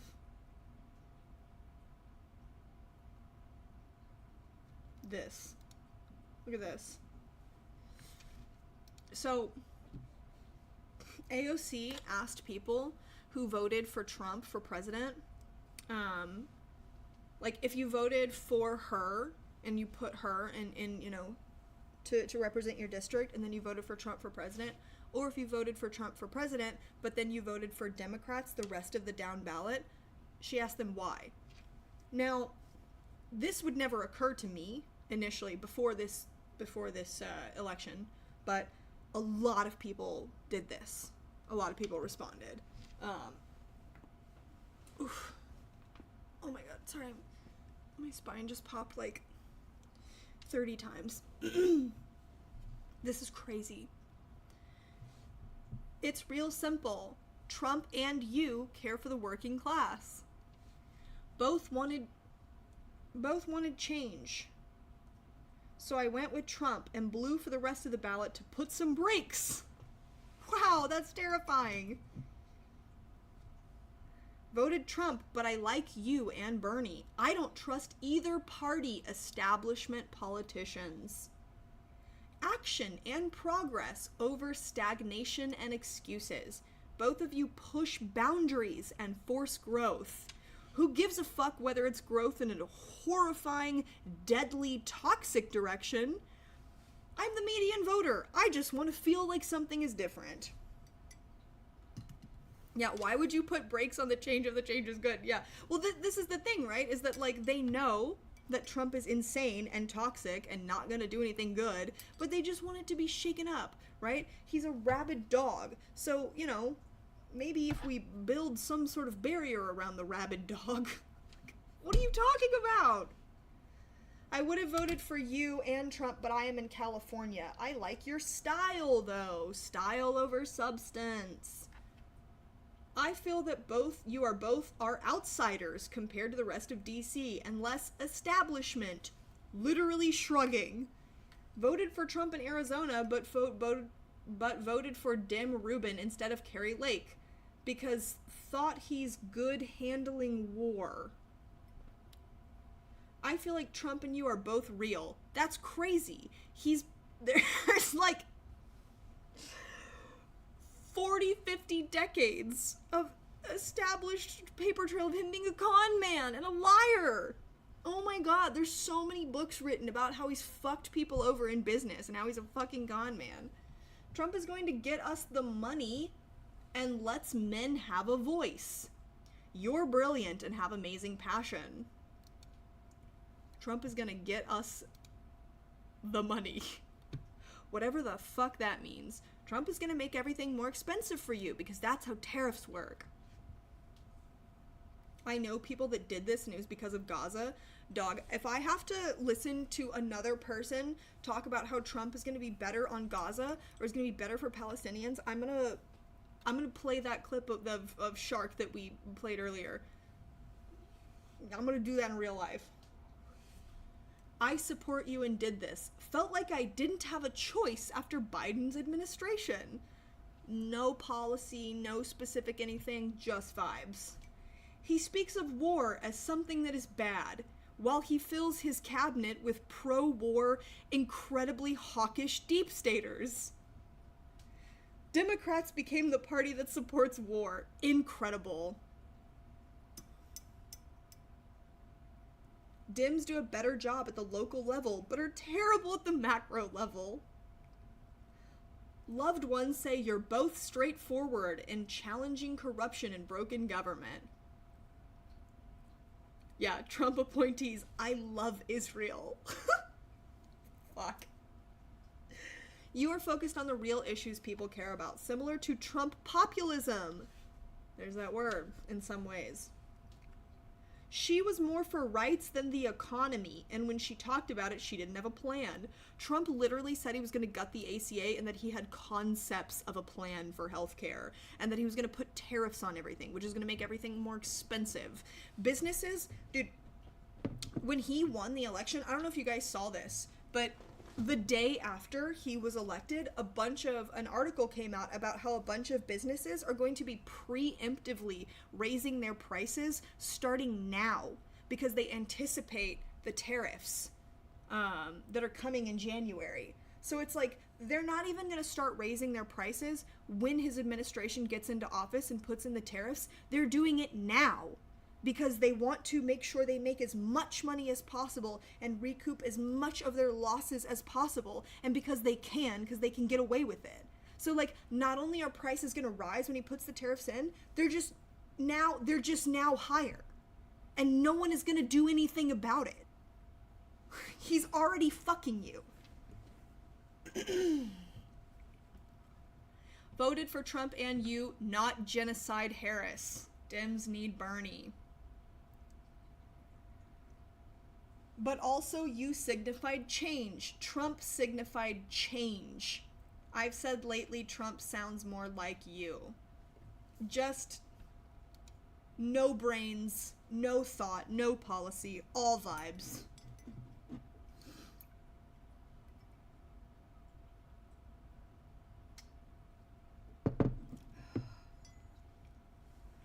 Mom does this. Says she votes Dem local for services and Republican national for budget.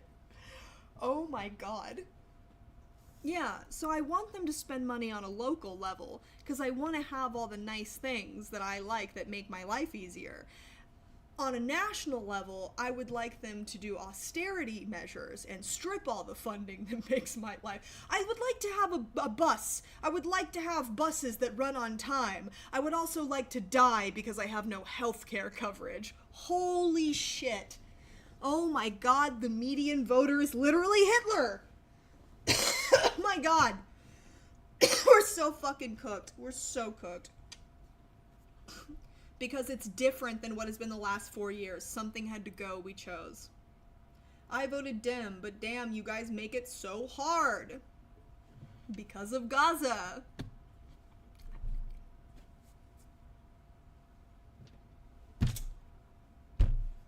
I live in Pennsylvania. No.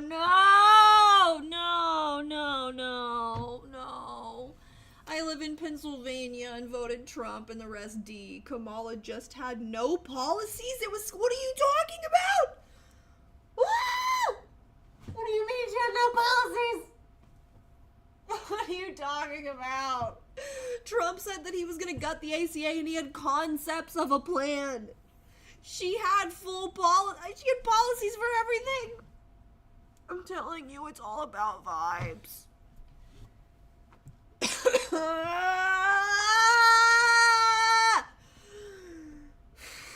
All she talked about were her policies.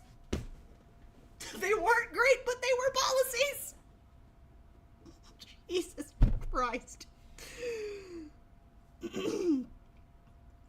I hate Pennsylvania. I fucking hate Pennsylvania. As it turns out, the road to hell is paved with no intentions.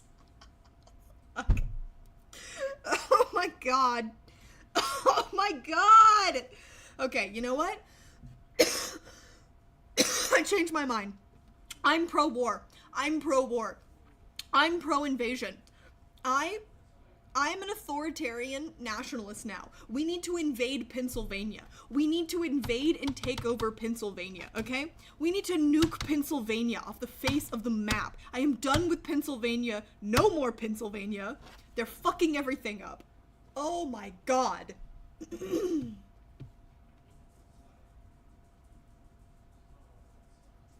Either we need to completely take over, we need to roll tanks down the streets of Pennsylvania, okay?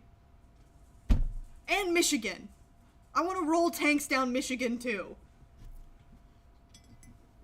Oh my god.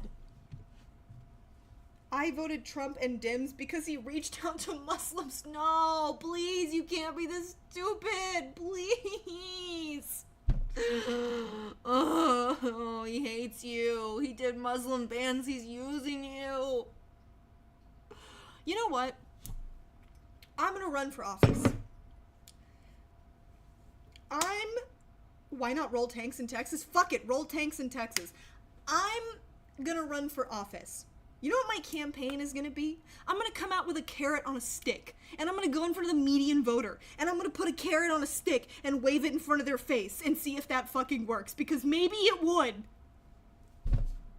Oh my god. I vote because he reached out to Muslims? He hates you! He's lying to you! I think it would be less insulting to come out with a little carrot, a literal carrot on a stick, and go, do you want it? Vote for me.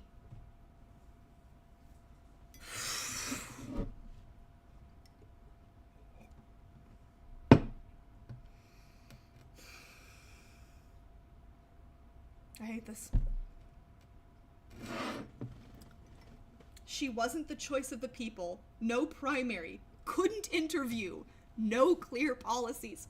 What is this? All she had were policies! Why? God. This is self-harm. Looking at this is self-harm. I'm done. These comments are funny though. Surely, just surely, at least I voted for Trump because he reached out to Muslims must be a psyop.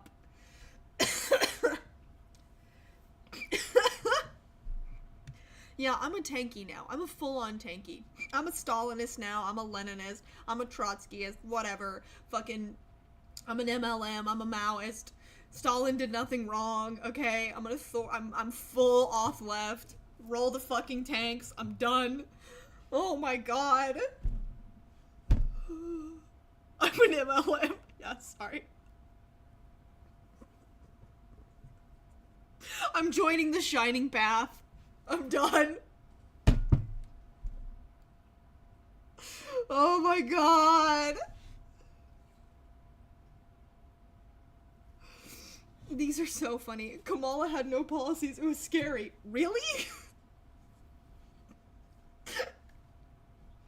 Dim local for services and rep national for budget is the most annoying one to me because you just know that lady thinks she cracked the code and that this was a genius triangulation strategy. Oh my god. Ugh. Yeah, I'm moving down to what is it, Argentina? I'm joining the Shining Path. I'm a Maoist now. Fuck.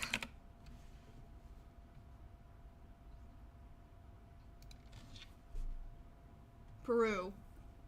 I'm moving to Peru. I'm gonna go boil some infants. I'm done. I'm over it. I'm having my Joker moment. I'm going to Peru to boil some infants. Fuck it.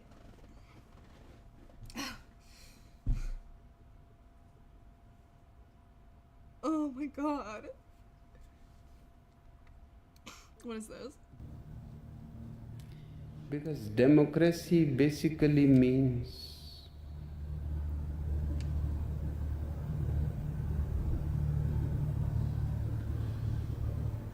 government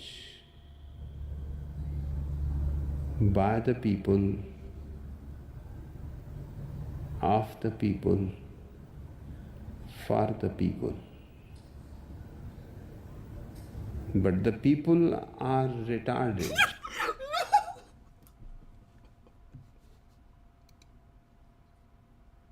I didn't think he was actually gonna say it. Oh my god, no. Because some of the captions that they were putting on there, he wasn't saying. It was like they were pretending that that's what. But I didn't think he was gonna say that. Oh my god, dude. He's so fucking right. Oh my god. Oh no. I hate that it's so based. He was so real for that. No, you're right.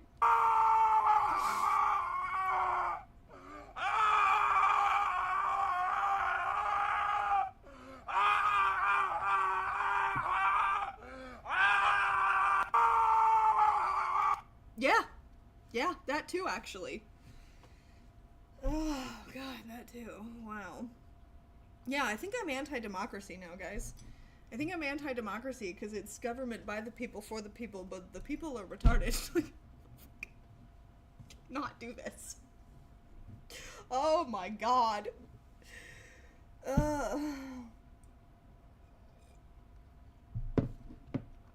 Well, boys.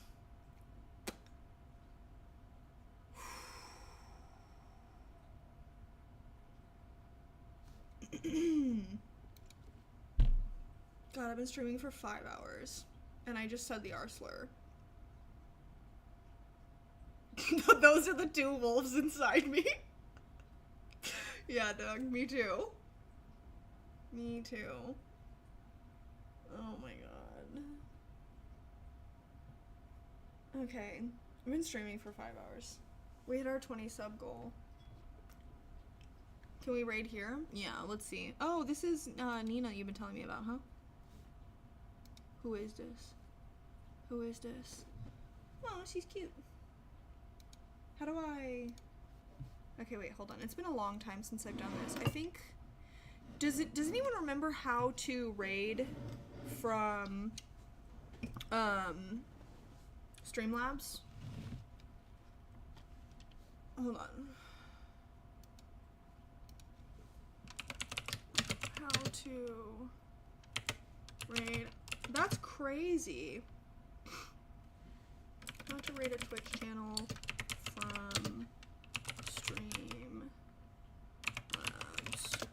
I'm not a real streamer, so... I thought you had to put in brackets, right?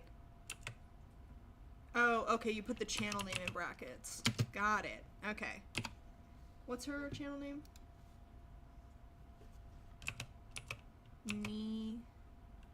Nah. I'm not typing. Okay.